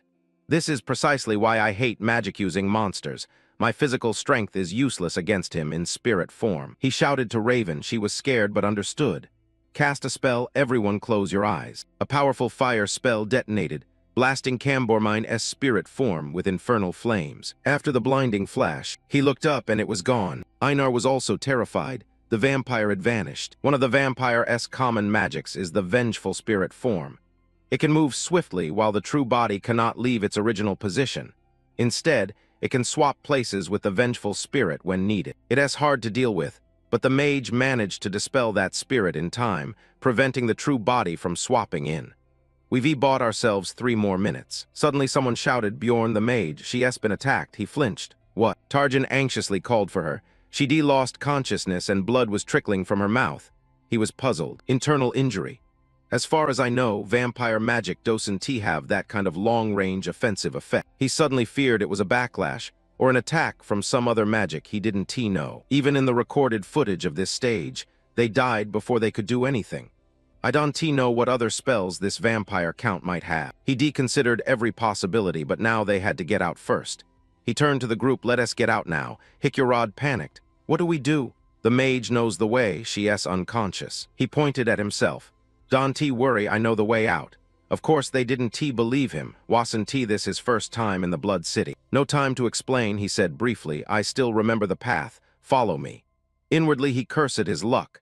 Damn it, even if I am treated like a strange genius, I have to get out of here alive first. Bjorn led the group at full speed down the long corridors.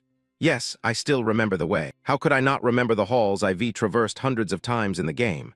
The exit was in sight. Relief surged. "There's the exit. Did you really remember the way?" Bjorn startled. He sensed Cambormine's power closing in right behind them. "Damn, it's tailing us again. Hurry to the exit." They all leaped out of the dungeon, and it chased them right to the threshold. Einar ran at the very rear. Outside it was still daytime, and Cambormine's power dissolved upon meeting the light. The sizzling sound was clear as everyone panted after escaping danger. The vengeful spirit form weakens in light. Thankfully, it wasn't dark yet. Hicurod wiped his sweat and admired him. He couldn't believe he remembered the way after only passing it once.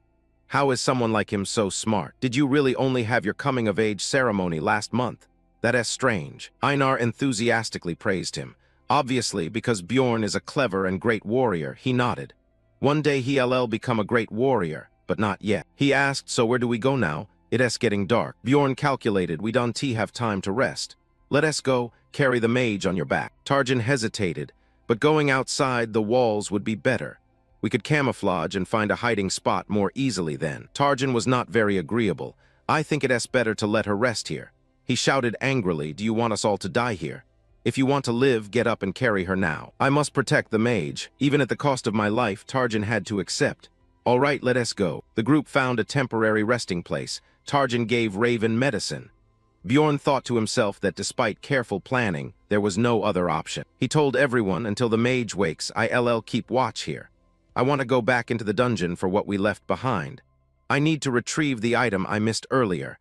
I'll be careful to avoid suspicion." After returning to the fountain, he smashed off the head of the statue in the middle. He looked at what was inside, satisfied as he expected. It was here. The goddess tier is commonly called a relic. It can only be used once and can heal wounds or even repel monsters. The system notified, "Your character has obtained the goddess tier." Back outside, he went to Tarjan, who looked pale as a withered leaf. "You awake?" She replied faintly, "Yes, we've escaped." He said bluntly, "But that thing will reappear as soon as it's dark." She was not surprised. "Is that so?" He wondered what kind of spell affected her. Raven hesitated.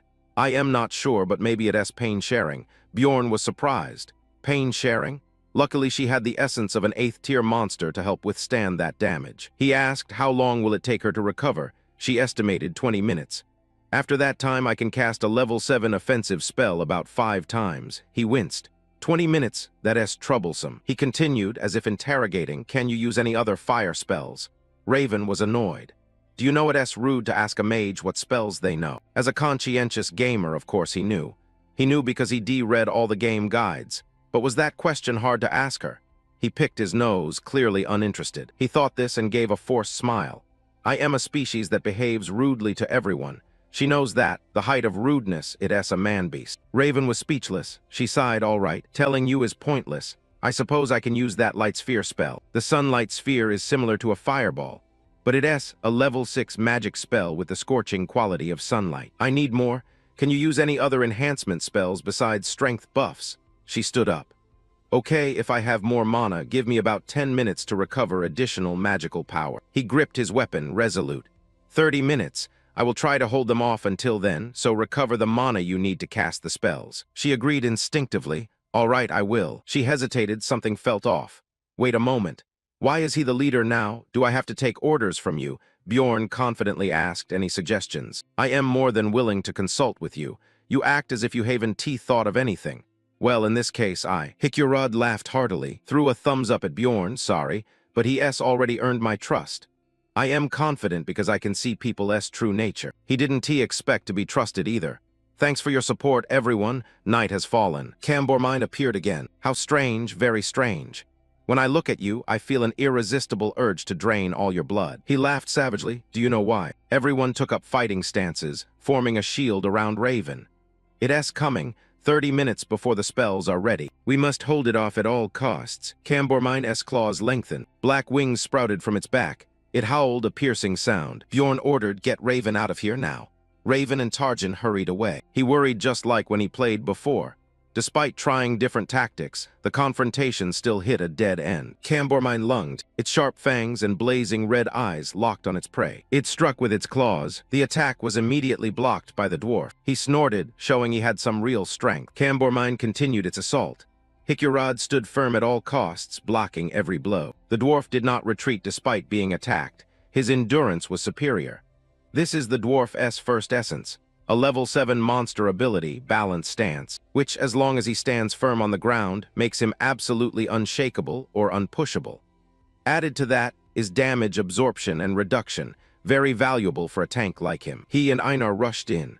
Einar, you two split to the sides, I'll handle the left. She moved in from the left. She swung a heavy strike. He realized and backed away to dodge. Just as he ambushed, gripping the fallen tree, Bjorn gathered his strength and delivered a powerful blow. Catching it off guard, Cambormine was pushed back. His right hand throbbed with pain, the sensation like an electric shock. On the other side, it seemed unaffected by his blow. He was startled to see countless black crows emerge from its body. Crows. Those gruesome flocks of crows charged at the three of them and struck true. Those terrifying flocks of crows barreled into the three of them and hit. His second essence triggered an emergency recovery. The crows slammed into shields which burst, blood spraying everywhere. Bjorn sweated as he had to block it, but the poisonous blood splattered everywhere, too dangerous if exposed to it. Einar turned pale, strange sigils appeared on her and Hikyorod's foreheads.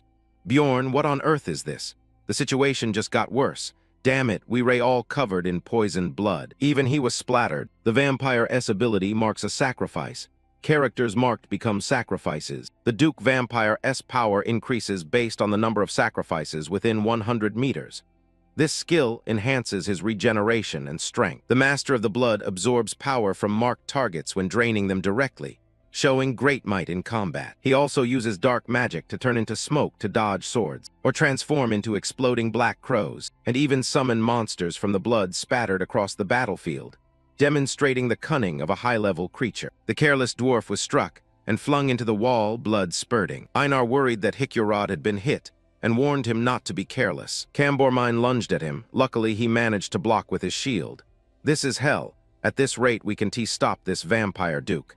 Is the game over? He asked Raven via telepathy how much she recovered. Alua Raven's voice rang out. Can everyone hold on 5 more minutes? He gritted his teeth. 5 minutes. The dwarf who took the brunt had been defeated. He and Einar were gravely wounded. He had no choice but to shout loudly. Einar, take the dwarf and run now. She was astonished, but he gave her no chance to hesitate. Hold it off and buy time. Hurry. Einar hoisted Hikyorod and fled. Bjorn took the hit, I know. He decided to go all in.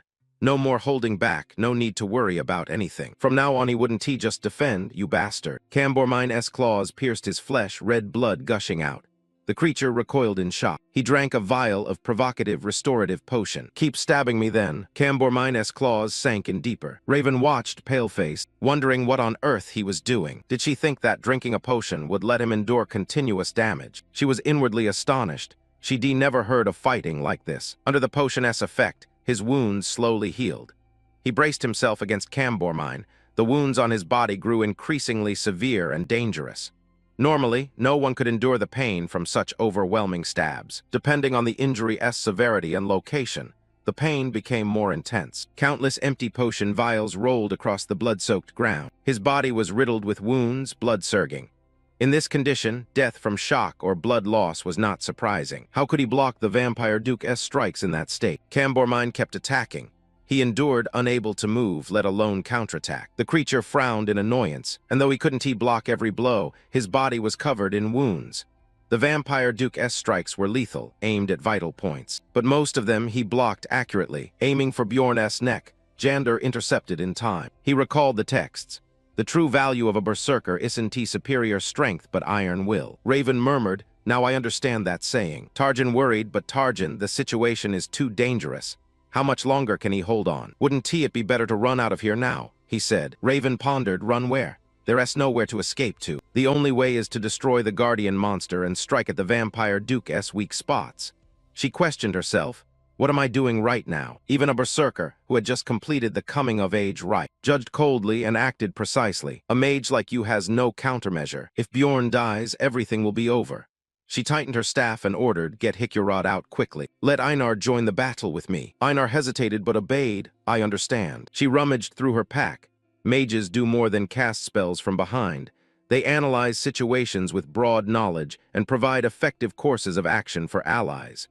She thought she must make choices even at the cost of her life. She took out the corpse golem essence. It was the best option available. Raven began the ritual. Interlocking magic circles appeared in the air, increasing accuracy, guiding the item's trajectory and auto-targeting. She threw the essence vial at Bjorn. He froze, bewildered. The vial struck his armor and shattered. A brilliant white light burst forth. The system announced the golem essence was absorbed into the character's soul. His base stats skyrocketed. A new status panel appeared. My head ached like being struck by a hammer. My vision blurred. When a person faces danger, one must decide what to abandon and what to hold on to. I cannot waver. I cannot possibly block every attack, nor can I waste energy protecting hands or feet.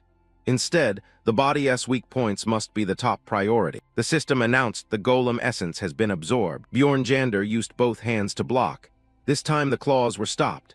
The Vampire's nails skidded across the ground. Bjorn was surprised. The Vampire's nails couldn't pierce his bones. He suspected she had just thrown him the corpse golem essence to absorb. It was exhausting to think he'd have to train in a different way in the future, just because of this. But regarding its effect in this moment, it was truly a welcome result.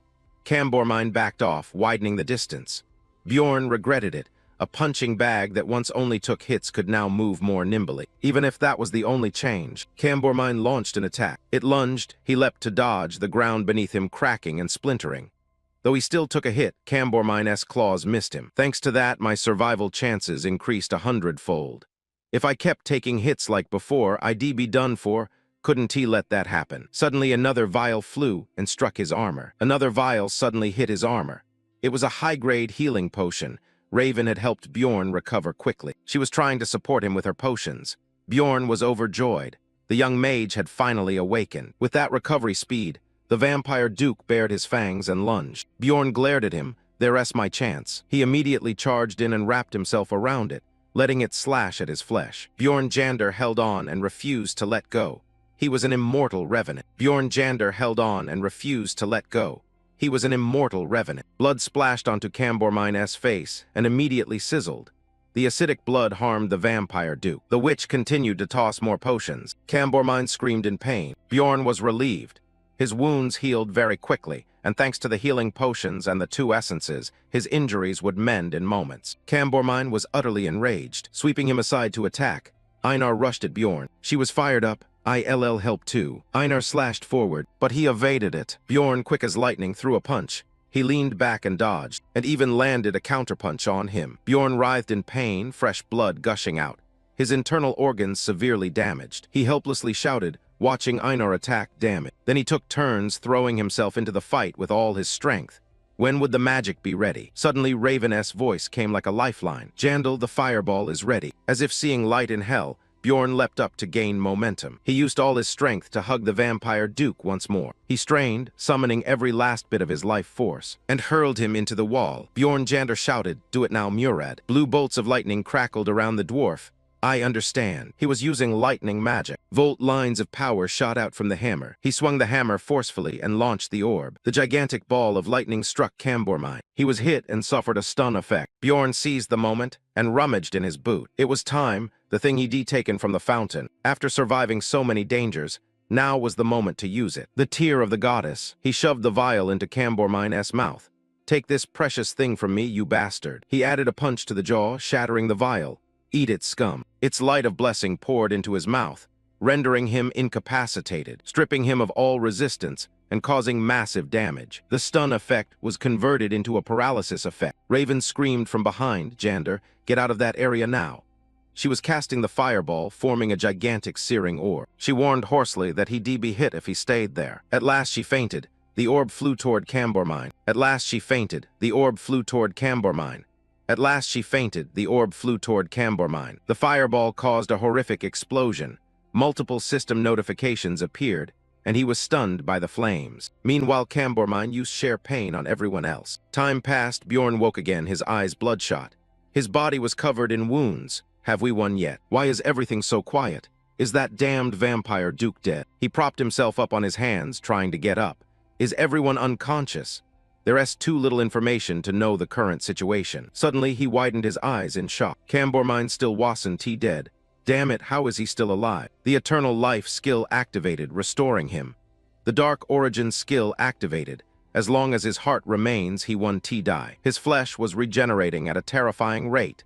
His wounds were healing with astonishing speed. This skill is seriously bugged. Bjorn had no strength left. At this rate, he'd be fully recovered in no time. I don't fully understand the situation, but I am the only one still conscious. Now I have only one task. He trembled, taking step after step closer. Despite bleeding and torn wounds, Bjorn staggered forward. He shoved his body down. He had to kill him before he regained consciousness. He panted as he sat atop him. Although his body was a mangled mass of injuries, he couldn't reach the vampire's heart. Had he shielded that heart with his hand while taking hits? He raised both hands and punched hard into his chest, causing no damage at all. Bastard, damn you, die. An idea sprang to him. How to use it? Ah, right. Bjorn placed his hand on the chest. The body exploded. His hand blew apart, blood spraying everywhere. Bjorn gritted his teeth. God, it hurts like hell. He trembled from the pain, but to survive, he used the chain of self-explosions.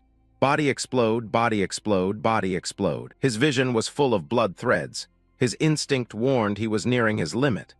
Body explode, even if it would take repeating this a few more times to kill the vampire. The scent of fresh blood mixed with dust in the air. Body explode, body explode. A red warning appeared. His vitality was below 1%. He would die too. He continued detonating his body. The life countdown began. He couldn't stop, losing 3 willpower per second. 46, 43. Even if he stopped, his fate wouldn't change. His willpower stat continued dropping to 37, 34. It fell very low, down to 16 points. Bjorn's vision went dark. He lost feeling. Cambormine's body charred black. My hand was gone. He pressed his whole body against Cambormine, so he'd use his entire body. He used the final self-explosion, and at that moment the system finally issued a kill notification. Bjorn's vision dimmed. At last that bastard was dead. He had held on to the last moment. The willpower countdown continued, 10 points left, and he leveled up. Bjorn's vision dimmed. At last that bastard was dead. He had held on to the last moment. The willpower countdown continued, 10 points left, and he leveled up. The notification Bjorn had been waiting for appeared. The vampire guardian essence was seeping into him.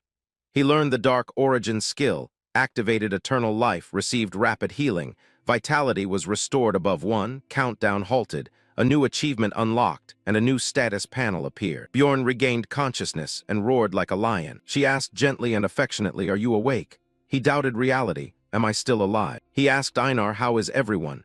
She recounted the days after the battle. Everyone had left 3 days ago.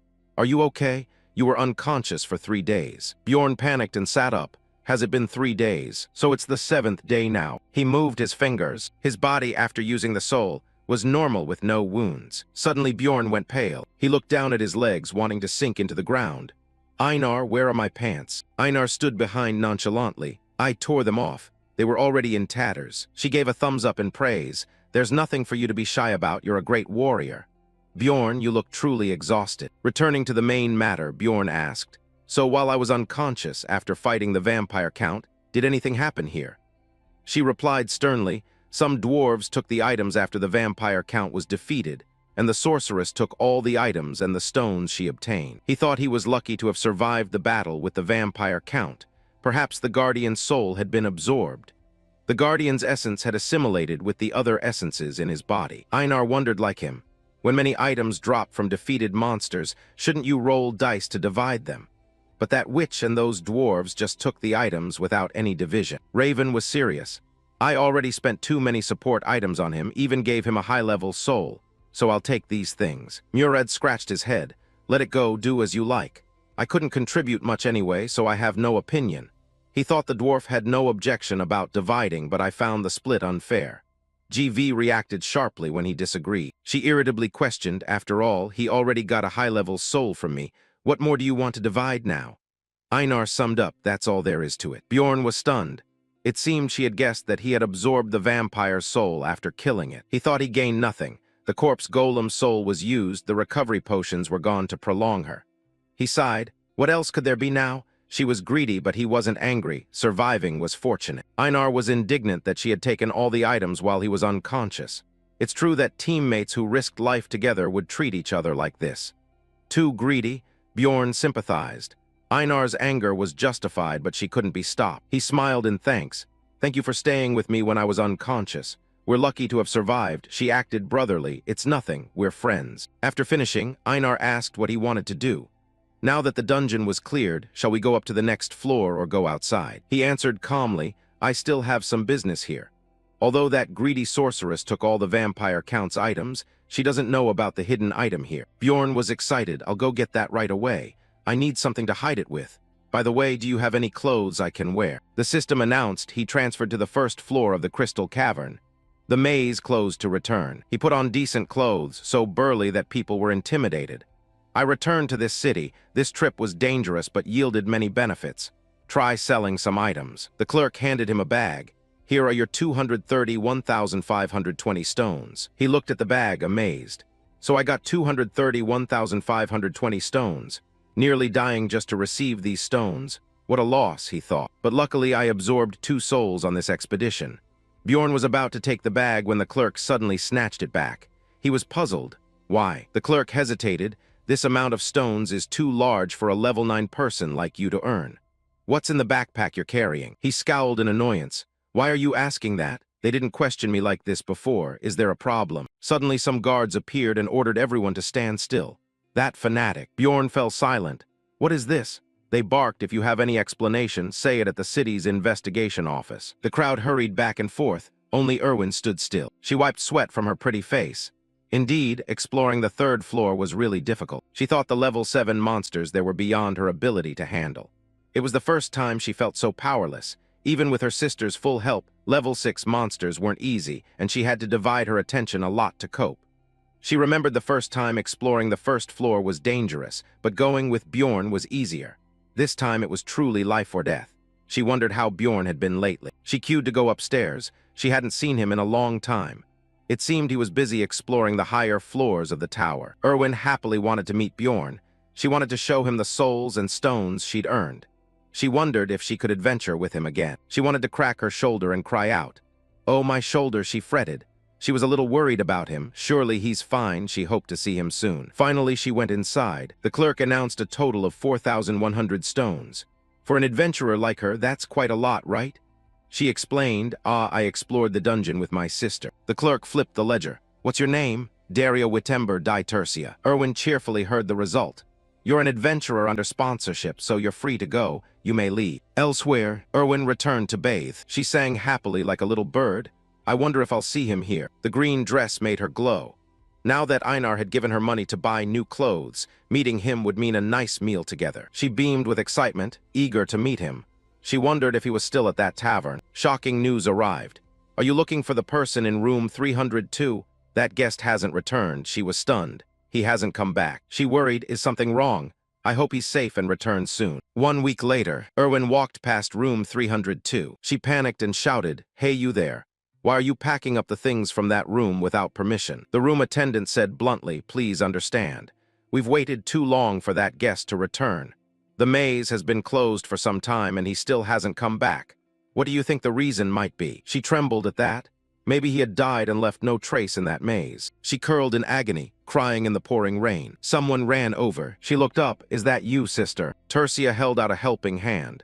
"I've heard the news. Don't worry too much. It may not be like that. He isn't that easy to kill." She resolved, "Sister, I want to become stronger so I can protect the people important to me." Bjorn had been wrongly accused for several days. It had been a week since he was imprisoned. He was accused of theft. At the first interrogation, the inspector pressed him. "Where did you get this crossbow? Have you fired any arrows with it?" Bjorn tried to explain, "This is the weapon of the ones who tried to kill me. Everything would have been peaceful if they hadn't attacked me first." He laughed coldly. "Then we'll have to investigate who attacked first." He glared. "Are they arresting people for reasons like that? Has the Adventurers Guild really gone bad?" Bjorn's face remained dark. No matter what adventurers carried, there was an unwritten rule not to interrogate without clear evidence. The inspector sat down and explained, "The Guild's regulations changed a few days ago. To reduce looting, we've decided to thoroughly investigate level 9 adventurers first." He thought irritably that it's miserable to be treated as lowly everywhere. "I'm carrying a lot of magic stones and holding others' equipment. Maybe they picked out obscure backgrounds like mine for interrogation." He continued to insist Bjorn confess. "Come on, tell the truth. Where did you get these items?" He was annoyed. "I already said. From the attackers, there was a group of 4 bandits who ambushed and looted me. Of course, I dealt with the ringleader. He was driven to hell for breaking his own oath after he made a deal with me." The inspector pushed up his glasses in disbelief. "You say you were stabbed in the throat and survived. So where is that scar?" He snapped irritably, "Are you stupid? Can't you see? Where else but on my throat?" Bjorn felt and couldn't find it. He was startled. Could the vampire essence have boosted natural regeneration so even the scar healed? "Why is everything so messed up? I finally mentioned the rift from the expedition, something I didn't want to reveal." But he laughed loudly, mocking a spatial rift. "A vampire count appearing from a rift on the 3rd floor. Do you think I'm a 3-year-old? Bjorn yelled at the absurd inspector. "Then summon a mage here. Just verify it with a memory recall spell." He scoffed, calling a mage just to investigate a level 9 adventurer. "You need to be level 7 or above to request that." Bjorn made a counteroffer. "What if I pay the fee?" He sneered coldly and left, saying it wasn't worth wasting resources now and they'd consider inviting a mage later. The first day ended badly. 2 days later, a mage came to examine him. The mental defense barrier was extremely high. I suspect he must have considerable mental strength. A mage from the tower, Bjorn swore, "Damn it. The 9th level mage's mana couldn't affect his mind." The inspector folded his arms and frowned. Calling in a high-level mage for such a trivial case seemed pointless. Even mentioning Raven or the dwarf, this investigator didn't even bother to listen. He held out his hand, implying compromise. "Look, give up the mental resistance and confess quickly. They're just trying to force a confession." But this was the 7th interrogation since morning. He smugly produced it. Finally, he said they had found convincing evidence against Bjorn. Bjorn felt uneasy. Was that the message stone obtained when fighting the Crystal Alliance on the 1st floor earlier? He smirked slightly, as if this wasn't the first time Bjorn had plundered. "I read the sequence on this stone and found it belonged to a dead adventurer. I already received testimony about your misdeeds in that trial tower." He hastily concluded that Bjorn would be executed in 3 hours. Bjorn was truly desperate in the cell. Negotiation was over. Yet if he rashly broke the bars and fled, he'd only become a condemned escapee. So there was only one way to survive: prove his innocence. He was resolute. He absolutely must not die. The system allowed self-detonation of the flesh. The entire cell erupted in fierce flames. The explosion was terrifying. Bjorn slowly stepped out of the cell. The guard stumbled back, shocked. What is that? What are you doing?" Bjorn struck the man, a prison break. One blow, and the man collapsed unconscious. "All right, run for it." He twisted his wrist angrily. Bjorn took the keyring from the guard. The prisoners nearby began to shout too. "You madman, did you really do that? He's gone crazy, please get us out of here." Bjorn pondered. Surely some of these were actual criminals. But there were also poor souls falsely accused like him. Whatever, free them all and create chaos here. The prisoners ran out joyfully. "Freedom, freedom at last, let's go." Long live the madman, long live Badian, we're free. The Adventurers Guild first floor hall. The soldiers heard the commotion. What's that? A loud bang, the door smashed open. The prisoners surged out like a flood. We're free, prison break. The attendant hurriedly pleaded, adventurers will pay handsomely. Please help us subdue these escapees. Both sides fought fiercely. Die. Taking advantage of the chaos, Bjorn ran up the stairs. The others would likely be recaptured soon. Unlike the adventurers, the escapees had no proper weapons, only a few stolen clubs. He ran at full speed as fast as possible. Could they hold out for 5 minutes? Not nearly enough time. Bjorn zigzagged. His goal wasn't to escape. Bjorn cursed under his breath as the guards spotted him. Damn it, those escapees end here. There's the branch chief upstairs, absolutely no stepping on that floor. Bjorn unleashed the power of the flesh explosion. Human flesh shredded, blood rained down, leaving those below stunned. What's happening? People clutched their heads, screaming in agony. It's so hot, it's burning. The system announced physical stats, temporarily increased, based on the number of sacrifices within 100 meters. Bjorn advanced ferociously into battle, completing the power-up process. Bjorn leapt, winding up and launching himself forward, initiating an attack. He smashed the soldiers to pieces, bones crushed and flesh torn. The soldiers were beaten until they shattered. They angrily retaliated. That bastard, however, was also beaten to a pulp by him. They were astonished. What is that? How are his wounds healing so fast? He didn't even use medicine. How is that possible? Bjorn fought 10 men at once, unmatched prowess, strength boiling through his body. An unstoppable power. They trembled before Bjorn's muscles. Terrifying. You're really only a level 9 adventurer. How can that be? He raised a mocking fist. This branch only imprisons low-rank adventurers. You can't imagine someone with this strength being locked up here, can you? He launched a flurry of blows, shattering each man. Blood splattered everywhere. When it was over, he stared at the office door, full of fervor. He had reached the third-floor branch chief's office. Bjorn boldly opened the door and stepped into the branch chief's office on the 3rd floor. But the enemies were already lying in ambush. Luckily, he noticed the sneak attack. The man sliced at his leg with lightning speed, blood spraying everywhere. He was smug all right then, but blood sprayed onto his face. The branch chief immediately felt a burning pain and screamed miserably. Bjorn sneered, sorry, my blood is highly acidic. Suddenly a scream put him on alert. A girl in a yellow dress stood there shouting. She covered her mouth in horror, branch chief. The branch chief clutched his face, trembling and shouting, don't you touch her. She's the daughter of this area's head. Bjorn thought this was an advantage. The branch chief has a daughter. Lucky. He growled a warning, if you so much as touch a hair on her head, you'll have no life left. Bjorn angrily punched him unconscious, smirking as he changed his plan. He hadn't planned this at first, but taking the girl would change everything. The girl trembled and stammered, how can you be so cruel? After all this, will things become easy or spiral out of control? She pleaded in fear, you already know everything, don't you? Even that me being here today was part of your long-planned scheme, right? Bjorn gritted his teeth and clamped her mouth shut. Shut up. This woman talks too much. Just then the soldiers burst in. There he is. He took control. Order, bring the investigator who interrogated him and the head of the Crystal Alliance here, along with the guild's mage. The words stunned everyone. If not, I'll kill this woman. The soldiers faltered, hesitant. He led the branch head's daughter out to the balcony. He stood silently thinking. Then he took a deep breath. He roared like a beast and began to counterattack. The crowd below gaped. People drew together. What's going on? Is that the escaped criminal? How did he get all the way to the 3rd floor? Bjorn explained, my name is Bjorn Yandel. I am a level 9 adventurer framed and persecuted by the Adventurers Guild. By God, I am innocent. He emphasized that the guild blamed him unjustly and that he was truly innocent. As the situation escalated, he felt he could not stand by. At the Radiant Magic Tower, an unexpected call from the Adventurers Guild. Dayan calmly reported, yes, a request for reinforcements from the branch leader. It seems some madman has appeared there. Raven held a chemical vial, baffled. A madman. Dayan nodded. He freed the condemned prisoners and took the branch chief's daughter hostage. She exclaimed, good heavens, he actually dares do such a thing. Are there really people that insane? Raven, the witchy mage, perked up. All right, I'll go take a look. I also need to find someone, and I'm curious what this madman's face looks like. On Bjorn's side, he held the branch head's daughter. She behaved and stayed silent. Raven flew in, stunned. You're Bjorn Yandel. Do you even have a brain? He pondered, so you're a mage from the Radiant Tower. Are you insane? How many lives do you have to risk doing something this crazy? Bjorn was annoyed. Enough. Get to the point, use magic to verify my memories. Seeing her, he glared, hurry up. There isn't much time. Raven suggested, all right, but in return promise me you'll do me a favor later.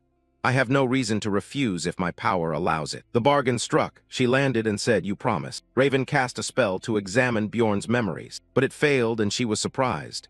"Huh, no, are you using an artifact that acts as a mental barrier?" She frowned in frustration.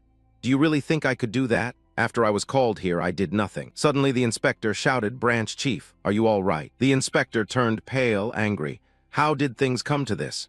The escapees on the first floor were already dealt with. He said, "Now let's finish this here." Seeing Bjorn, he shouted, Who are you?" The inspector pointed at him. "Informant, this is the man who harmed you. He's the one who caused this incident." The branch chief clutched his face in pain. "I know about that." The inspector panicked. "What? Then why have you stayed silent?" The branch chief bowed his head, saying he had always claimed he was framed. "You were responsible for investigating him, weren't you? Is there any evidence to convict him?" The inspector, fearful, flinched and defended himself. "Are you saying I framed him?" "Nonsense." He said the man possessed a large amount of magic stones that a level 9 adventurer would hardly obtain. He continued, "Suspicious, so we checked his backpack. Inside it was filled with equipment and items that could only be stolen goods." He added from the investigation results that there was testimony claiming Bjorn Yandel had killed an innocent person in the Crystal Alliance and stolen some items there. Bjorn angrily questioned, "Wasn't that testimony from a member of the same guild? How can you accept that at face value?" The branch chief turned to the inspector. "Why didn't you verify him with memory check magic?" The inspector sputtered. "That's because he always lies. He claims he survived after being stabbed in the throat, no wound at all. He says he absorbed the essence of a vampiric beast." The branch chief was baffled. "Absorbed the essence of a vampiric beast?" The inspector affirmed, "Yes, sir, that's what he said." "Isn't that absurd? How could a vampire appear in a fissure on the first floor of the trial tower?" He revealed that the man clearly lied and, moreover, had a special constitution or an item preventing memory check magic from working. He lied like that, yet we had to summon 10 mages from the tower. Isn't that troubling them too much? He craftily adjusted his glasses. "Let's end this here. That's savage." The mage spoke up. "It's true, Yandel really did absorb vampiric essence from a fissure on the first floor." Both froze. "That," she recounted calmly. "I was there to witness it, but I couldn't use magic on myself." The inspector was astonished. "You say that's true? What do you mean? Even if he is someone you know well, you can't cover for him like this." Raven's face darkened as she spoke loudly. "Are you implying I'm lying?" He trembled with fear. "And no, I didn't mean that." She was icy. "If not, then what? After your limited authority investigated the adventurers, do you now treat the tower mages as a joke?" The inspector stammered apologies. "Sorry, I apologize. I absolutely didn't mean that. Tower mages belong to the semi-noble class. Despite many schools, they unite to protect their interests. A low-level inspector who dares doubt a mage is digging his own grave." The branch chief intervened. "Enough." He said solemnly, "Mage, you should be well aware of the current situation before speaking like that." GV crossed his arms with a grim face. "There certainly is no precedent for a vampiric beast appearing in a fissure on the first floor of the trial tower." She said, "Thank you for informing us." Raven hadn't finished, but she clarified responsibility.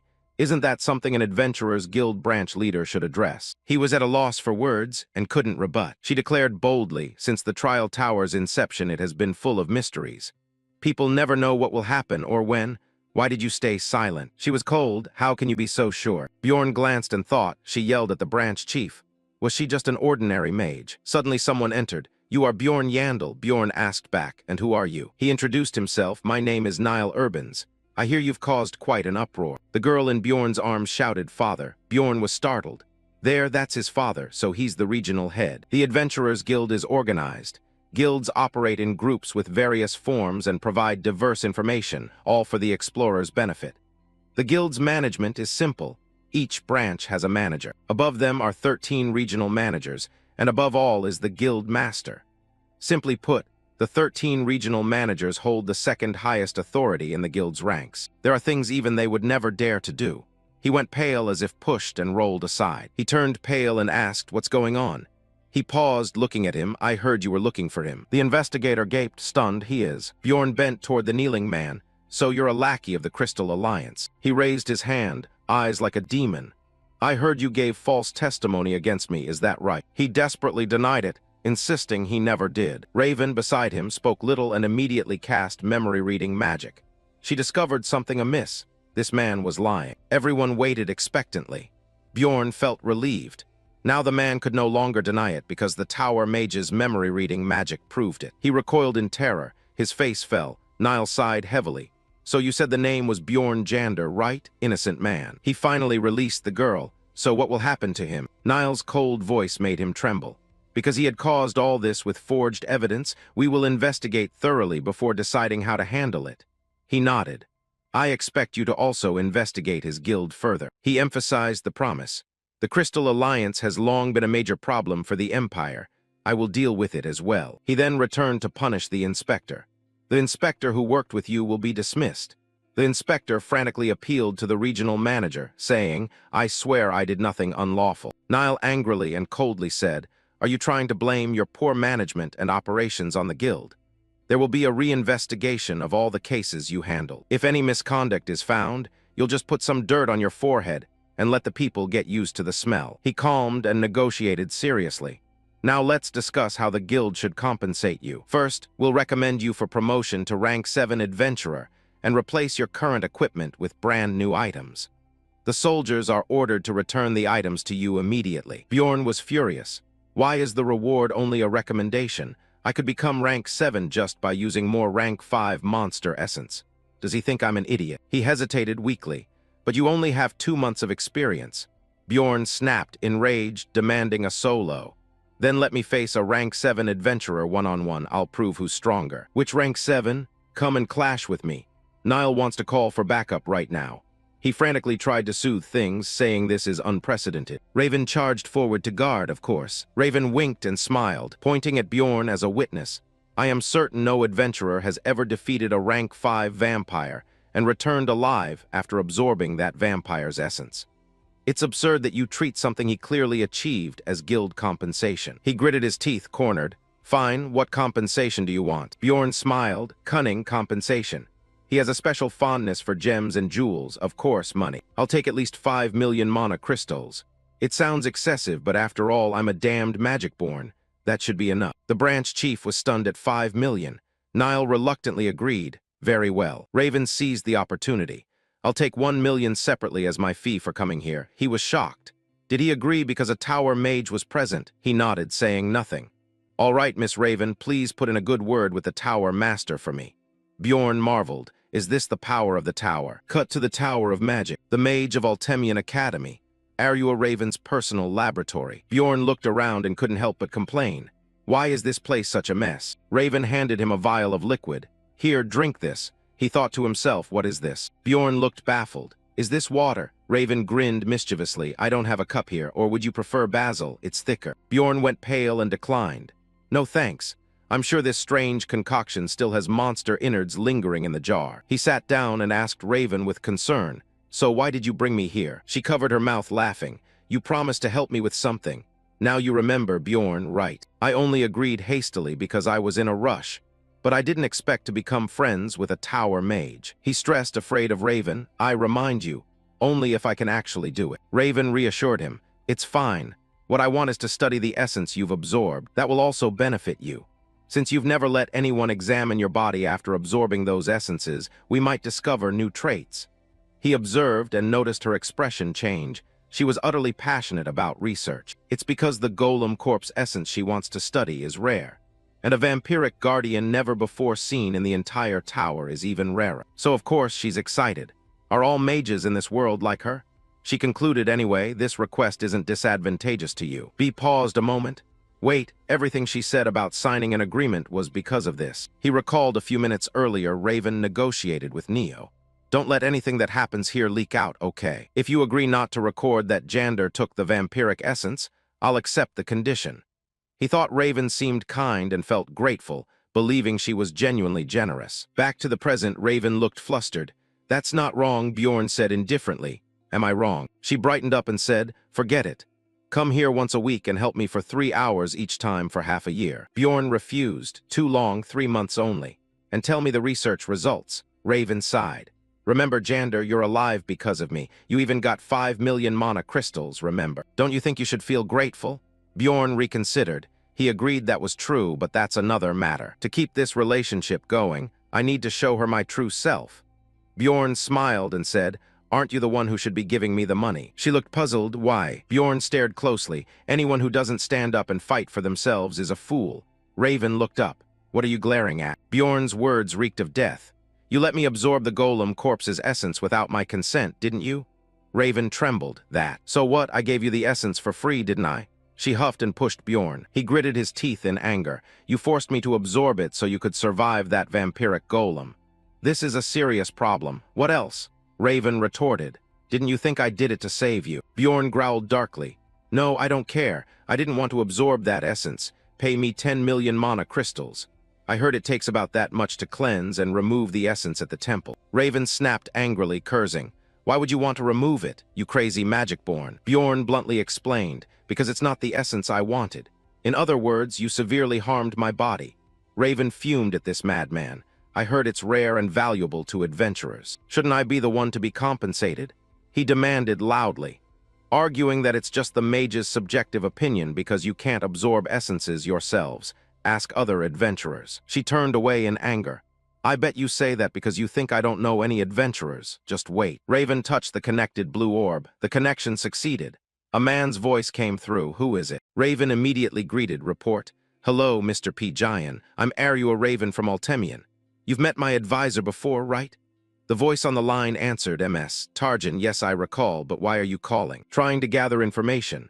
I just want to ask, if someone is made to absorb an essence they didn't want, how would that person feel? The other side hesitated and replied, I don't know why you're asking such a strange question, but probably. Bjorn smiled wryly, waiting. Raven anxiously awaited the answer. First, Bjorn smirked in satisfaction. It would make me very angry. She was stunned and puzzled. Huh, you said angry? A level 7 essence and an extremely rare essence as well, so would that do? The man shook his head. It's the same result. An unplanned essence will only have adverse effects on the body. He added that a mage like her probably wouldn't understand. Bjorn grew more delighted the more he heard. He stated plainly, someone like her can't just absorb any essence she finds and expect to understand. Raven hesitantly glanced at Bjorn. So what compensation will you demand for this? He answered immediately, if it were me, I'd demand cash compensation first. 15 million mana crystals, he said. The number shocked her, 15 million. Bjorn adopted a grimmer tone. If I was made to use an undesired high-level essence, the compensation would be even higher. Removing that essence through the temple takes time, money, and isn't easy. Raven timidly asked, then if they can't pay him in cash, what would he do to them? He sneered indifferently. Do what? If the person responsible is right in front of me, I'd just break their neck on the spot. Bjorn watched her stunned expression with relish. So she understood what I meant, right? He assumed that having connections to mages in Tower B meant she was a competent adventurer who understood how crucial essences are when absorbed. He continued, if you asked a desperate level 9 adventurer fighting to survive, you'd likely get a satisfactory answer. Her fatal mistake was acting hastily. Now she must face her own carelessness. Suddenly someone entered, smiling as he said, a lunatic who can argue better than a mage. You're even more interesting than I was told. Mr. Type, pleased to meet you. I'm the master of the young lady who just screamed. There, Bjorn Giant, right? Raven hastily denied. I wasn't crying, was I? Bjorn pondered. Raven's master, he asked tensely. So he's the one who controls 5 floors of the Altemian Guild Tower, equivalent to a district chief. He might even be more important, a true great man. Dayan smiled brightly. I've been listening to your conversation. Raven was stunned. What? You've been listening to us? But I'm sure my silence wards were active. He replied casually, it seems I need to teach you more. There are many loopholes in your magic. He said my youngest pupil has brought an Einar magic-born along with a lunatic for the first time, and more importantly, this one is still alive. I must ask you the things I'm curious about. Bjorn was baffled. Still alive. Dayan's smile deepened. Most lunatics brought here either die or are only brought for us to harvest their hearts. Bjorn's face darkened as he frowned at him. Dayan laughed eerily and explained, cheer up. I'm kidding, I'm joking. Bjorn was bewildered. So that's funny to a mage, he replied. I'm a lunatic who can joke too. Is your name Dayan or something like that? He thought he should return the greeting with a lunatic-style joke. He gave a bitter laugh and pointed. I feel like smashing your skull in. Dayan was taken aback. What did you say? Bjorn chuckled. Of course I'm joking. Old man, cheer up and laugh, you old man with white hair and beard. Dayan gaped in shock. Old man, huh? Bjorn satisfiedly reminded him, so you can spout any nonsense as long as it's amusing. He patted Zan's head. Ah, that was a joke too. Zan looked stunned. Are you crazy? I should have realized when you acted so wild after joining the guild. Seeing his reaction, he worried. Did I go too far with the joke? How do I fix this? Unexpectedly, Dayan laughed loudly in approval. Hey, this fellow has character. He said, relax. I'm not one of those petty youths who obsesses over every word. Bjorn thought as he looked at him, you seem annoyed. So what will you do with me? After all, I'm a lunatic too. He continued, are you really enjoying my banter that much? Then I'll take back calling you old man and call you grand wizard instead. Dayan remained composed. Luloy, I'm not one to hold grudges. Oh, and about those 10 million mana crystals, if I give you this instead, would that suffice? He produced a numbered frost spirit jewel, number 9425. The number may be low, but it's still a numbered item. Bjorn immediately recognized it was a numbered item, only obtainable from rare high-ranking guardians and possessing special powers. He thought, you just give me a frost spirit jewel. He pretended to ask, what's so special about this? Dayan smiled faintly. It's exactly what you need. It will seal one of the effects of any unwanted essences the wearer has absorbed. He asked, you obtain the golem corpse's essence, right? Its acid-containing blood can be dealt with, but it's very troublesome. So what do you mean? Bjorn considered this thoughtfully. Even this old man didn't seem to fully grasp all the jewel's properties.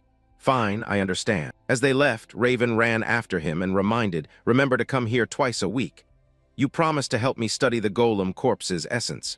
He replied coldly, I know. She sighed uneasily. Will he remember? I'm worried. Afterward, he apologized to Zan. Master, I'm sorry. It's all my fault. The venerable man replied, it's fine. It's just a numbered trinket with no market value, so it couldn't be sold anyway. He estimated the ring's market value at only about 1.5 million mana crystals. Once that stupid berserker realizes the ring's worth, he'll be floored. Bjorn leisurely left the tower. He thought mages were among the world's most intelligent. Yet Raven had no idea how to extract the god's tears in that cellar.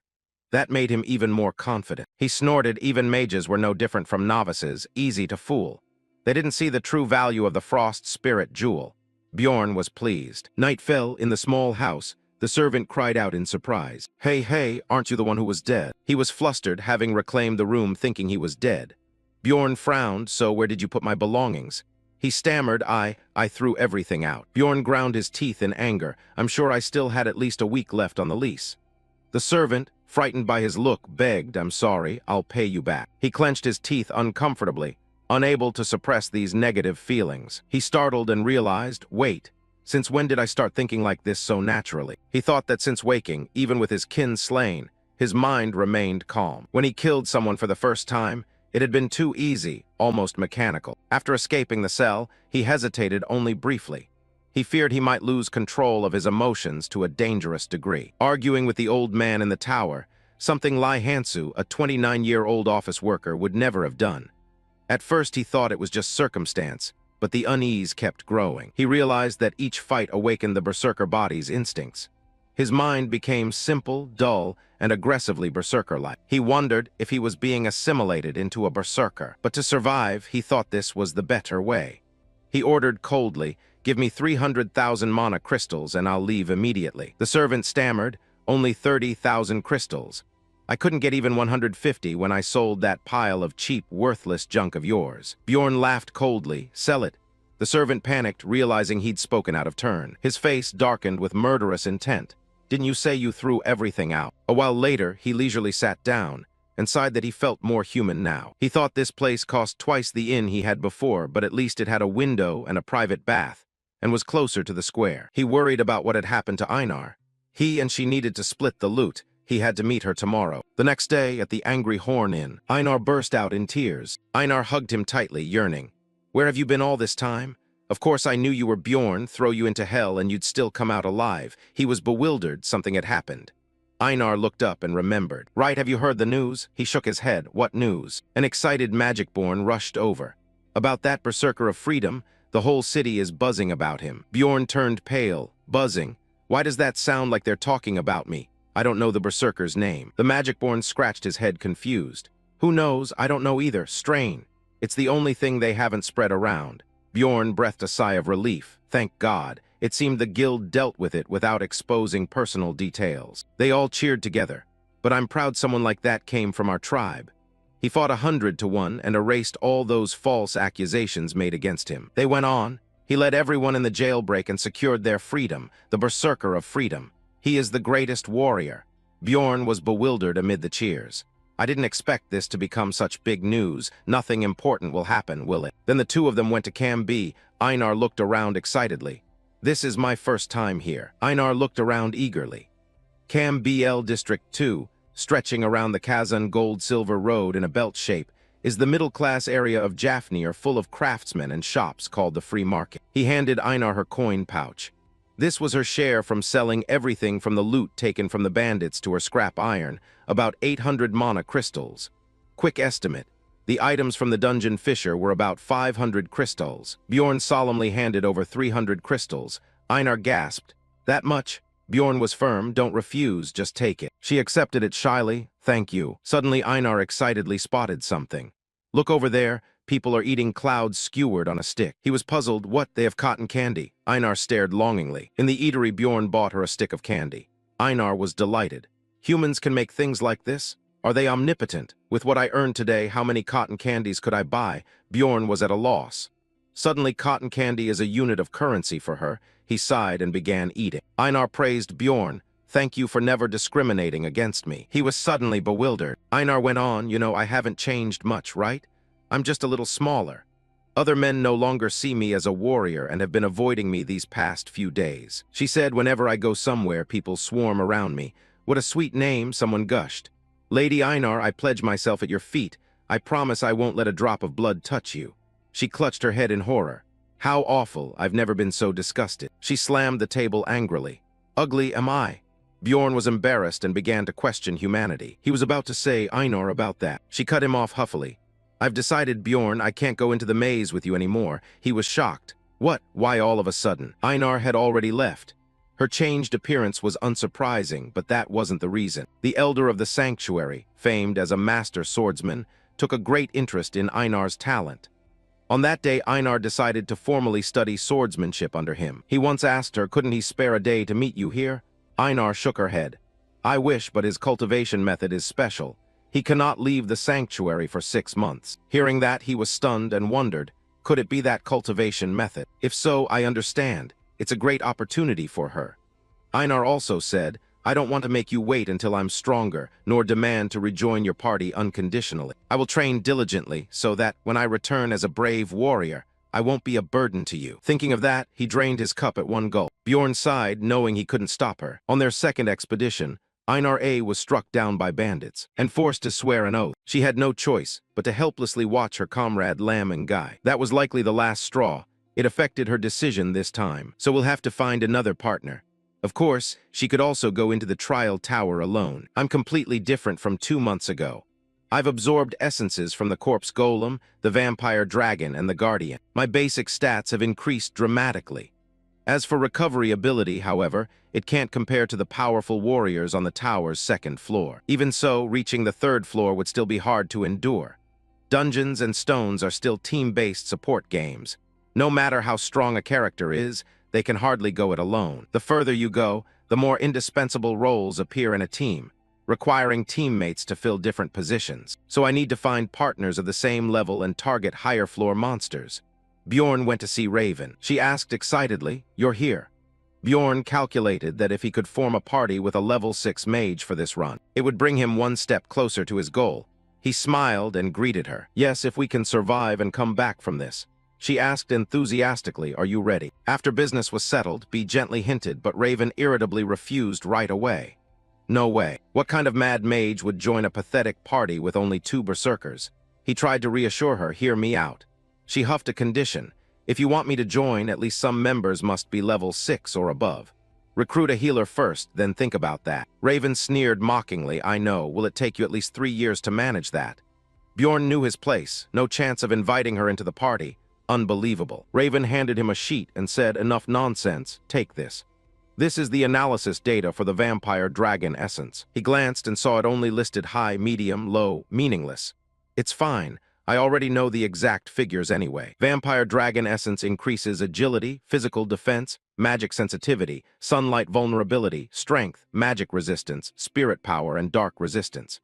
He thought to himself that he already knew, but it was still good news. especially high values in natural regeneration, magic resistance, and spirit power.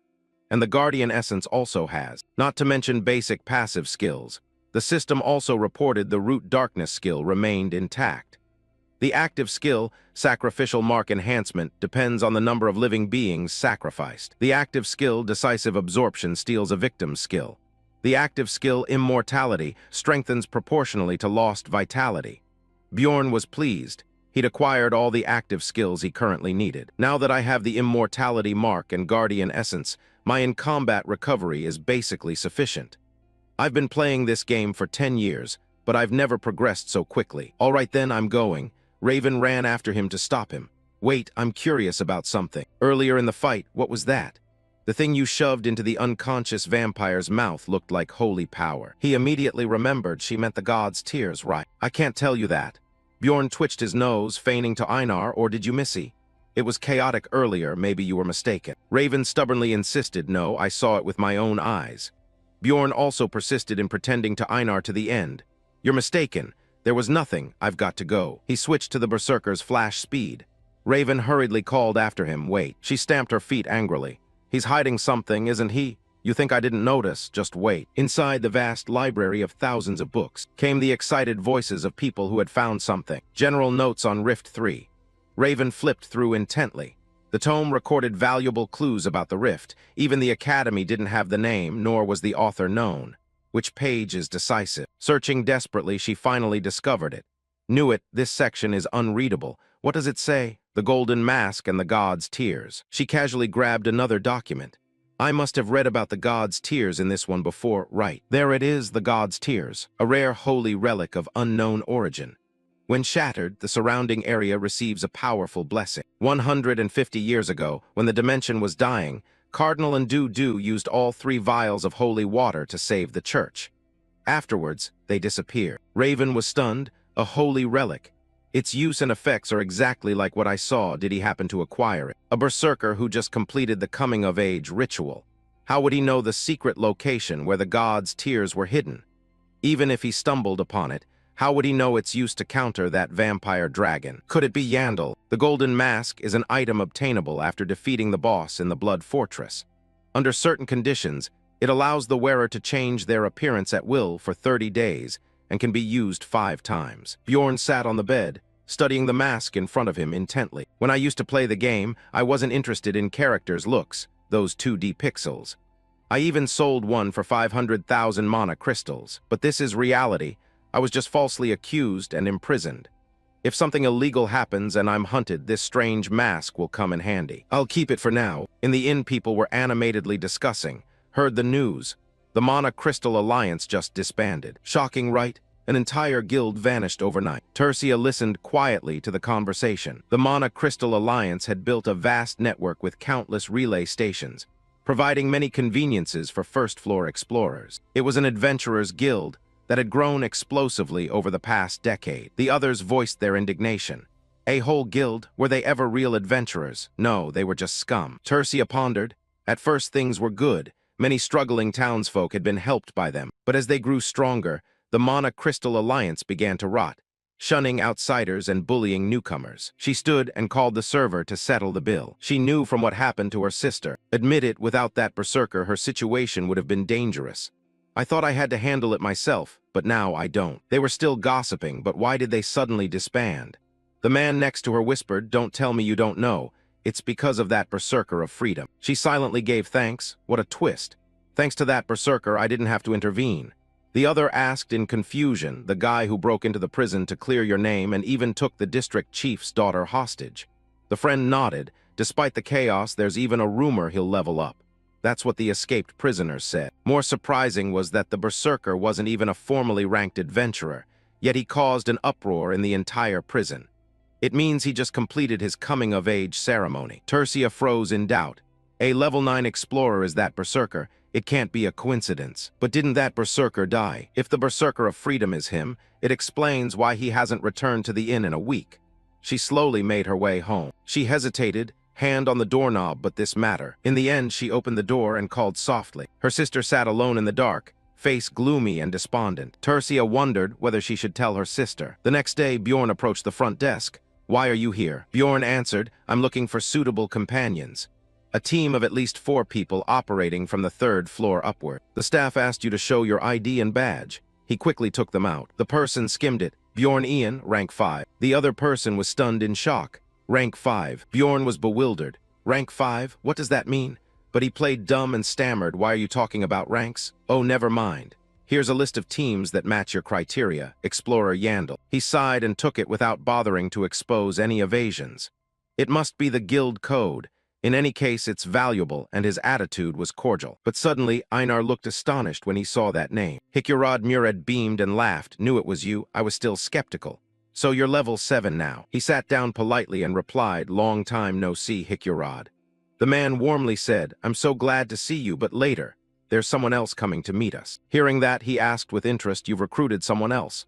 The man answered vaguely, not exactly, but if it's a mage, you could say so. Bjorn was surprised. A mage with rare talent wants to join the team. Hikurad waved, yes, they're coming. Look, there they are.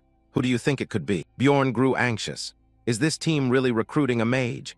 A dark-clothed, fair-haired, scholarly-looking member cheerfully entered. The short berserker smiled and introduced himself. I'm Lear Dwaki. I want to join your team, so I came here. Hikurad enthusiastically stood to shake his hand. Nice to meet you. You're a mage. Will we meet Einar then? Dwaki half joked. He winked just as a mage happened to pass by the place. That timing is a bit of a coincidence. Hikurad looked puzzled and flustered. He didn't catch the meaning. Bjorn sighed and explained, I mean that mage is him. Hikurad snapped awake. Ah, I see. He and Dwaki shook hands excitedly. Anyway, great to meet you. I'm Hikurad Murad, a level 6 explorer. I'm an 8th level mage of the Raphidonia royal family. Hikurad was baffled again. The Raphidonia royal family? Bjorn irritably reminded him, meaning that the mage didn't work for that guild. He grumbled, thinking this short man knew nothing. Didn't he work for the magic tower? Dwaki looked at Bjorn with interest. You're a berserker, but very knowledgeable. May I ask your name? Blood boiling, he thought the guy was provoking him. But keeping his composure, he replied gruffly, son of Jandal, Bjorn, take a seat. Once everyone was seated with food and drink overflowing, Bjorn became serious. I'll get straight to the point. He asked why the young man wanted to become an adventurer. In truth, 8th level mages rarely go exploring like this. He analyzed that the mage lacked experience for mid and high-tier trial towers, but low floors didn't pay well. Working magic in the city was steadier and more profitable. Dwaki cheerfully replied, it's simple. I want to become a famous adventurer and raise the fame of the Einar family and the Baron's title. Hikurad was stunned, nearly overturning the table. The Einar Baron? Your nobility? Dwaki nonchalantly said, my mother's sister's husband is the 3rd brother of the Baron's wife. Bjorn was annoyed, thinking, what? They don't even know each other, so he's not really nobility. Dwaki smiled amiably. Don't worry, I don't intend to look down on anyone. Bjorn was speechless. This guy's crazy. The more he spoke, the more he seemed a fraud. Dwaki had a handsome face, blonde hair, about 160 cm tall, skinny, skilled in hypnotic magic, curse control, and dark arts. An inexperienced 8th level mage with a vain arrogance. Bjorn was suspicious, but figured that having a mage would attract better members to the team. So treating him as bait, they decided to accept Dwaki. After that, many skilled people signed up for the team. As predicted, Bjorn and Hikurad met 3 or 4 times a week to review applications. Bjorn read the forms attentively and nodded. I think he's fine. He sighed, tired of working together but doing most of the work himself. Hikurad was excited. So shall we accept him? I was worried you'd turn him down. And they formed the team. They upgraded their equipment. Bjorn hurried over to boast to Einar. She was cold and indifferent. What's this about? Bjorn was enthusiastic. See this. If you want to know, I'm happy to tell you. This is armor and a shield made of lithi. What's on my back is an expanded backpack slot. It wasn't expensive, but I just bought it. She cut in apathetically. Someone's complaining. Please take off the armor. He awkwardly complied. All right, guess she doesn't like jokes. After finishing at the library, he left quickly. Suddenly, a sobbing sound caught his attention. He turned and froze. A berserker. He wondered why the man had no weapon. All berserkers treat their weapons as lifelines. Whether starving or freezing, they always carry them. He stepped forward to ask. Tarakan flinched, startled by the murderous look. Bjorn reassured him, don't be afraid, I won't hurt you. Where's your weapon? What are you doing here? Tarakan hesitated. I sold it because I had no money. Bjorn doubted him, sold his weapon, politely said. He smirked, convinced the bastard was an evil spirit. He introduced himself. I'm Jandal's son, Bjorn. Tarikan nodded. I'm Leon's son, Tarikan. Bjorn kindly took him to eat. Tarikan devoured the food as if he'd never eat. Halfway through, he choked up. I won't forget what you did for me. Bjorn thought it unlikely. He said he had completed the coming-of-age ritual a month earlier but got lost and couldn't enter the dungeon. He guessed the man had fled out of fear, that he couldn't fight the monsters. Escaping from a mob of riled berserkers was easy. But then other problems arose. He tried to find work in the city, but no one would hire a berserker, their biggest weakness. Bjorn thought experienced players would know how to open a side room at the abyss door. An experienced man should know how berserkers are treated. But he didn't. He nodded and asked, then what did you do after that month? Tarikan replied sadly, I didn't enter the dungeon anymore. Bjorn was shocked. What, you never went back to the dungeon? Are you crazy? Tarikan stammered, but without a weapon, how could I fight the monsters? Bjorn was at a loss, worried for his fate. That's why you should have gone back the first time. You didn't even grasp that basic thing. Do you play the game at all? Tarikan recounted miserably. Then I was kicked out of the inn for lack of money. He continued, just as Bjorn predicted, I had to endure the cold, hunger, and disease, then tried to go to where the berserkers stayed. But they expelled me. Bjorn pondered. How did he survive 3 months with such inexperienced behavior? He thought if he'd fled out of fear that day, he'd likely be like this man. Tarikan brazenly asked, after hearing my story, do you feel any sympathy? Does it make you want to help me? You may find it hard to believe, but I know the dungeon very well. I'm sure I can help you. Bjorn flatly refused. I won't go into the dungeon with you. Tarikan was saddened. What? He shook his head. I'll help you in another way. Here are 150 spirit stones. Use these to buy a weapon and go into the dungeon. Tarikan nearly cried with joy, trembling as he took them. Are you really giving me this? Thank you. I'll repay you someday. Can you go somewhere else now? I'm tired. Tarikan understood and stood up. Really? I'll come next time. He cut in, don't. Leon's son, Tarikan. Whether you lose the money, squander it, get rich from the dungeon, or even have enough to pay me back. Once you leave, never come back here looking for me again. He asked, understand? Answer me. Tarikan hesitated, then said, all right. That night Bjorn tossed and turned at home. He thought himself obnoxious and recalled the past. He told himself a rational person would call his actions stupid. An emotional person would be angry that he only helped that much. He felt conflicted. Neither view was wrong. The act might seem hypocritical, but it was the best he could do. He convinced himself that meant Tarikan would survive. Time passed quickly until the dungeon day. Dwaki peered around excitedly. So this is a dungeon. Where do we go now? Lear Dwaki, human mage, level 8, 25 years old, naive like a child on his first outing. Is that crystal from the crystal cave? So exciting. So this is what exploring is like. Bjorn was annoyed. In short, the bastard Dwaki, second, Braun Rotmuller, human explorer level 8, 34 years old, 8 years steady experience. He held Dwaki back. Wait, I'll check a bit. Rotmuller judged this direction wasn't bad. I think we'll be safe if we follow a path someone has taken before. Bjorn remarked to himself that he was the most ordinary member of the team. Third, Hikurad Murad, dwarf level 6 explorer and tank, led the team, laughing heartily. It's been a long time since I adventured in a party. Fourth, Bjorn, berserker explorer level 7 tank. Finally, a soft voice rang out. I itch to punch something. Haven't flexed my muscles in ages. That was Misha Karlstein, Beastman Explorer level 7 with 5 years experience. She giggled about chopping off a few monsters' heads. Bjorn noticed her odd habit of adding a little vocal tick at the end of each sentence. Born that way, he'd never seen anyone like her. Hikurad teased, I can't disobey the princess, can I? Misha got angry, I told you not to call me that. Bjorn was puzzled. It seemed Hikurad said she was the tribe's 13th princess, couldn't remember. Misha charged at him angrily, I'll kill you, dwarf. After Rotmuller finished measuring the route, he called, let's go. Everyone don't split up. And the team began their first expedition, following Rotmuller's directions. After 10 hours, we finally reached the gate to the second floor. Rotmuller was not surprised. Sure enough, someone got here before us this time too, even though we moved as fast as possible. He sighed with regret.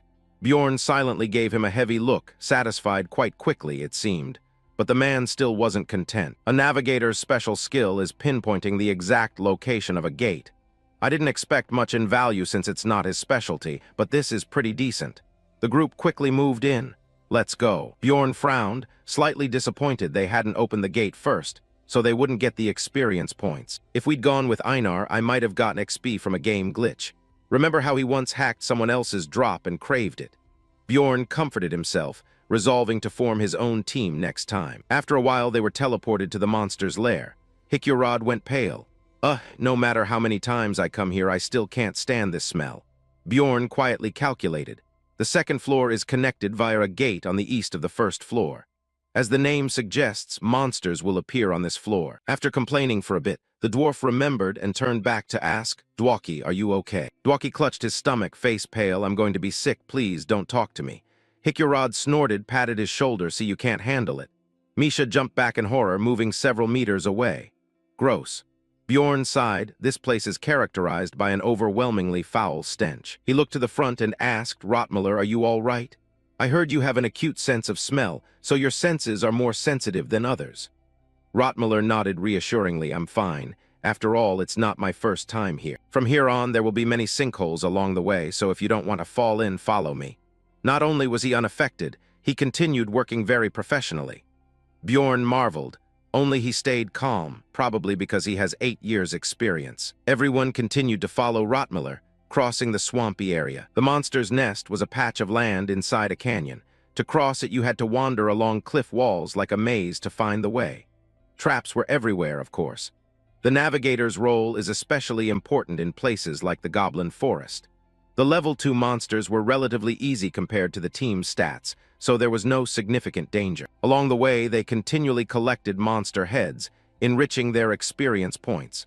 Not to mention those flashy characters who got their comeuppance. First were bandits, then werewolves, then saber-toothed tigers, wall-climbing chain rats, and countless other things too numerous to name. Moreover, thanks to Dwaki's warning magic, we took turns standing guard and I managed to sleep for a full 6 hours.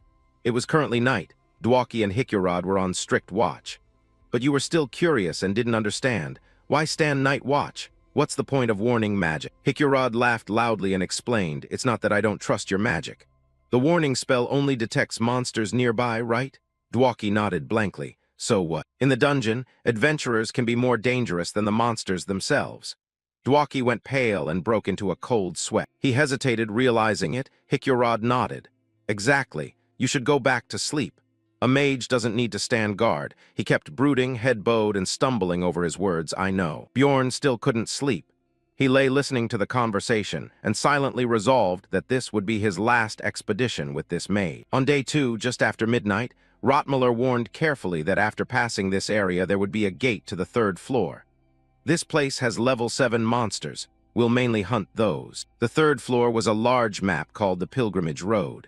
The 2nd floor had many different maps depending on which gate connected from the 1st floor, but in the end, they all led toward the 3rd floor. Of course, there are many gates leading to the 3rd floor based on paths from the 2nd. Hopefully, we'll find a good spot. Misha suddenly remembered and curiously said, "Now that I think about it, Bjorn said this is the first time Einar has reached the 3rd floor, right?" "Curious, why?" "Just surprised, of course. I spent a whole year crawling to get to the 3rd floor." Misha exclaimed. Bjorn was stunned. "A whole year? Then how long did it take you to reach the 4th floor?" She frowned, thinking, 2 years? I can't believe it took me that long." Hicurod was surprised. "You're like me." Misha wasn't pleased. Inwardly, she roared, "Unfair. The captain has less experience than me and is only a level 6 adventurer. I'm still level 7. He laughed, teasing, "Isn't Miss Misha from a well-born family?" Rotmiller spoke up, coldly admonishing, "That's enough, both of you." Misha and Hicurod were startled and immediately fell silent. "Apologies, sorry. I'll be quiet now." Bjorn watched with puzzled curiosity. What was that? For some reason, he seemed more irritable than before. He came up with a casual answer to himself. "Well, the guy is working hard alone, so he can't stay calm when those behind him are lazy and slacking." Right. The team continued their journey, stepped through the spatial gate, and entered the Pilgrimage Road on the 3rd floor. The place they set foot in was the Ironstone Hill. Suddenly, Rotmiller flinched, sensing something. Before he could react in shock, Bjorn had already expertly leapt forward to defend and shoved him back. It turned out a pack of wild boar monsters had charged out of nowhere, violently ramming Bjorn's shield. He wondered why there was a monster right in front of the gate. He had to grit his teeth and admit it was strong. If it weren't for his lithi shield, it would have been smashed to pieces. Like the dwarf's shield, for example. As he thought that, he glanced over at Hicurod, struggling to hold it off. Sure enough, the dwarf's shield had shattered. Fortunately, he quickly activated emergency repair and managed to block its 1,000-ton charge. Hicurod growled loudly, "Bjorn, this is a level 7 iron dwarf. Stop it, just don't get pushed back." He curled his lip. I would have known even if you hadn't said. Inside, Bjorn stirred, thinking something else entirely. He recovered so fast, I won't be jealous at all. Actually, maybe a little. The Iron Dwarf's active skill is counterweight, which reduces knockback effects. I benefited a lot from the dwarf's essence in the Blood City. Hicurod had to dig his feet into the ground to avoid being pushed away. Immediately, he activated the super counterweight and directly confronted it. Dwaki also contributed by casting a corrosive spell, causing the monster pain and distraction. A cloud of toxic smoke kept pouring out, enveloping the creature. Hicurod drew back to gain momentum and praised, "Well done, Dwaki. Let me kill it." No sooner had he finished than he charged straight in with his weapon and struck the beast. Dwaki hurriedly covered his eyes against the choking dust. I already did my part. On Bjorn's side, things weren't finished yet. Misha sprang up from the ground, stepped onto Bjorn's shoulder. Bjorn used the momentum to warn that it was still alive. She clenched the dagger in her hand and executed a beautiful flip through the air. She laughed loudly with excitement as she approached. With a few deft maneuvers, Misha saw landed lightly. She neatly took off the creature's head. It thrashed in pain before disappearing. Afterward, the giant monster vanished and they received experience points. Bjorn was suspicious and on guard. An iron dwarf shouldn't be here, so why did Einar's thing appear here? He turned and asked, "Hey, Rotmuller, is anyone nearby?" He understood and immediately activated body heat detection. He scanned the area by living heat signatures but found nothing. He shook his head. There was no one around. But from the scent, it seemed someone had been here not long before. "I think they left about 2 minutes ago," Bjorn analyzed, "which means it's possible they saw us and left." Hicurod was alarmed. "Wait, does that mean someone's targeting us?" Rotmuller frowned. "I don't think so. Although monsters near gates are a common method used by raiders. They assume it's when we're off guard and unprepared." Misha crazily narrowed her eyes and suggested, "How about we catch all those bastards and beat them up? If we kill them, we'll get more money too." Rotmuller didn't object, "That's true, but finding them is hard. Besides, we have no proof. If we we might even be blamed." Misha snapped back in a hard voice, "Throw them out. But once they're dead, they can't snitch anyway." Hicurod sighed and suggested writing a few warning lines to the raiders at the gate and moving on. Dwaki trembled in a corner, sweating as he listened to them debate. Along the way, Misha kept exclaiming, "Rotmuller is amazing. I didn't even know that method existed. He modestly led the way. I've only heard of it. This is my first time experiencing it." She shrugged nonchalantly, guessing that most people rarely run into raiders like this. Bjorn asked, puzzled. "Rarely." He asked curiously, "How many times have you run into them?" She rubbed her chin to recall. "It seems about 8 times in the past year." Bjorn was stunned and alarmed. "What? That's actually few. I thought raiders were everywhere. I've encountered raiders 5 times in 3 months, even just now." She snorted teasingly. "Bjorn, you must be cursed with bad luck, huh?" The dwarf chimed in. "Terrible. I heard thieves ran rampant 150 years ago, but their numbers have dropped recently due to stricter laws." The group couldn't help bursting into laughter at his open-mouthed expression. "Maybe you're the reason we keep meeting raiders." He stiffly snorted. "What's wrong with my life?" Rotmuller spoke up. "Soldiers, stop teasing him. Everyone knows how lucky Miss Drouse is." Bjorn grabbed the lifeline, looking at him with hopeful eyes. "Right. I'm not alone, though the number he revealed still hurts. Don't be sad. I run into them about once every 3 months, Rotmuller said. Bjorn felt dismayed. Even so, that's still less than 5 times in 3 months. Rotmuller was puzzled. "Why?" He shrugged and said, "Keep moving." After clearing the initial obstacles, they chose a roomy spot to make camp. That night, Einar and the others would set up camp here, and tomorrow they'd move to the next area, the border region. The reason they camped in this out-of-the-way place was that there were fewer monsters here. At night, Hicurod delicately asked, "Dwaki, are you all right? You've seemed off since earlier." Dwaki was taken aback that his state was so obvious. "Really?" Bjorn also turned his attention. "It's true, he usually talks a lot, so why is he as quiet as a clam now?" Dwaki spoke sadly. "Actually, my dream of becoming an adventurer has been completely shattered. I know everyone will think I'm too young and naive. Things like adventurers killing other adventurers are terrifying. Adventurers say that killing those other adventurers means you can steal their money. But reality is very different from that fantasy of mine." He wondered whether, if this continued, one day he would end up killing someone or be killed himself. "So on the road I had to steel my mind beforehand." Bjorn asked seriously, "And are you ready to do those things now?" Dwaki nodded, his eyes shedding those weak emotions, and now only glowed with fierce, crimson determination. "But I'm not sure I'll do well when the time comes." Bjorn naturally saw that Dwaki's resolve lacked self-confidence. He seemed very confused and afraid. Hikurod worried Dwaki, but he praised him. That's still better than someone who only whines, lies, and cries when truly facing danger. But Rotmuller sighed, smiling to reassure him.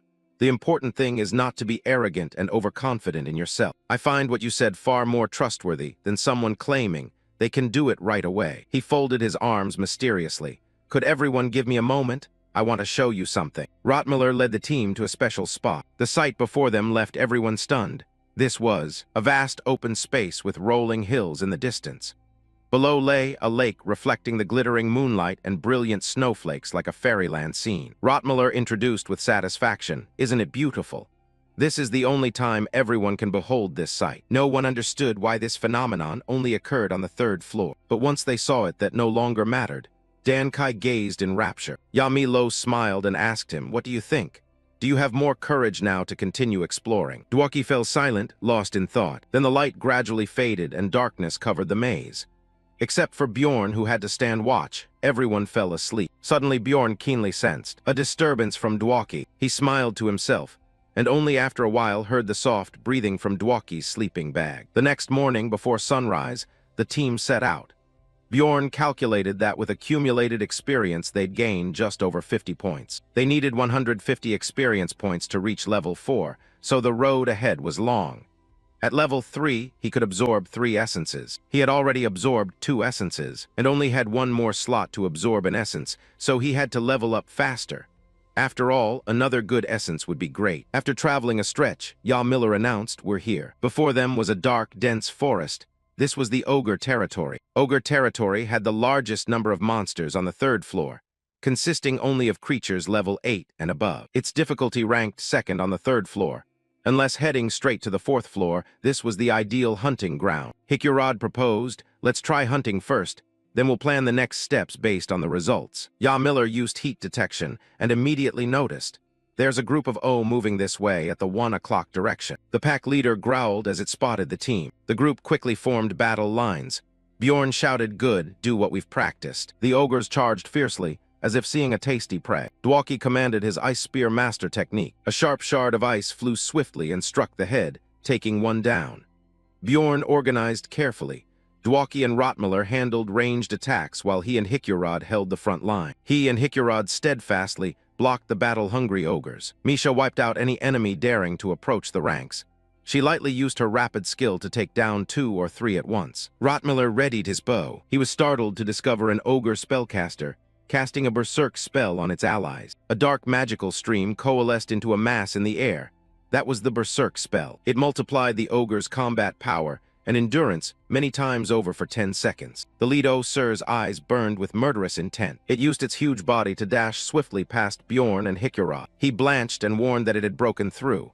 Miller, if a monster pierces the formation. He stressed, "You must protect Dwaki, the most fragile mage in the party." Rotmuller panicked. "Dwaki, hide behind me, quick, go, thanks." The monster struck hard at the shield, but Miller held firm and withstood it. The ogre realized the danger and felt uneasy, but it was too late. Misha's murderous aura swept in like a gust of wind. 10 seconds are up, darling. It was taken down instantly. Misha landed with graceful agility. On Bjorn's side, the 2-horned O roared menacingly, but it hadn't finished its cry before he struck it down. The team's experience from the battle increased significantly, and the group excitedly discussed it. "My heart is still pounding. That fight was thrilling." Bjorn pondered, calculating it took about 8 minutes to defeat the monsters. The formation lacked damage because there were 2 tanks and a guide. The guide dealt damage, but not much. Though their kill speed was slow, the formation was very stable. He nodded in satisfaction. "This formation is good, hope we can keep it." Dwaki excitedly asked, "I killed an O, right?" Misha praised, "Well done." The group continued their journey toward the center of the OR territory. The closer they got to the center, the more O groups appeared.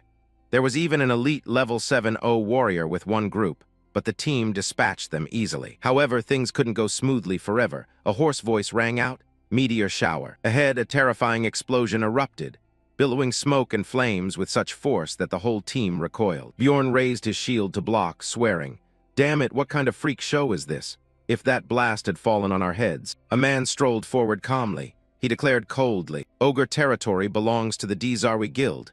Get out of here now." In the game, besides role-playing, there was an area management element. Initially, players couldn't move between maps before finishing the main storyline, but guilds could control hunting grounds. Forming a guild required manpower and resources, and if a hunting ground lacked rare or valuable monsters, the guild wouldn't benefit. Bjorn wondered why the Darwi Guild would choose to control the third floor. Hikyorod protested. I know the Darwi Guild operates from the 6th floor upward, so why are you guys in a place like ogre territory? The old wizard frowned. I have no obligation to explain myself to you. Hikyorod heatedly questioned him. I've heard some guilds are recognized for contributions to the association and granted control of certain maze areas. But I've never heard this area is your guild's domain, and I don't even know if you're actually a member of that guild. The old wizard snorted coldly. You're bold, aren't you? The two glared at each other, the atmosphere tense as if a fight was about to break out. Hikyorod argued fiercely. I know you must hear that a lot. Bjorn worried, thinking Hikyorod acted out of captain's duty, but the situation was bad. Suddenly Misha turned pale and trembled, hiding behind Bjorn. He wondered puzzlingly why she was hiding behind him like that. A mocking voice suddenly sounded. Is that you? You idiot. Saw flinched in terror. She tried to steady herself and poked her head out, trembling. Respected brother. He snapped, I told you not to call me that outside. She stammered, I'm sorry. He clicked his tongue. How many times do I have to repeat it for your thick skull to remember? The old wizard asked, is that girl your sister? He frowned, yes. As of now, she is. The old man pondered and changed his tone. I still owe Mr. C. Drouse a debt, so if she truly is your sister. He cut in coldly. It's unnecessary, I can't tell you the reason. It's a family matter and my parents wouldn't care anyway. The old man nodded. If you say so, fine. Now I'll tell them why we're in ogre territory, so they know why they should leave. He spoke gravely. Because of some urgent matters at the guild, we are urgently hunting for the Ore Warrior essence. If things go well and we obtain it soon, you'll be allowed to hunt here from the next loop onward. So I hope this time you can hunt somewhere else. Be doubted that a 6th floor guild would go to such lengths just to obtain the Ogre Warrior essence, which wasn't that rare. Was that really all, or were the two elders hiding something? The old man smirked coldly. Fine, if you insist on staying here, there will be no monsters left to hunt. You'd best leave for somewhere else as soon as possible. Bjorn broke into a nervous sweat, thinking that if they didn't leave, the others would obstruct them by any means. In the maze, large groups and powerful people set the rules. Bjorn thought they couldn't act rashly.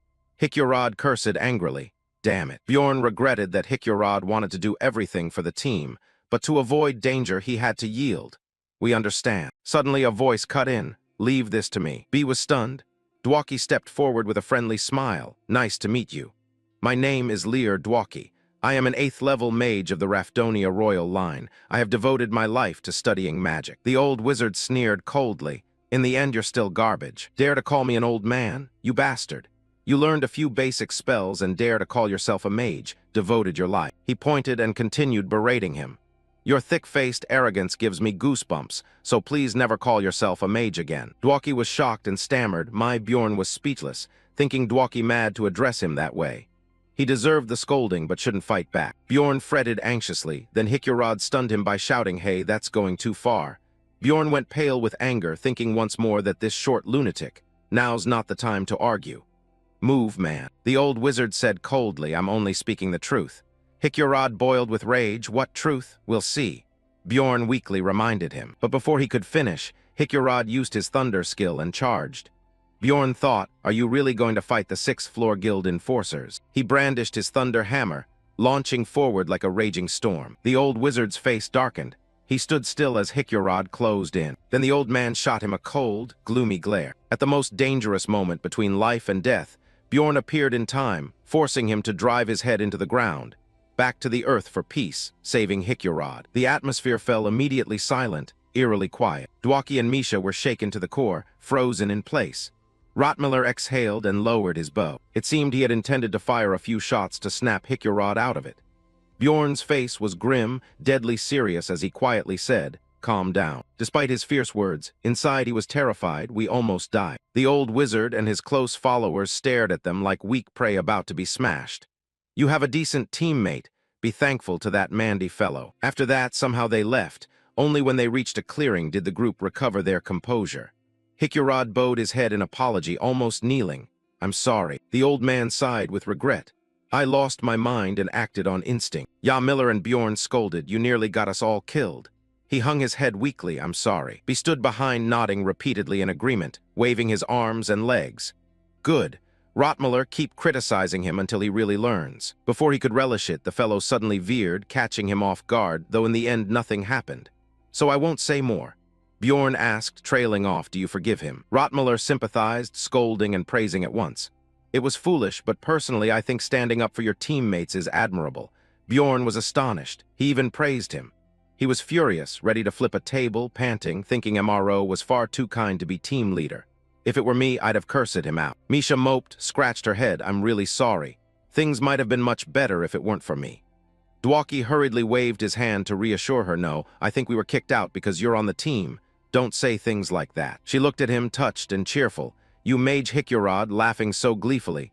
That's quite a way to comfort someone. Bjorn was shaken to his core, doubting life. His mind spinning, goosebumps rising as the atmosphere suddenly shifted.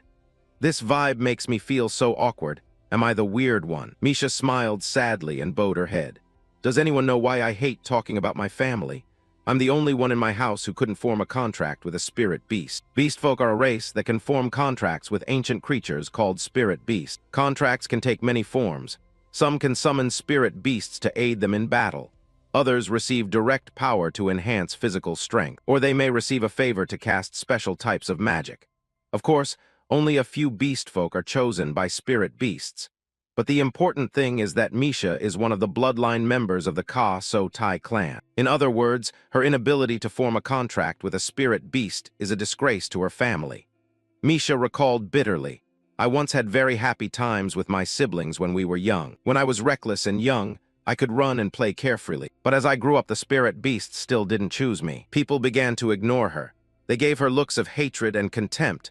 Don't touch me, you mongrel. People started calling me a mongrel. They said I was a hybrid, a child born outside the noble line. My mother died young, so no one knew the truth. I couldn't bear the coldness, so I left home and learned to fight. That's how I became an adventurer. Hicurod moved, held her hand, tears welling. It must have been very hard for you. It's not easy to say that. Thank you for telling us. Misha was moved to tears. No, you're the one who cared about us and got angry for us. He laughed heartily to soothe her.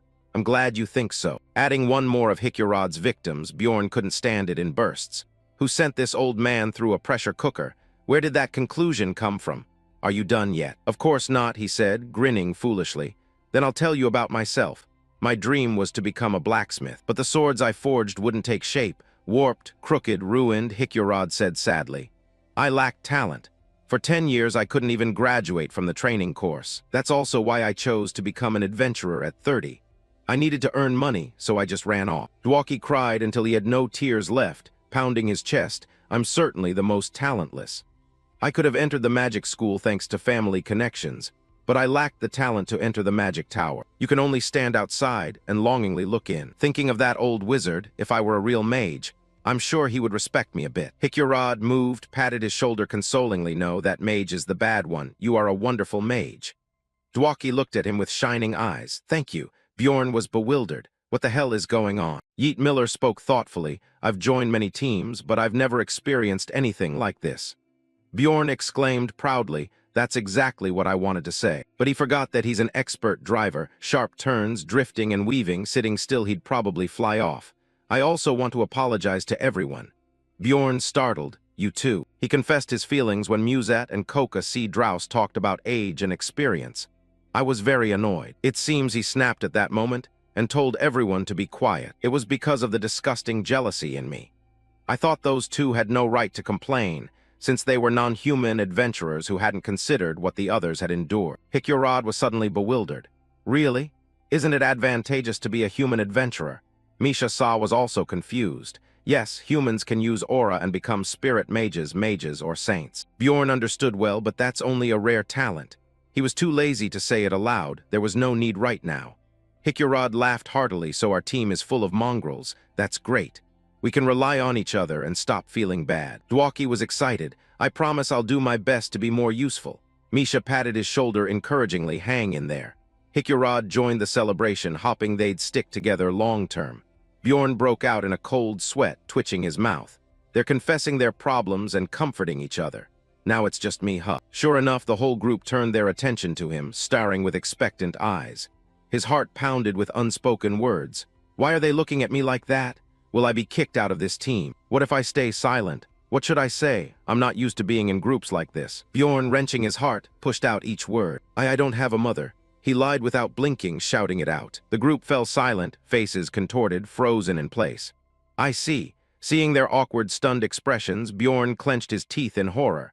Was that still not enough? He had to shout, it's true. My mother died right after I was born. My father also went into the maze and never returned when I was a child. I've grown up now, but even if I wanted to, I could never see them again.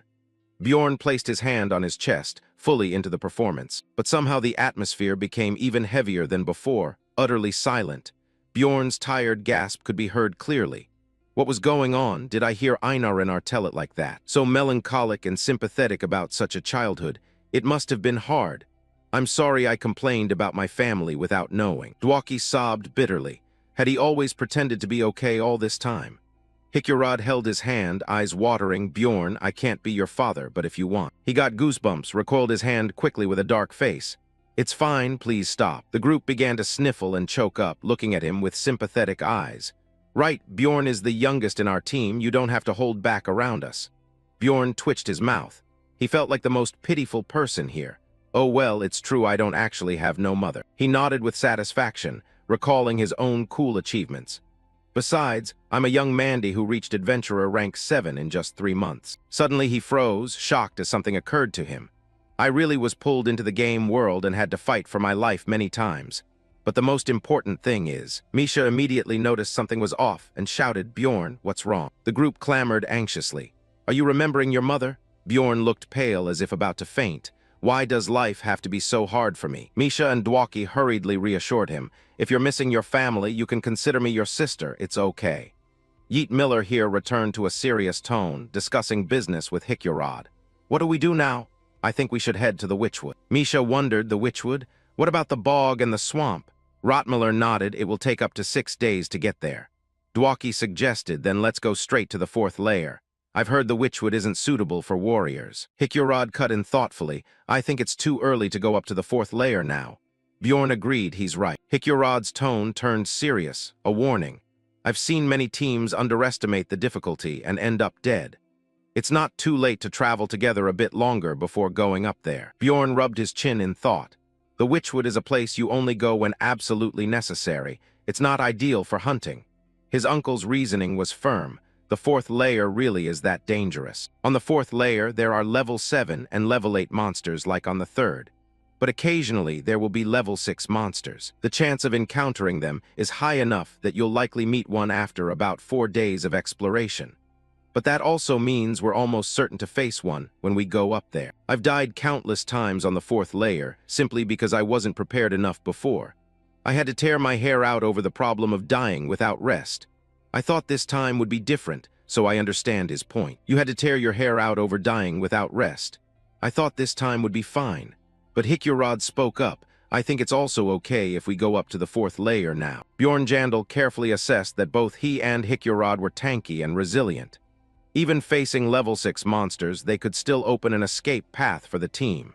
He confidently thought that, like a dragon's magical essence, fighting level 6 monsters wouldn't be too difficult. The formation lacked damage, but with a young mage and 2 seasoned members it would be slow, yet they were capable of conquering the 4th floor. Misha whispered to Dwaki. He's right, but I'm still a bit worried because he's a fanatic. Fanatics have their heads, Lear Wu of Dwaki said, nodding. I think so too, but sometimes he's right.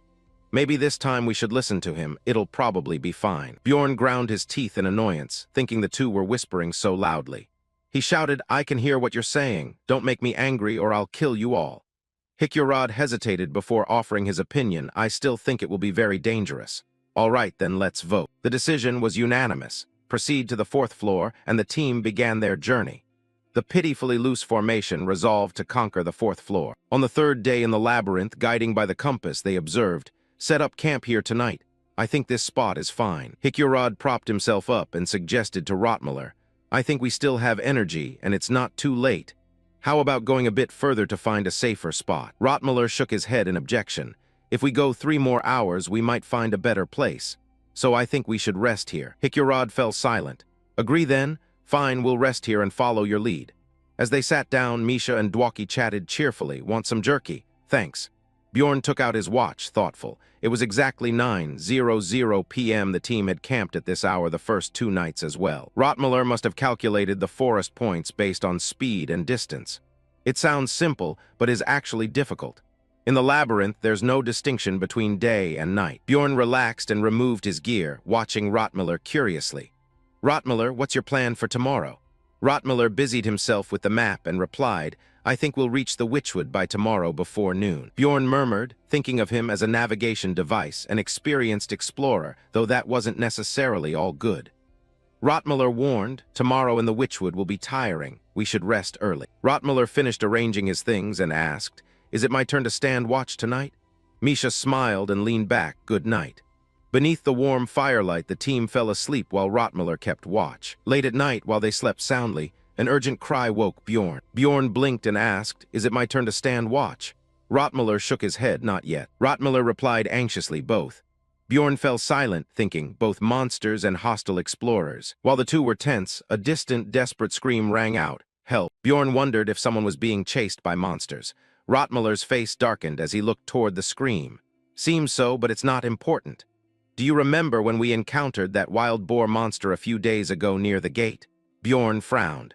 "You mean there are traces showing people set a trap for us here before?" Rottmüller nodded. "Exactly. The scent I detected is the same as back then." Hicurod worriedly speculated, could they be the same bandits from before? Rottmüller pondered, "Exactly. I don't know who they are, but they've targeted us as prey. I guess they plan to pretend to be chased by monsters to blend into our group." Misha drew his knife defensively. "If so, what do we do now? We're almost there." A sharp cry rang out, "Fire, fire." Bjorn quickly put on his helmet, eyes sharp. "I think we should take advantage of this." He grabbed his weapon and stood, thinking if they weren't confident in their act, they should stay put. The others were rushing over to rescue me. Bjorn warned sternly, standing firm, "Don't come any closer. Take one more step and I'll send you to the afterlife." Tayson panted, "Please, please help us. All the members of our team are dead. I will reward you, please." Bjorn ordered coldly, "Drop all your weapons right now." Tayson hesitated. "But the monsters are right behind us. Do we have to do that?" Bjorn rolled his eyes and assessed the situation. The orcs tailing them merely stood and watched without attacking immediately. They were wary because they saw the other group was larger, which made them easier to handle. He said sternly, "This is your choice. Either drop your weapons or get out of here." They grit their teeth and resisted, but in the end they yielded. "Fine, I'll do as you say, so please help us." They hurriedly threw down their weapons with clatters. Bjorn signaled quietly, "Rottmüller, gather those weapons and move them away from us." Rottmüller agreed, "Understood." The orcs clicked their tongues in regret and trailed off. Bjorn pondered, did they leave because they thought those people had joined our group? The monsters were cunning. Suddenly, a gentle voice interrupted his thoughts. "Thank you for saving us." The nun from the other group smiled and introduced herself. "I'm Alyssa. You truly are our saviors." Her skirt was torn below, revealing a pair of long, fair legs. Hicurod swallowed and cleared his throat. He stepped forward warmly. "I'm Hicurod Mured. I don't know what happened, but you all must have had a hard time." Bjorn scornfully thought the dwarf was an old lecher, probably a beauty trap. The two others spoke in turn. "I'm Irida Tayson, and I'm Hans Argo." Bjorn was startled. Dark memories surged up. Hans was the bandit he'd met in the dungeon the first time. Hans smiled amiably. "My name's common enough. Have you met someone named Hans before?" Bjorn replied casually, "I have, although I already dealt with him." Alyssa acted moved, tears welling. "If not for you, I don't know what would have happened to us. Lietla's the Lord showed us mercy. We're so lucky to have met you." Rottmüller was surprised. Lietla's, could she really be a nun? Alyssa clasped her hands and implored, "Indeed, yes. I am a follower of the goddess of light, the deity of exploration and human bonds. The star that shines at dusk will guide us." Bjorn smiled inwardly. Did she think he'd buy such nonsense? He suspected they were bandits posing as nuns. Hans Argo stepped forward. "Miss Alyssa, could you look at my wound?" Alyssa smiled brightly, of course. Bjorn was taken aback as a warm light enveloped and healed the wound. She truly used a holy healing spell. Hicurod was stunned. "Is she really a nun?" Misha whispered to Rottmüller, "Rottmüller, are you sure you're not mistaken?" Rottmüller was confused. "About that, I'm pretty sure I remember that scent." Bjorn mused, understanding Rottmüller's feeling from Dungeon and Stone. Nuns are sacred beings. People here are devout and revere them. Alyssa skipped over cheerfully. "That should be enough to prove my identity, right? May we retrieve our weapons?" Bjorn flatly refused. No, Alyssa was stunned. "What?" Bjorn scowled and stepped closer. "I know you're a nun, but so what? Only humans worship the holy. Fanatics are a different species. We only worship our ancestors. He coldly proposed to give them payment for the help they'd received. He remained extremely cautious. Whether or not she used holy power, he saw no reason to change his stance. Alyssa sighed. Payment for saving you? I've heard of that custom. All right, how much do you want? Bjorn shouted a gouging price. 2 million spirit crystals will do. Consider it the price for your lives. Alyssa hesitated. We don't carry that many spirit crystals. When we get out of the labyrinth, I'll pay you then. Bjorn pressed to the limit. I trust no one but my comrades. If you don't have money here, pay with items. I see some of your comrades' armor looks decent. Hands grimaced reluctantly. Compared to our lives, it's not worth that much. We'll do as you say. Bjorn calculated silently. Take everything valuable now. Without their gear, they're helpless. Alyssa asked anxiously. Can we rest now? Bjorn tightened his grip on his weapon. Of course. He thought coldly that in any game, killing healers first is an unwritten rule. Alyssa smiled kindly and advised, if anyone is wounded, let me heal them. She fell silent in panic when Bjorn suddenly brandished murderous intent with his weapon. He stared at her, convinced killing the support first was the rule, and swung down straight at Alyssa's head. For a few seconds he wasn't satisfied, so he struck again with a powerful blow, and her body collapsed to the ground. Everything happened so fast that everyone went pale. It was shocking. Dwaki and Misha screamed. Hans and Tayson panicked. What the hell did you do? Bjorn sighed hesitantly. Sorry about that. He smiled warmly with blood smeared across his face like a fiend and grated out. I slipped. I feared you were bandits, so I did it first. Preemptive strike against the strong. The two clutched their heads, lost the will to fight, trembling. Man, we're going to die here because of these crazy bastards. Suddenly Bion noticed something off. What? Wait, what are they looking at? Where are they staring? Those vacant eyes. Tayson spat blood. His eyes went white as black smoke enveloped him and he writhed to the ground. Hikurod was horrified. What is this? Lear Dwaki, did you just do something? Is that a new spell of yours? Lear Dwaki sweated and denied it. I didn't do anything. I'm still stunned. Alyssa's cold, bloodied body emitted a gruesome laugh and twisted upward. Strange. Bjorn turned his head heavily as her voice broke off. How did you know I was the enemy? Alyssa's hair hung loose, blood-smeared, her grin reaching ear to ear, like a demon risen. She twisted her body like a block of Lego. It was too late. Bjorn swallowed fearfully and muttered, damn it. Why does nothing in my life ever go smoothly? Rotmiller and Misha trembled in shock, witnessing the bizarre scene. What the he sighed. They were all stunned by the sight. Bjorn decisively shouted, everyone, wake up. I'll handle this. He lunged forward without hesitation and swung again, so she would know the taste of mortality. Hikurod gaped, tongue frozen, and later he managed to stammer a few words. Bjorn, what did you do? That's an insult to a nun. He coldly wiped the smear of Syro from his face. What the hell are you saying? You can still talk after seeing this. The best defense is to strike before we really die. He breathed a relieved sigh inwardly, ready to flip the table. Swearing, damn it, if she can die and then come back like this, there's only one explanation. For those who don't know, after Priest Karui became a cleric and reached Chaos rank 5 or higher, there is a hidden vocation one can choose that includes all kinds of combat spells, healing, and some curses. She can use both holy magic and dark sorcery at the same time, but must suffer the corresponding punishment. Because Karui is an evil deity, being caught with such a dark vocation is tantamount to a death sentence. Moreover, to preserve the skills of this vocation, living sacrifices are required to be offered and absorbed. Perhaps that's why she was forced to become a bandit in the Tower of Trials. It's the safest place to find sacrifices without being detected by the guards outside. At the same time, Hans, who was standing trembling over there, suddenly showed similar symptoms.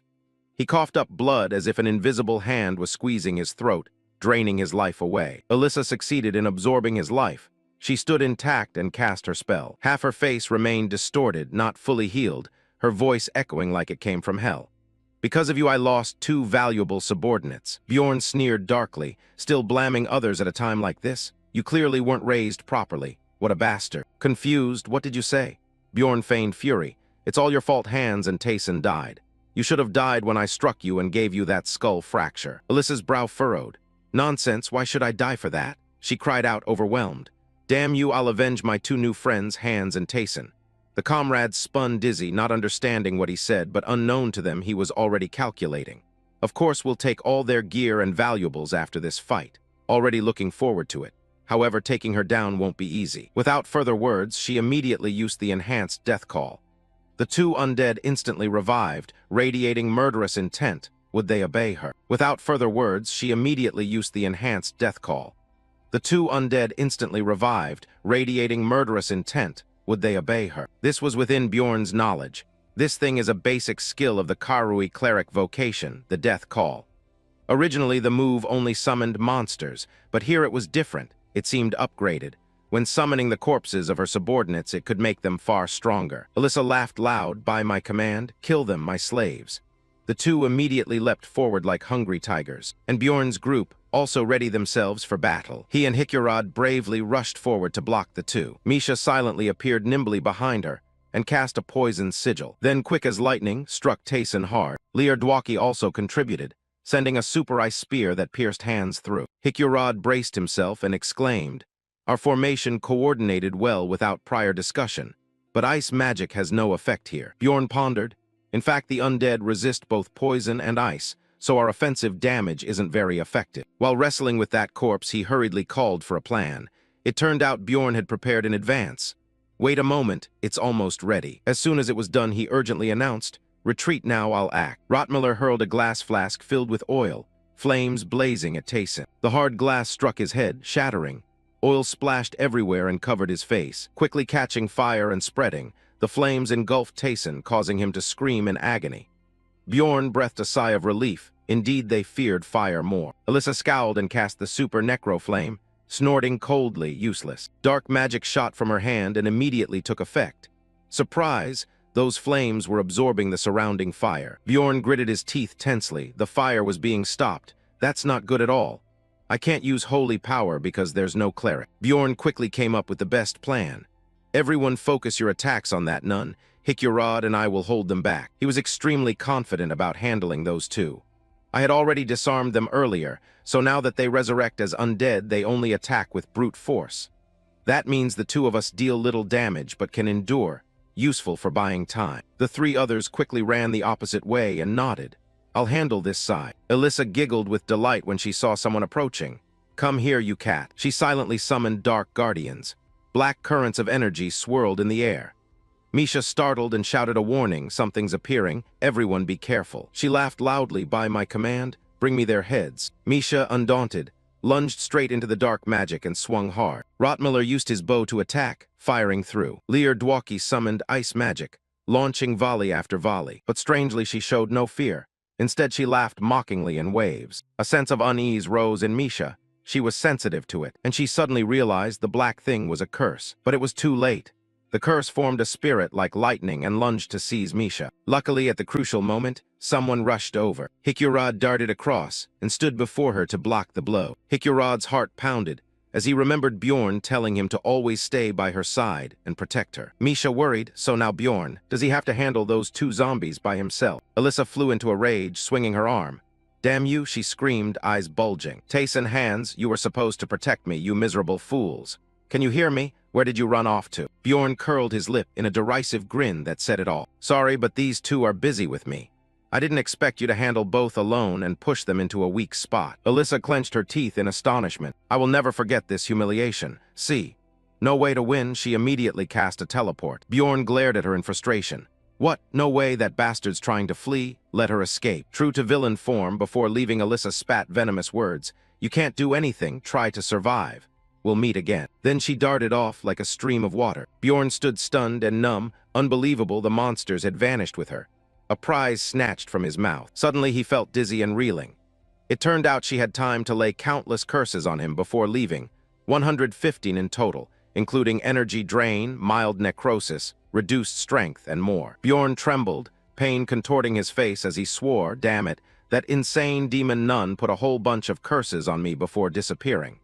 At least there's Dwaki. He can handle these curses." He turned and asked, "Dwaki, I need you to dispel these curses." Dwaki looked puzzled. "What do you mean?" Bjorn asked, bewilderment written all over his face. "You said you know curse magic."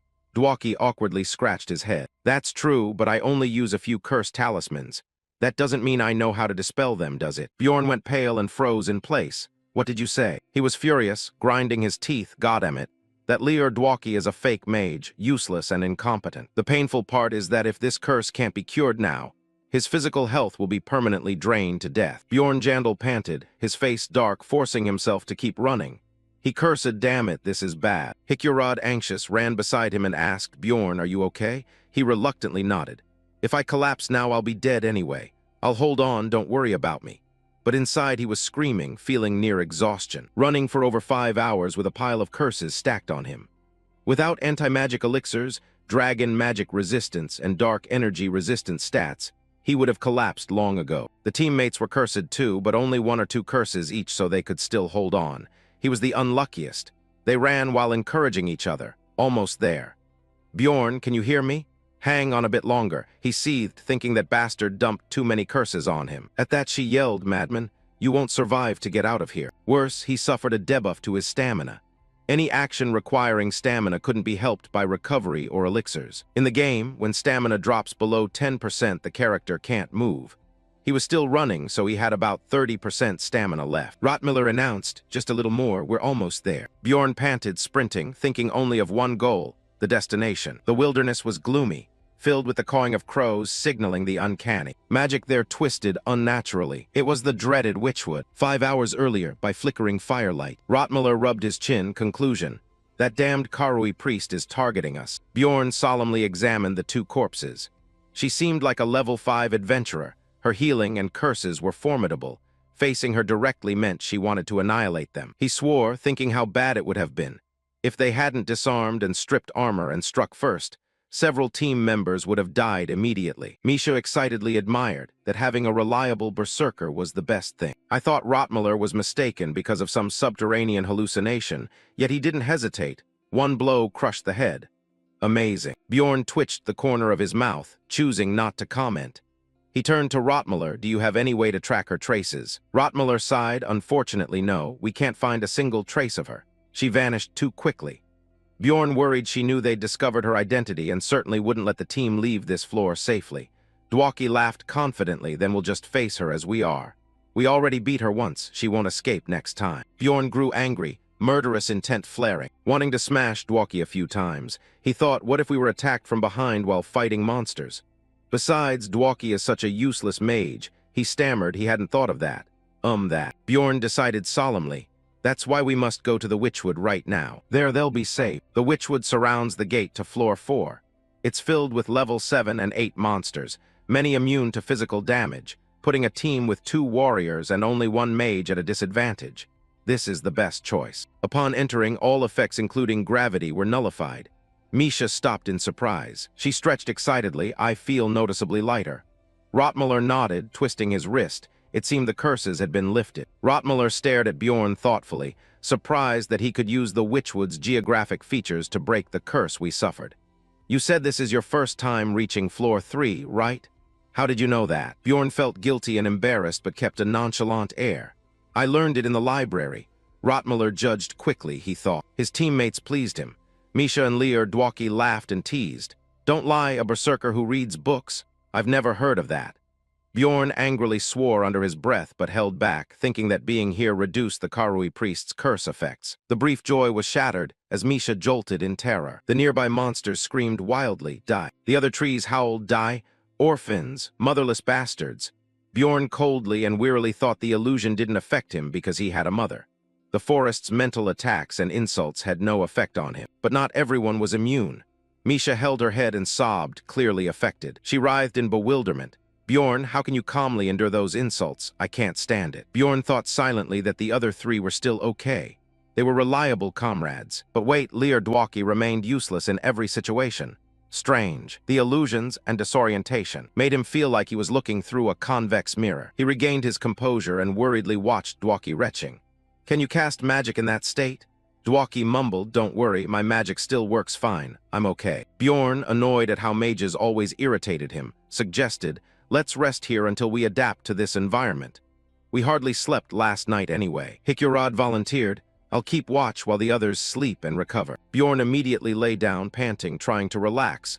"Damn it, I'm exhausted." When Hicurod came over to check on Bjorn about what happened with Alyssa earlier, Bjorn angrily cut him off. "Not Alyssa. It's that wretched woman." Hicurod awkwardly agreed, "Yes, that wretched woman." Hicurod continued, "I mean, when I was posting recruitment notices at the Adventurers Guild, someone kept asking me a lot of questions. Looking back, it might have been her in disguise." Bjorn was stunned. What? Hikyorod admitted honestly. Actually, in the blood fissure we went through on our last run, I found an item called the Guard's Protective Gauntlet. That helped raise my adventurer rank. Thanks to its stats, I gained quite a bit of strength. The Guard's Protective Gauntlet is a rare item from floor 4 and above, part of the top 3,000 strongest items series. It has auxiliary attachments and special stats. Bjorn gritted his teeth in anger, thinking that while he was toiling killing monsters, this guy picked up an item worth 50 million crystal shards. This guy was incredibly lucky while he was unlucky. He demanded, "Why didn't you recognize her earlier?" Hikyorod hesitated. It's because she dressed quite differently than in the city. She wore priestly robes that were very dirty and torn all over. Torn exactly where they needed to be. Bjorn was speechless and contemptuous, thinking he didn't notice because he was infatuated with women. Hikyorod continued, "The tavern meeting could be eavesdropped on. She probably followed the team." Hikyorod smiled wryly. "Yeah, big rewards always bring trouble." "That's true," Bjorn corrected. "Don't blame others, it's your own carelessness." Hikyorod felt guilty. "I should have anticipated this." "It's fine, there won't be a next time, now rest. There's a lot to do tomorrow." Bjorn ground his teeth anxiously, thinking this team is full of useless people if there's no next time. Despite his resentment, he quickly fell into a deep sleep. When a call woke him, Bjorn came to. Rotmiller looked at Bjorn, half asleep and bewildered. He slept too soundly. Even a berserker with strong spirit needs to stay more alert, right? Misha rubbed her head in wonder. "You can sleep through all that noise." "Bjorn, did the monsters appear while you were fixing the team?" Rotmiller tipped his chin. Bjorn cast a cold, sweeping glance over there. "A flock of level 9 dark fairies. They emit poisonous dust and status-inflicting toxins. In the game, they're not aggressively dangerous." Bjorn pondered and warned, "If the dark fairies are gathering like that, it means he's nearby. Prepare for battle." Hikyorod agreed. "This doesn't look like an easy opponent, especially with those fairy monsters supporting them. Looks like Dwaki has something to do. Try calling him out." Hikyorod gathered his strength and used a power-enhancing skill. He summoned a divine hammer, a fierce lightning strike aimed at the fairies. They writhed in pain and screamed before finally turning into experience points. A pair of milky eyes watched silently. A monstrous cry echoed through the forest as a grotesque form emerged from the thick mist. Huge claws slammed hard into a tree. It was a level 7 half-giant. This monster only appears in the Witchwood, famed for hunting alongside packs of dark fairies. Hikyorod was terrified. "Oh, it's so strong." The monster roared and lunged to attack. Hikyorod reacted quickly to block the strike, but his arm went numb. His face drained of color, and his joints felt like they were about to snap. He trembled and knelt down. "Oh, it's too strong." Bjorn thought the short man couldn't endure pain as well as a berserker. Hikyorod endured well but was limited by his physique. Berserkers are highly valued in the Witchwood. Used to taking hits, the pain-amplifying effects increase their suffering.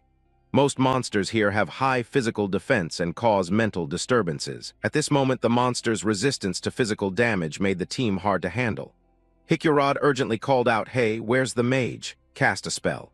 Lear Dwaki hurriedly, Done, wait a moment." He cast a freezing skill to boost power. He followed with an 8th-tier damage spell, firing crackling bolts that downed the monster-level threat. Hikyorod inspected and saw there were no elixirs left.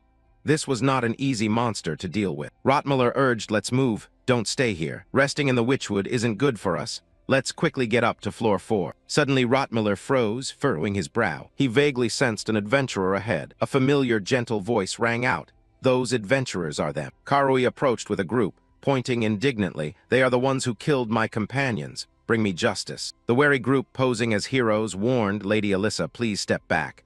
Bjorn was furious. That bastard was already troublesome. Now I have to deal with those fools too. A frontal attack would have no chance of winning. There was only one option left. He signaled to the others, "Hikyorod, use that thing." Hikyorod understood and immediately invoked the Guardian's arm. He gritted his teeth and swung, unleashing powerful, imposing bolts of lightning. Hikyorod acted as bait, drawing their attention while using the item so that harmful attacks aimed at teammates would be nullified. Bjorn shouted, "Now's our chance, everyone run." The group sprinted away. Misha fretted inwardly. "What? How did she catch up to us? Isn't your hiding spot in the Witchwood supposed to be very safe?" He pondered. "In this situation, once we enter the Witchwood alone, it would be very difficult if Alyssa chased our party. So she likely found some foolish adventurers by pretending to be a poor cleric who had lost companions to vicious bandits. Her plan was to have us fight those gullible fools who couldn't tell right from wrong. Then take out both groups at once when both were exhausted. The more Bjorn thought, the more terrifying that woman seemed. Enough talk, run faster. He calculated carefully. The Guardian's arm pushback effect only had about 5 minutes left. It was nearly expired. They had only run a short distance when the Witchwood's pushback effect timed out. Rotmuller narrowed his eyes and activated his superior tracking sense. A Pathfinder would notice traces of monsters and enemies. Those people can guide the whole team through traps. They used existing knowledge, maze data, and countless past expedition experiences to find the best route. However, this only works from floor 3 upward. A true Pathfinder's skill is discovering the secret routes within the Witchwood. That is the final gateway before reaching floor 4. Rotmuller's primary skill is tracking. He synchronizes his tracking stat and boosts it with Owl Essence. Rotmuller concentrated intensely, weaving through to find the way. Even in the disorienting Witchwood, where foliage blocks sight, he could still find a path to floor 4. Once his tracking reaches a certain level, he can sense residual magic traces on routes and use them to navigate. The Pathfinder with that other adventurer group also seemed skilled. He pinpointed our exact location. So they have to speed up now. Bjorn watched anxiously. The priority is to reach floor 4 and escape, but everyone looked exhausted. Misha panted, nearly out of breath from the exertion. Staggering, one foot slipped and the other struck a rock, and she fell down in pain. Oh no. Bjorn anxiously ran over. Are you okay? Although Misha's foot was swollen, she hid it to avoid worrying the team. I'm fine, just a cramp, don't worry. Everyone keep running. Without a word, he hefted her onto his shoulder. HMPH, crampy little monkey. Obviously your ankle is twisted. Misha blushed and fumbled. Bjorn. He cut in coldly, don't wriggle, stay still. Misha reddened and slumped down. Okay. The worrying thing was the gloomy, misty scene ahead with no clear path. Wasn't the dwarf guide right in front of us? Misha, terrified, instantly realized. Bjorn, did we lose the others? He frowned and cursed. Damn it, I just let my guard down for a second. She was so panicked she wanted to leap down and dash after them. What are you waiting for? Chase them quickly. Bjorn tensely lit a torch. Quiet, let me see the situation. Don't move like that. Rotmuller will notice we fell behind and will find us soon. They looked around, but only saw oppressive blackness. Bjorn wasn't pleased. Inwardly, he thought this was dangerous. Without a guide in the Witchwood, they couldn't find the path to floor 4.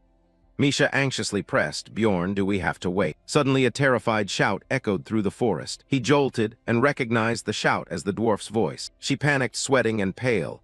Bjorn, what do we do now? Should we go help them? Bjorn decisively objected. Even if we follow the voice, we'll end up somewhere else. They're being attacked and won't have time to look for us. We need to get out of here first. When danger strikes, what's most important? Water, rations, hiding places, weapons. These are all important, but if I had to choose one, I'd pick morale. He panted, sprinting through the forest. Misha sobbed, clinging to his back. No way, I can't die like this. I tried so hard, it would be such a wasted death. Bjorn gritted his teeth and tried to calm her. Stay calm. In situations like this, the important thing isn't to deny reality, but to accept it calmly. She tormented herself with guilt. If only I hadn't fallen. Bjorn yelled angrily, Misha, if you don't want to die, then listen to me. My way of seeing things is pragmatic. We must focus on the present. First, find the recovery potion in my pack and drink it. Then you'll be able to move on your own. She wiped her eyes and obediently replied, understood. After a long run, when the surroundings quieted and danger seemed gone, he put her down. We'll rest a moment. Misha, bewildered and breathless, drank the potion while still on the berserker's shoulder. I thought I was dead. He asked with concern, is your leg okay? Can you fight now? Misha nodded firmly. I'm fine now. By the flickering fire, Bjorn silently calculated. We've only been in the tower 4 days. The remaining days won't be easy, especially for a melee warrior and a berserker who specializes in endurance. We still have to survive 11 more days. The biggest problem is that most monsters here have high physical resistance and are agile, so it's hard for me to damage them. I really need elemental abilities. He frowned, reconsidering, then spoke up with a question. Misha, are you married? She blinked, bewildered. Huh. Why are you asking that all of a sudden? Not yet. Do you have any beliefs like it's wrong to be intimate with another man before marriage or something? Misha awkwardly scratched her face and hesitated. That's hard to say. Bjorn, you're asking strange things. He removed his hat and smiled. Good. Bjorn began taking off his armor. Misha immediately panicked in shocked alarm. What does he mean by that? Seeing his teasing grin, she waved her hands frantically in protest. Stop it, don't come near me. She hugged herself tight like a precious statue. What are you going to do to me? I'm not ready, go away. To her surprise, he simply produced a ring. Here, take this. This is the ring I saved for when I met the right person. Misha was stunned. A ring, why are you giving it to me? He leaned in and spoke words that could be easily misunderstood. By the guardian's soul, when you accept this ring, from now on you must stay by my side. Misha flinched, dizzy and shocked. What, Bjorn, are you crazy? Bjorn repeated seriously what he'd said before. The moment you accept this ring, I swear as a warrior I will stay by and protect you, so I want you to do the same. She blushed but complied. Are you serious? It's sudden, but I'm proud to accept. If that makes you happy, then good. Misha's face flushed like a tomato. But Bjorn, I'm sorry. I never thought you'd be so bold. It's not that I hate you, but because you didn't. Bjorn, straightforwardly single by force, looked bewildered and confused. What did she just say? Misha yelled with practiced bravado, I like skinny, handsome men. He jumped in surprise. What on earth is she saying? You're not attractive to me, and not my type, you berserker. Bjorn, baffled and with no romantic intent, hurriedly waved his hands to explain. There seems to be a misunderstanding. I didn't mean that. I only wanted to use the ring to formalize our relationship as companions. Misha was stunned. Oh, really? She fumbled awkwardly, rural and flustered. Oh, I see. I kind of guessed. Bjorn added dryly, of course, if you give me an equivalent ring or 15 million spirit crystals, the pact ends. Understand? Misha was surprised. What? How's that possible? That ring is worth 15 million spirit crystals. He seriously took her hand. 15 million spirit crystals is a bargain. It could fulfill your wish. If I hadn't played Dungeon and Stone for 10 years, I wouldn't pick it either. I'll help Misha awaken. The spirit ring is an item received from a special quest for Headmaster Artemian. At first it seemed like an ordinary item, but when destroyed, a unique effect appears. It seemed harmless, but repeated tests produced results. If a beastkin who hasn't formed a pact with a soul master wears the ring, an event will occur. Skadia the ice beast awakens. The frost beast offers to form a pact with Misha. She is excited and anxious. Of course, Misha reached out and lightly touched its face. I accept the pact. Immediately, a biting snowstorm swept through. Powerful energy erupted, and Misha was engulfed in a surge of icy spirit energy, successfully forming the pact. Her body sinking to the ground, Misha exclaimed joyfully. Forming the pact was so easy. She asked, curious and bewildered, Bjorn, what exactly is this ring? Does something like this really exist? Why didn't my father ever tell me about this? Bjorn, adjusting his gear, shrugged. Maybe even he didn't know. She was astonished. He didn't know. He replied it seemed a mage had only recently discovered the effect after long research. She doubted it and asked how he knew and where he got the ring. Bjorn evaded and reminded her, put your clothes on first, then we'll talk. Misha looked down, embarrassed. Since when was I? He said slowly, I left a few outfits for you, so put them on. I also set some exploration gear beside them. Misha awkwardly remembered. Bjorn was also wearing some protective clothing. Ah, Bjorn, why am I naked? He calmly said, I took your pants off. I heard the ritual would destroy all your equipment. Misha shouted, then why did you ask about the wedding earlier? Bjorn answered reasonably, in case you already had a husband, I'd be furious. She accused him sharply. You knew this and didn't tell me more? Were you planning to take advantage of me? He stood up, preparing to look indolent. It was so rushed I forgot. Enough, aren't you going to say something to me? Misha whispered, I'm sorry. Bjorn barely heard it. What? She bashfully corrected herself. Thank you very much. She bashfully corrected herself. Thank you so much. Misha wondered, do I really have to say it louder? Suddenly she smiled and softly called Bjorn. I once tried to kill myself, but my father found me and saved my life. He curtly said she should be grateful to have a father. Misha circled, well, it wasn't exactly a pretty story. She continued, do you know what my father said first when I regained consciousness? I was dazed then. Oh, he darkened and snarled. Misha Karlstein, if you really want to die, then go die in that dungeon. How much more will you disgrace this family? Bjorn silently felt sympathy, realizing her situation was worse than he had thought. Misha leaned against a tree and gave a sad smile. That's why I entered the dungeon. Of course, I didn't intend to go looking for death like my father said. I just wanted to escape the family that hurt me. I thought if I became a famous, excellent adventurer, maybe my father would accept me as family. She watched the ice energy flicker in her movements. Of course, I don't know if he'd still accept me now that I have this, but that doesn't matter anymore. Misha stepped forward, bowed solemnly, thank you, Bjorn. I will treasure and repay your kindness until my dying day. He snorted with a laugh. Swear on the spirit guardian. Misha beamed and emphasized, I swear on the spirit guardian. When a beastkin forms a pact with a soulmaster, they usually gain a summoned enhancement or a skill. But Misha received an enhancement, and she nimbly combined her old techniques with the new ice energy. Her form struck a chilling blow. Into the monster, the cry of the ice dragon rang out, and the monster was felled instantly. Bjorn tucked his mouth in satisfaction, thinking the team finally had an elemental attacker and could now deal with spirit-type monsters. Spirit monsters are easier to handle since they're lower rank. Misha defeated the demon but felt bewildered. Every hit felt strange to her. Bjorn leisurely sought more experience, thinking Misha fighting alone would free his hands to deal with other monsters. Like during the Berserker's soul phase, a beastkin's soul also develops in stages for Misha. At the early stage, before channeling ice into her weapon, as a martial fighter she could do more with the beast spirit. But fighting alone in the witch forest is a problem. Seeing the new group of monsters, she panicked. "Bjorn, they're coming." Both of them hastily ran off. He shouted, "We need to get out of here." "Roger." Bjorn gritted his teeth to steel himself, thinking survival, it's only just beginning. About 11 hours passed. In the dark forest, they chose to fight when enemies were few and run when they gathered in numbers. They slew countless monsters with coordinated teamwork, and their experience points rose rapidly. After the battles, Misha was lethargic, cracking her joints, utterly exhausted. Bjorn sat down to rest and quickly gathered up the spirit crystals. He held the crystals and breathed a sigh of relief, thinking how lucky they hadn't encountered the level 7 Nunkarui, who still showed no sign of pursuing them. But the spirit ring vanished when the monster awakened. The ring's disappearance triggered the passive skill release of the corpse golem. Bjorn frowned, sensing acidic blood beginning to corrode his chest armor, while his Tier 2 shield also started to rust. He worried, thinking he still hadn't found a replacement elemental essence. The fatigue that had been building up in Misha, it became increasingly clear that Bjorn's condition wasn't improving. He estimated only about a 30% chance of surviving back to the city. If you've been wandering in the forest for 12 hours, an abnormal status will appear due to the witch forest's influence. Bjorn took a rope and instructed Nis, "Tie this rope around your waist.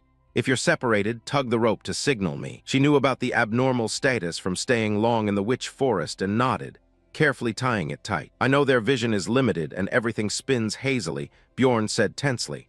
"Then let's go. From now on we can't waste any more time. The land is afflicted by the detrimental witch's eye effect, the real reason the witch forest is so hard to traverse. Getting lost is caused by this effect. The effect is simple. If you stand still in an area for a period, a level 7 Carnibaro will appear and attack.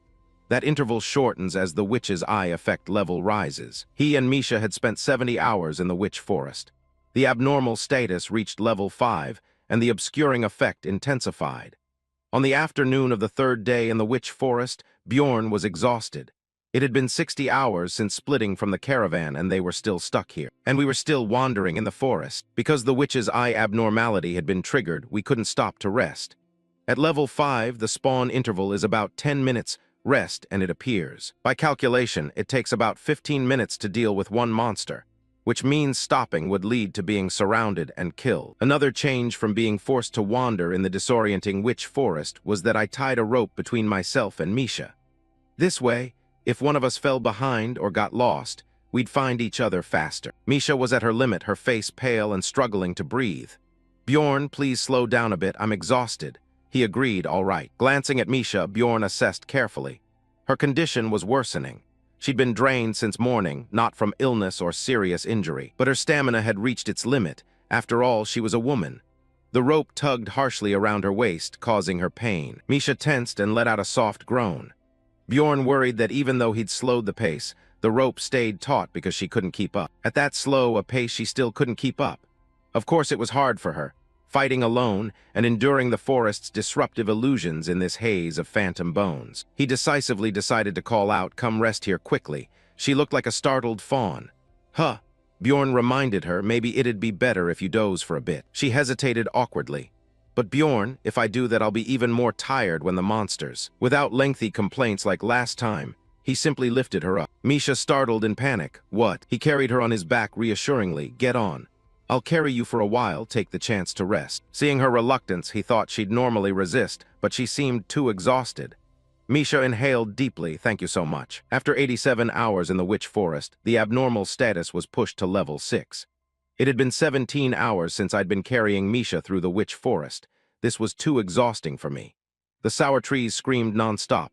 "Die, die, die, die, you pathetic things, maggots, die, worthless murderers." Bjorn panted, his face gloomy.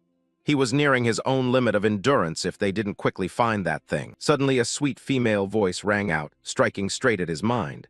"Why don't you leave her behind, my love?" He was startled to recognize the voice as coquettish. "I've even fulfilled your lifelong wish already for you. What does she have that's better than me? I can tell just by looking." Bjorn sweat profusely, bewildered that his ex-girlfriend from a past life was appearing here. This wasn't even like an illusion anymore. His ex began to attack. Maybe she feared being abandoned again, had her family done so. Bjorn swallowed dryly, feeling as if touching her would let him feel her body heat. She kept writhing seductively. "Oh, darling, come here and let me massage you. Then all your fatigue will vanish." He had to admit all her gestures were exactly like hers in his past life. She took the initiative and moved close. That was always her. "My love, I always try to understand and sympathize with people. Haven't I gone a bit overboard? I never tell you what I want." Seeing her sulky expression, he softened.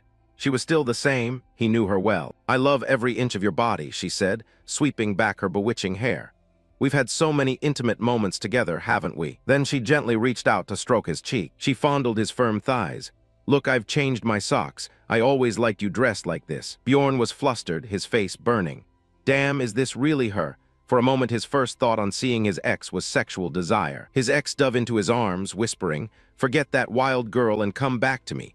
Stay with me tonight, my love." Bjorn was completely overwhelmed. His belongings fell off him. She hugged him tightly. "Other girls don't understand what you want." "Right." Bjorn felt his blood boil as if steaming. "Are you serious?" She lightly stroked his lips. "Isn't that right, my love? I'll make you feel no more tired." In the heat of the moment, a piercing scream cut through. Bjorn snapped back to his senses. A forceful punch sent her chin flying. She was blown backward. Bjorn's heart pounded in astonishment. Was this an illusion too? Misha leapt up and unleashed a flurry of kicks, sending the dryad flying. "Die," she ordered, calming him. "It's okay," Bjorn said, excitement returning. Boasting of her deed, "I handled that dryad, wake up now." He trembled, his face paling. A dryad, a rare level 8 monster in the witch forest, had used a charm skill. The dryad was defeated, and they gained bonus experience points. Bjorn hastily put his gear back on, frightened. No wonder the illusion looked so real. It wasn't an environmental effect, but the dryad's charm skill. He looked at Misha. "Thank you. Without you, I'd have been lost long ago." She smiled shyly. "You're welcome." Suddenly, Misha saw something surprising. Bjorn looked. An exploration team was approaching. He marveled with curiosity, the first expedition team they'd seen since getting lost. The archer scratched his head. "Just the two of you?" He smiled in greeting. "Oh, looks like you're lost." Bjorn was wary. The witch forest was vast and unsuitable as hunting ground. So few people came here, and meeting another expedition was rare. It was already the 8th day on this floor, so most teams heading to the 4th floor would have passed through this forest by now. Stove spoke up to inquire, "You two got separated from your team?" He nodded. "I must remind myself not to trust them easily." Misha giggled excitedly. "Bjorn, we're saved, right?" He whispered sternly, calm. Noticing his wariness, the group hurriedly waved their hands to reassure him. "Don't worry, we're not bad people. We have children in the city to care for too. Don't be too anxious, you two must be tired. Come here." Bjorn replied bluntly, "I refuse. If they have children, it's even more dangerous. Having children to care for means more incentive to earn money." Misha questioned in confusion. "Bjorn, why are you doing this? They'll help us." He cleared his throat to warn her, "Be quiet." He felt conflicted and awkward. How should one act when meeting other adventurers? He'd pondered it a lot, but the conclusion was always the same. If a deal involved a reward and paying them to guide us out of the forest, they'd probably accept for the right price. But to negotiate, he needed to know who they were and whether they were trustworthy. He decided to introduce himself. "I'm Bjorn Yandel." The blond man smiled. "You're cautious, huh? I'm Hans Stove. I'm the scout of the team." He was startled. His name was Hans. The man laughed and nodded. "That name is common, isn't it?" Bjorn gritted his teeth tensely. Why are there so many Hans in this world? He'd met 2 other Hans before, and both had died by his hand. A bad name docked 1 point of credibility. 2 warriors, an archer and a scout. The 2 forced smiles were awkward. Horrified, he realized their formation was dangerous. In the dark forest night, 2 silhouettes faced them, well-equipped soldiers whose heavy presence was overwhelming. These people were extremely dangerous. Bjorn Yandel gritted his teeth and instructed Misha, "Follow my decision." She replied softly, "Okay." He tensed, thinking not to be overly suspicious, but something felt off. He spoke first to find a way to retreat. "You should leave. We'll be going on ahead." The group awkwardly withdrew. "Weren't we trying to help you? Why are you leaving?" Bjorn sensed nothing good. The longer he stayed with them, his intuition screamed that they were the threat. He declined politely, no need, we can handle ourselves. He turned to Misha, Misha, let's go. She quickly nodded, all right. Suddenly, an arrow whistled out of the darkness. It shot toward Bjorn, but he blocked it in time with his shield. Just as he suspected, the people before them had ill intent. He cursed inwardly. These were not ordinary adventurers. The helmeted leader panicked. What the hell are you doing? He glanced contemptuously. You fool, don't you see the gear they have? The old woman ogled Bjorn's gear greedily. Those are Rytinium-made items. Do you know how much they're worth? The helmeted man tried to restrain his comrades. We're all old adventuring friends here. Hans Stove stepped forward with his sword. Kid, if you can't do it, then step aside. They scrutinized Bjorn's equipment. One asked, what's in the bag, you madman? Another explained, that's an expansion pouch. That's so expensive you couldn't buy it with a year's worth of grinding. The helmeted man was flustered. I don't know how, but I still can't bring myself to attack them. The archer sneered and aimed at Bjorn. Then get lost. The armored man wielding a heavy weapon supported the old woman. I'll take it with you. This isn't the first time I've done this. Our finances are bad too. Seeing the danger, Misha urged Bjorn, Bjorn, we should run. Bjorn held a defensive stance, thinking the chance of defeating them was low, 2 against 5 and still exhausted from the previous trial. He scanned the surroundings and saw scouts in the distance, so fleeing would be hard. There was only one way left. He whispered to Misha, buy me some time, Misha. She trusted him despite not knowing the plan, understood. He cautiously pretended to negotiate. Wait, let's negotiate. I'll give you the bag, and this shield, just spare our lives. Misha suddenly burst into tears and begged. Kill this madman and leave me. I'm the merfolk envoy princess, spare me. I'll give you even more money. Bjorn froze, thinking she was only acting. Misha's eyes welled with tears. Please. Hans Stove questioned skeptically, a merfolk princess. What now? The old woman angry. What else? Kill the pair and spare them, they won't report us, right? 2 others moved with hungry expressions. If she's a princess, she must have something valuable, right? They rushed forward to fight over the prize. Whoever finds it first gets it. Bjorn raised his shield before his chest, thinking they wouldn't stall and were charging faster. There was no choice but to fight. Suddenly Carnivaro appeared with a horrific face, roaring, die. A level 6 Carnivaro monster. The group preparing to attack Bjorn froze. Hans Stove was horrified. How did these Carnivaro monsters appear so quickly? We only paused a moment. Bjorn cursed silently, thinking them stupid to expect monsters only after 10 minutes. He hurriedly turned to Misha, trembling, Misha, cling to me. She obeyed, okay. Bjorn gripped his shield and charged, thinking escape was futile. Carnivaro would pursue relentlessly once engaged. He carried Misha on his back, vaulted past it and sped forward. The Hans group was stunned. What the why, don't come over here. Bjorn used them as bait to lure Carnivaro and then fled. They panicked when he attacked. What's wrong with this guy? Bjorn unleashed a flurry of skills and exhaled, thinking Carnivaro's target had switched. Now it was their problem. Carnivaro drove its staff into the ground, and dense demonic energy emerged. Hans Stove clutched his bleeding head, warning not to move. There are magic mines everywhere. What about the others? Hans Stove anxiously said to deal with Carnivaro first. They couldn't run far. Bjorn assessed the situation behind them, thinking the magic mines were hard to avoid. But he had planned for this, running over the minefield from the start. He gritted his teeth and accelerated. Misha suddenly noticed something wrong and shouted, Bjorn, your leg. Carnivaro let out a demonic roar and struck its second blow. The hunting hounds crazily lunged out. Hans Stove cursed, damn it. Son of a, he couldn't defend and was torn apart by the hounds. The armored man panicked, damn, there are mines so we can't run. A bloody massacre unfolded. They collapsed, clutching their heads in terror. Sir, I don't want to die. Stop. The hounds tore bodies apart, limbs scattered. A small-mouthed hound drooled and chased down Bjorn, biting into his leg. He didn't look back. He used a finishing move and the beast exploded. He ran, panting and panicked, thinking he'd lost feeling in his leg. Bjorn looked down and thought his leg was gone. He couldn't run anymore. He stopped and decided to change the plan, telling Misha, clean them up. She nodded, got it. Bjorn leaned over to let Misha jump down. He instructed, deal with them quickly and come back. Misha rushed forward, cursing, die. She sprang up, gathered momentum, and unleashed a skill in a single strike. Wounding it, she carefully surveyed the scene. The 5 corpses of the adventurers sprawled and writhing on the ground, begging for mercy. The old woman wept with trembling hands. Save me. Please give me a potion. Misha looked at her coldly. The woman begged, save me, I'll pay you later. Her voice broke as blood spurted out. Misha returned to Bjorn and poured medicine into the wound, worried. Bjorn, are you really all right? This wound, 1 potion won't fix it. He endured the pain and reassured her, I'm fine. Bjorn pondered, thinking the wound would heal quickly thanks to the vampiric mana essence. Misha stared in shock, witnessing it. What the hell? His legs regrowing. Even a high-grade potion couldn't do that. He calculated silently, vampiric mana essence plus the berserker regeneration trait at 150. No potion needed. Given time, the wound will heal. Misha suspected Bjorn. What exactly is he? Even after taking potions, he no longer felt pain. He lied about the medicine, claiming it was berserker spirit. Memories returned. After taking potions, he also didn't cry from pain due to his endurance, but the outcome was the same. In a short time, his leg recovered, and he put his boot back on. With his hands, he tied the rope tightly and said to Misha, "Get out of here before Carnivaro returns." Misha asked, "But Bjorn, how did you know those adventurers were dangerous?" The rope was tied around their waists to avoid getting separated. He calmly explained, "One of them was named Hands. I have a dislike for that name." Misha was puzzled. He kept walking without looking back, and because of that they escaped. She recalled the group thoughtfully. She had suddenly turned 180 degrees, but maybe she had once been good. Bjorn suppressed her emotions.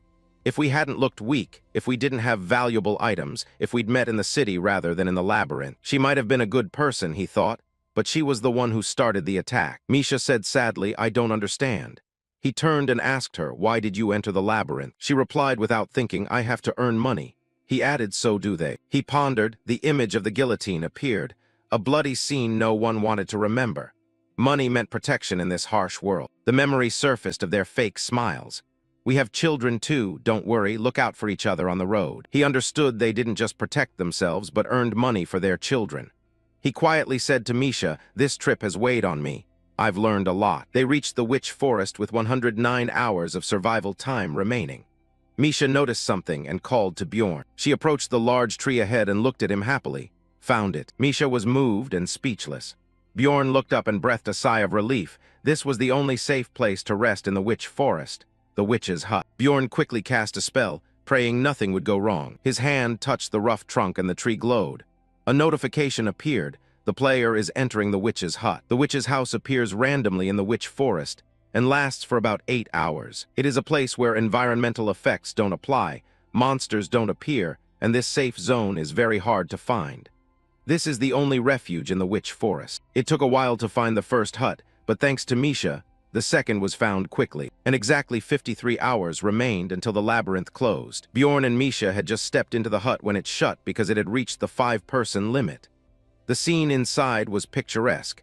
She happily looked around, marveling for the third time without getting bored. While she was excitedly monologuing, Bjorn suddenly cut her off, stern. Misha fell silent. "Stay there, is someone else here?" She panicked. "What? How do you know?" Bjorn peered into the house to investigate.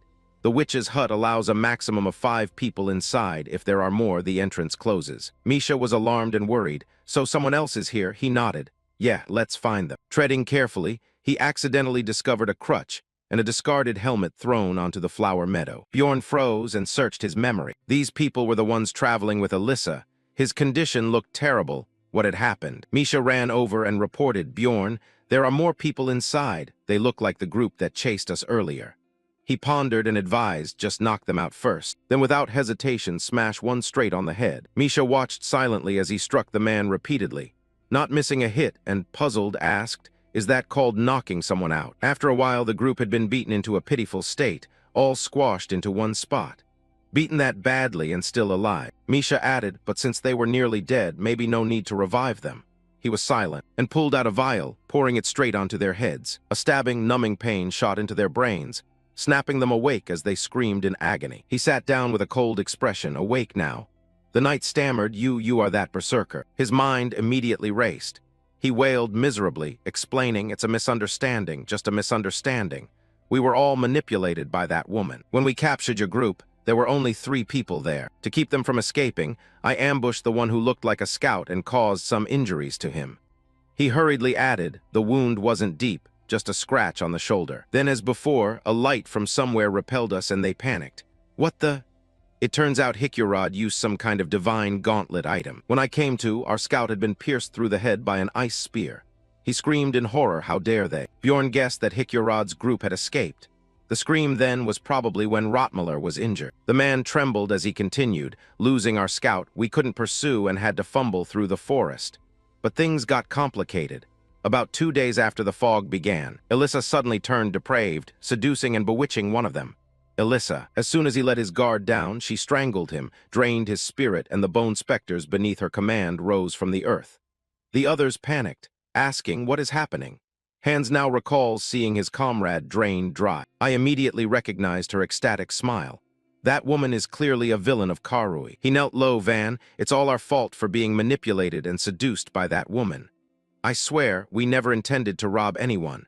Bjorn cut him off coldly and silently. He sobbed and shouted, thinking about it, I still haven't forgiven myself. We're fools for falling into her trap. Of course we'll compensate for the damages. Please spare us. Misha whispered, whatever you do, I support you. Bjorn hesitated. What should we do? Since arriving in this world, I've killed many people. But those were situations where I was in danger, and the enemies couldn't be saved. But these people, even if they've caused a lot of trouble, none of them are dead yet. They look at him with tears in their eyes, begging, please, I beg you. Indeed, this situation is different from before. Would killing them be right? Bjorn felt as if he stood between two sides, judged by his conscience. Bjorn's ego growled, does right and wrong matter here? Killing them is easier than having to watch them, isn't it? The humane part of him vehemently protested. Why overthink it? Clearly killing is wrong. Bjorn pondered for a moment, awaiting a verdict. He glanced at Misha and asked Misha, what do you think? She frowned, I can't trust them. Whether it was a mistake or not, they all tried to kill us. I don't think these people should be forgiven. He fell silent. Is that so? I understand. Go with the Buddha in robes, walk with a ghost in paper clothes. He tightened his grip on his weapon. In other words, you must die. The man was stunned and panicked. We said it was a misunderstanding. He decisively struck down. Maybe we're mistaken this time, but who knows what you'd do to me if I let you go. Thick, foul blood splattered, even onto his face. He stood silently, watching the messy scene before him. He had known this from the moment he woke in this body. Bjorn realized he now had to live up to that name, not just the name, but become the berserker. It's the only way to survive here. Misha noticed his hand trembling and stepped forward. Bjorn, are you okay? Your hand is shaking. His gaze darkened. He replied curtly, don't worry, I'm fine. He gathered his gear. Later, a terrified scream from Misha echoed through the hut. She looked bewildered as he dragged several corpses. What are you doing? Bjorn dragged 3 bodies to the hearth and threw them in. The first offering was made. The witch's hut extended its duration by 8 hours. The flames roared and consumed the man. He stood silently watching the flickering fire. Just like in the game, I knew it. Now we have 2 more logs. We can rest at least another 24 hours. Misha, alarmed, witnessed his strange actions. Bjorn, are you really okay? Seeing her lingering in a corner, he removed his helmet and asked, puzzled, why are you still standing there? You should rest. Saying that, he lay face down on the bed, soft and warm, relaxing comfortably. Indeed, you should sleep on a bed. His mind was still tangled. Earlier, there was no more hesitation. He had chosen to abandon his former civilized self and become a berserker in order to survive in this terrible world. There was no other way. A series of memories from his past life returned. Images of him diligent and professional, sitting at work. Then the memory of the first time he met his lover appeared, eating and drinking heartily with her, living peaceful days by her side, and even sleeping with her. Those carefree, worry-free times were truly peaceful. Back in the present, he jolted awake. Bjorn gasped, stunned. Below him, Misha was still nuzzling against him, sleeping soundly. Bjorn, terrified, couldn't sleep anymore and slowly sat up. He frowned. Was it a dream? In this body, I have to fight monsters to survive. This is my life now. He glanced at the clock. Have I slept nearly 7 hours? Only then did Bjorn notice Misha dozing beside him. When did this kid climb up here? Was sleeping on the chair not satisfying enough? He sighed and shook her. Misha, wake up. She groggily complained. 5 more minutes. He grew annoyed, blood boiling, and shouted like a sonic cannon. Wake up, wake up. Misha, dizzy, protested, stop shaking me, you brute. About 24 hours before the labyrinth closed, and 1 hour before the witch hut sealed, he and Misha were nibbling on rations. The day had finally come. Endure today and they could escape the forest and return to the city. She excitedly complained about how inconvenient the forest was. I want to shower as soon as we get back.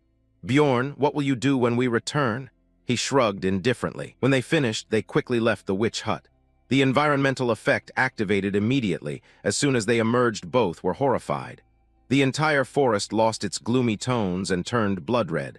Terrifying. Misha froze. Bjorn, what's wrong? He gritted his teeth, sweating with fear. Damn, this is a scene transition. At the same time, in the real world, lines of text kept jumping up on the screen.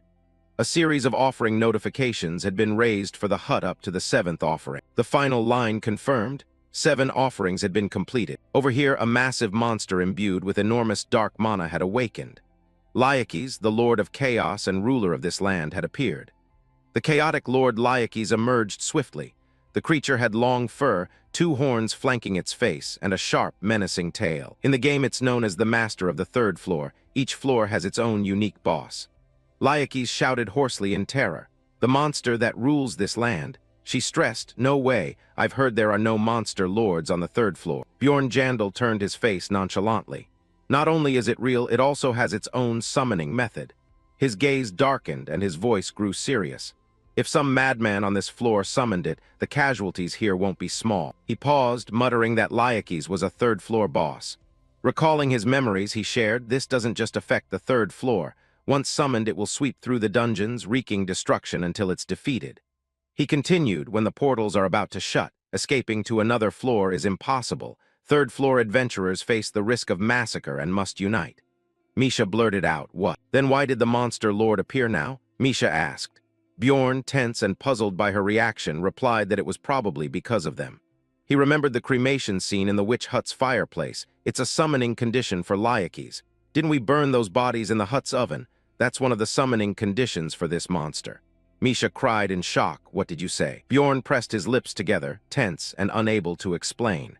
Didn't the information he had say the last summoning was over 10 years ago, so he thought burning those 3 bodies wouldn't matter much. But who knew some idiot had burned a 4th corpse? Misha loudly demanded, Bjorn, what did you do? The madman you mentioned earlier was you. Now we're all about to die because of you. Bjorn hung his head, cold sweat pouring. I didn't know someone else had done what I did and burned up to 4 corpses, which is why we're screwed like this. And by the way, don't tell anyone about this.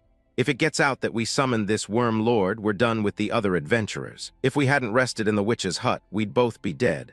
He reminded trembling Misha, now we can leave the forest without needing a scout, so get out of here as fast as possible. He said slowly, certainly. If we want to live, we have to head to the Orc territory, the silver badge of the Darwi Guild, representing a major guild operating on the 6th floor. With hundreds of senior members, a level 4 house bearing this badge sits at the center. Bjorn explained, we can't go alone. If we accidentally run into the boss lord, we'll be finished. If we want to increase our chances of survival, even a little, we must rely on the Darwi Guild. He bitterly thought not all Darwi members are concentrated at the Orc territory on the 3rd floor, but to control the hunting grounds at least 10 people were dispatched. Misha worriedly reported, there are too many people here. Bjorn, the old man stood above, clasping his hands to reassure them. Everyone remained calm and follow the instructions. The more he spoke, the paler everyone grew. Someone shouted, among you I heard there's a high-level mage. Please use a spatial teleport gate. I'll pay any fee. One furious man swore at whoever summoned the monster lord. I'll kill them myself. Another worried, what will we do now? How can we fight it? Someone else added, the Darwi Guild is a big guild. They won't just kick us outright. Bjorn sighed helplessly, witnessing the chaos. A woman pressed her hands together in prayer, and light spread from somewhere, surrounding the area. Iggy Drouse grabbed the badge to reassure them. Everyone please stay calm. This is the safest shelter. Our priest has cast a purging ward to clear the monsters here, and our guild scouts are guarding the surrounding area. If any worm appears, they will warn us immediately. He placed his hand on the table. The 3rd floor dungeon will close for a while. In the meantime, the Darwi Guild, per treaty with the Crown and the Adventurers Association, will do its best to ensure as many adventurers as possible return alive and safe. Everyone listened intently. Yagi Drouse emphasized loudly, however, if anyone disobeys our control and causes disruption, we have no choice but to forcefully expel that person from the safe zone. So please understand us. We have no choice but to forcefully expel that person from the safe zone.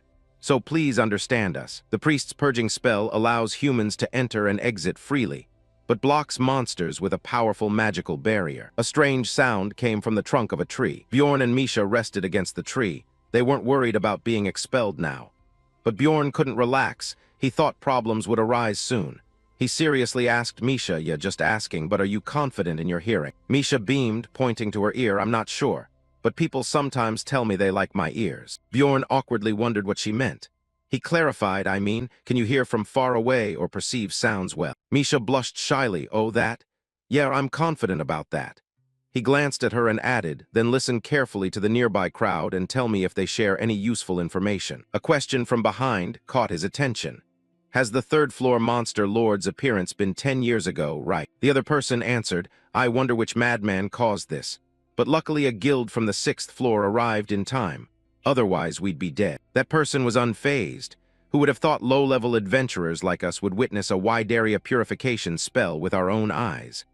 A smile tugged at his lips. A powerful guild truly stands apart. Bjorn frowned, watching coldly, thinking that if things on the 3rd floor hinge on this, it's worth betting on them to get through it. Turning, he saw Misha sleeping deeply, drooling. He fell silent, helpless, and pulled his hand away, causing Misha to topple. A loud thud rang out. Misha blinked, clutching her head. What happened? Bjorn said casually, it's about to start. Misha asked again, what's happening? What do you mean? He ordered without explanation, look around. They saw a crowd of about 500 people gathered, probably all the 3rd floor adventurers. Misha asked worriedly, so what does that mean for us? Bjorn explained gravely. You see, even a strong guild can't handle 500 people. Now there are 500, let's see how they control this crowd. The old man raised his voice. All adventurers, please pay attention. Everyone listened intently. He said, thanks to the purging rite, this place is a safe zone within the 3rd floor. But our priest wishes to see everyone here show reverence to the deity. A smile creased his lips. The sign of that reverence is 1 million spirit gems per person, payable immediately. You may pay here with mana stones or equivalent items. Bjorn didn't react but admired inwardly. Clever. No adventurer carries 1 million spirit gems. They controlled the crowd by confiscating equipment first.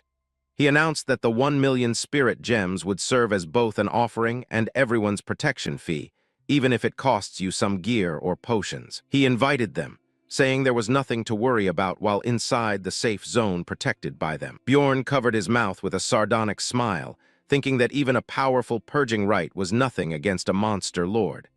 They couldn't defeat Lakis, but here they must heed the control. Mischievously, Misha rummaged through Bjorn's backpack. He told her to set aside necessary consumables like bandages, and only pull out things we don't need to hand over. Misha eagerly hugged the pile of items. Bjorn snatched back a purple cap. Lucky, no need to remove the helmet thanks to the found gear. He glanced at her.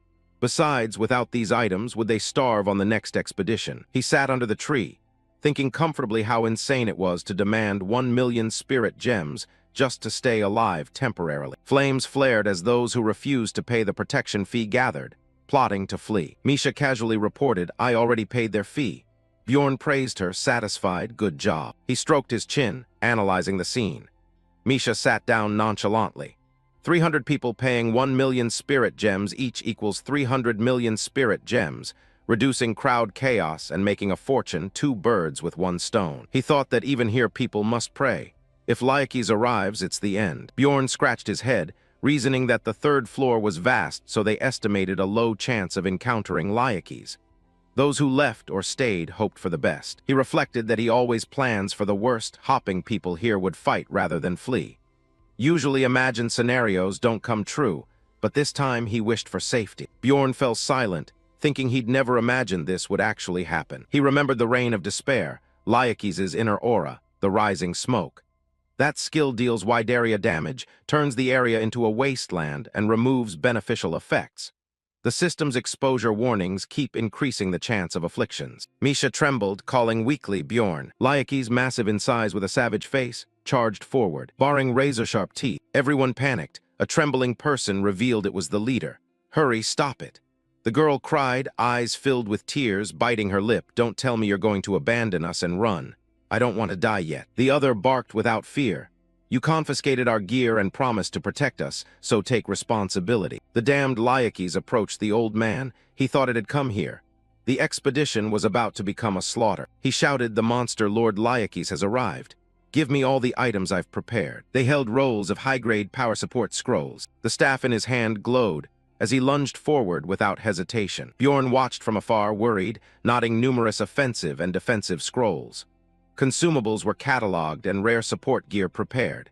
In a minute, 10 million spirit gems vanished into smoke. The old man raised his staff loudly. We have enough support items. Don't be afraid. We all must survive and return. Everyone unite and cooperate. Bjorn tightened his grip on his weapon, smiling at their resolve. He told himself he wasn't alone and considered the worst-case scenario. For the first time, he felt a relief like receiving help. No one on their faces showed fear or tension. The adventurers were battle-hardened veterans who had survived countless fights. What would a real group hunt look like? Not like in the game. Lakis didn't hold back and charged. The villagers froze in terror when they saw his massive form. Is this a nightmare? We're going to die. A voice warned not to try to block him. He began using his ultimate, spewing a red substance from his mouth. A voice shouted, "Dodge that move." Wherever it went, the ground crumbled into 100 pieces. The old man luckily avoided its strike and called out, "Are the Leos mages ready?" Melee fighters and tanks avoided direct confrontation with the boss, only blocking its weaker, harassing attacks. A voice suddenly cried out, "Amid this chaos, use the healing potions." The man who just escaped death exclaimed, "For God's sake, don't hit it head-on. Warriors must return to the front line to take the hits." After being healed, even the wounded cannot rest. 2 soldiers quickly moved in without hesitation or fear. Of course, not everyone could do that. One trembled, eyes brimming with tears, blurted, "Damn it, you can't die like this." The old man, slightly worried, called out a reminder, "Don't be distracted, focus on the fight." Current situation. A warrior was instantly killed, trampled by the worm after being stunned by its roar. 3 archers were lost after being hit by Lakis' deadly, toxin-laden breath. Bjorn watched intently. There had been 4 casualties. Wasn't that too dangerous? Bastards took our 1,000,000 spirit gems and run things like this. They were deploying the safest possible formation. When facing the boss, the frontline warriors held very firmly, and the mages kept attacking continuously to drive the monster back. Suddenly, a massive light erupted as Lakis prepared to strike. Then the old man's voice rang out again. "Stop attacking. We mustn't let it feel threatened. Destroy the dark orbs first. The dark spheres are a major problem, high damage and many projectiles at once, hard to defend." He repeated, "Don't attack Lakis, break those orbs, control your fire to prevent it from entering phase 2. Lakis was still attacking wildly. Whatever they did hadn't stopped him yet. He was so tense, cold sweat beaded on his brow. They knew that strategy still worked. If this continued, they might actually hold out until the maze reopened. Bjorn held the item in his hand, lost in thought.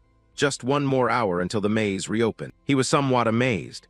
With total casualties at 11, that's 20% of their forces, but that was still acceptable when facing a boss like this. But even so, someone panicked and cursed the incompetent fools. Those beside him, despite their fear, joined in the insults. "How many have died? Are we next?" Bjorn pondered. The real problem was panic beginning to spread through the crowd as they saw so many deaths. He recalled the earlier scene. Every time Lakis struck, countless adventurers, even those who paid the protection fee, died. In his view, it was their own fault. They had clustered too closely and couldn't dodge when the dark orb arrived. Misha spoke in a low voice, saying the atmosphere around that group didn't look good. Should we do something? Then he added, "Wait, I'm thinking." They began arguing with each other. "We can't just stand by.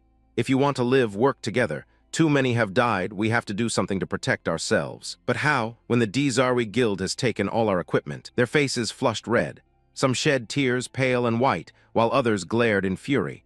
The pile of silver defensive weapons before them glittered and flashed. Bjorn must have sensed something and quietly gave an order. "Misha, we have to leave now." She looked bewildered, not understanding.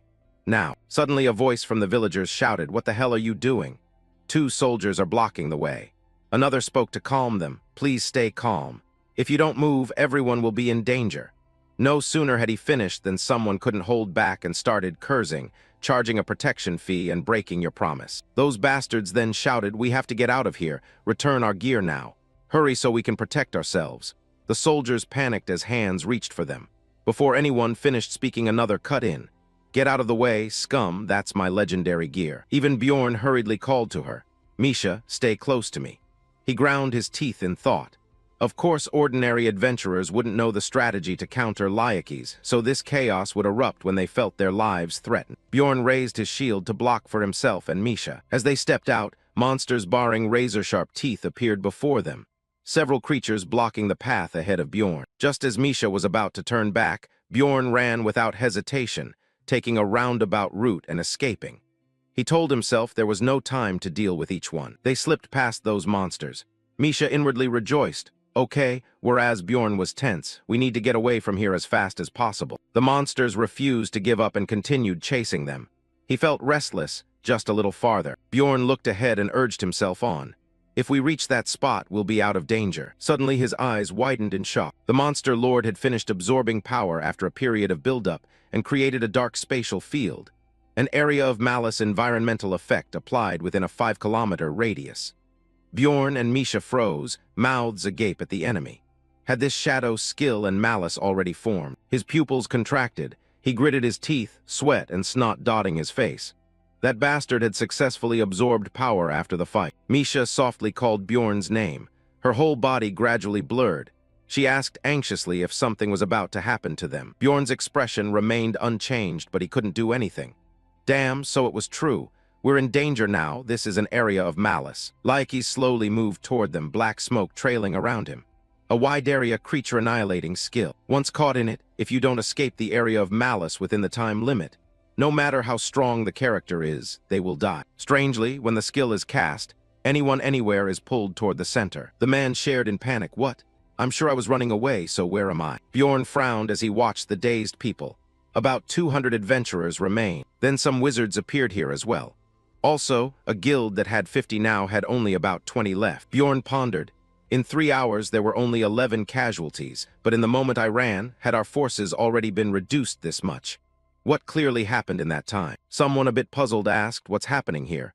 Immediately the other sneered, spouting trash. The fat guy growled, do you know how many people died because of trash like you? If you come closer, I'll attack immediately. Hearing that, people retorted in turn. Why is it our fault? If you hadn't taken our gear, we could have fought. Please protect us. We'll pay extra protection fees. The fat guy angrily replied bluntly, be grateful I don't kill you here. Traitors, don't think I'll be swayed easily. I could slaughter you lot right here. A damn voice rang out amid the crowded scene. Someone asked, what do we do now? He raised his trembling hand. I know about this phenomenon. He bravely raised his hand. I don't know the details, but if we don't get out in time, we'll all die. It was written in an ancient book in the library. Worried, someone asked him, what? There's a time limit. If we don't escape, we'll die. He slowly explained, it's simple. If we move in any direction for 5 kilometers, we'll get out of here. I heard there may be monsters on the way, but if we cooperate, we can make it. Bjorn remained skeptical, sneaking a glance at him. Surprisingly, the man's words were all correct. He considered the situation. The problem was that Lakis' decoys and the chaotic sprites appearing along the route would attack if they tried to flee the center of the area of malice. The dark-skinned man urged, let's go together. Others chuckled in agreement. Right, if we stand still, we'll all die. Misha looked at them and asked him, Bjorn, people are starting to move together. What should we do? Bjorn didn't answer immediately, only watched thoughtfully. In moments, more than half the people had left the center. The thud of his boots began to sound. Of course, we won't gamble on low odds with such weaklings. Then he said, let's go. He thought that to increase our chances of success we needed. Before he finished the thought, someone appeared, put a hand out to block the way and stopped. The lunatic, if you come closer. Suddenly he faltered, a bit anxious. Changing the subject, what the hell is this, you idiot? What are you doing here? And that girl too. Bjorn, without restraint, curled a smile and greeted him. Hey, long time no see. M beside him was horrified by Bjorn's action. He was a bit surprised and quickly replied, what? Long time no see? What's there to greet between me and you? And you're with my stupid sister. Bjorn replied nonchalantly, I wanted to ask if the orc hero's essence has appeared yet. He stammered awkwardly. Well, luckily, I suddenly stopped again. This time his face turned ashen for no reason. Then he raised his sword and emphasized each word. How do you know about that? Bjorn smirked slightly. Well then, the first bet paid off. Meanwhile, 23 guild members survived. 3 clerics, 2 mages, 12 in the support group, ranged and healers, and only 2 melee tank warriors. Iraz M. Seagrain groaned and frowned, forcing down his emotions. Only 2 melee tank warriors are still alive. He recalled the scene. During the riot, many frontline tanks died without support from the backline. Lakis unleashed too many wide-area attacks, forcing support mages to work constantly, so the frontline warriors couldn't survive without healing and magical shields. He raised his staff and tried to reassure them, everyone stay calm. We'll find a way to deal with this. If I know about Lakis' area of malice, then I also know we don't have much time left. Iraz M. Seagrain groaned, striking his forehead, thinking to himself that the shortage of tank warriors was a fatal loss. With only 2, we can't push through the monsters blocking the way. Suddenly, the image of town popped into his head. Moreover, the other 2 leaned toward damage rolls, one with a sword, one with a spear, meaning we're lacking an adventurer in the protective position, a solid defensive warrior. He gritted his teeth and urged himself on. Just one more. If only one sturdy protector-class adventurer were here. Suddenly a hurried voice announced, "Vice Captain, many adventurers have left. Please decide, we don't have time." Whereas M. Seagrain clenched his hands tightly, restraining his emotions. "We have to move while those leaving can still draw the monster's attention." "Vice Captain, please decide quickly." A loud voice answered. Strangely, it wasn't his voice but Bjorn's. "That's what I said. I will clear a path for you." Even Araz M. Seagrain was astonished and confused. He immediately asked, who was that shouting? A veteran soldier replied calmly, recalling the scene of him and the other nearly dying. "It seems he's a fanatic allied with Karlstein's sister." "Vice Captain, you don't need to pay him any mind." Araz M. Seagrain frowned. "Tell me that was my decision." "What did he say to you?" The soldier stammered. Yes, I don't know how he knew." But the soldier gently suggested that he wanted our orc hero essence. He said with it he could open a bloody path for us to escape. The old man froze, an instinctive survival skill. The image of Bjorn gritting his teeth and raising his weapon, fearless before anyone, appeared. It was the first time he'd seen such a powerful light emanate from a person. He turned and walked away. Amid the current storm, this skill told him that he seemed to have an answer in his heart. Everyone's breakthrough to survive depended on that madman. Karlstein, seeing him come down, exclaimed in astonishment. "Vice Captain," he said without preamble, and went straight to the point. "What's your name?"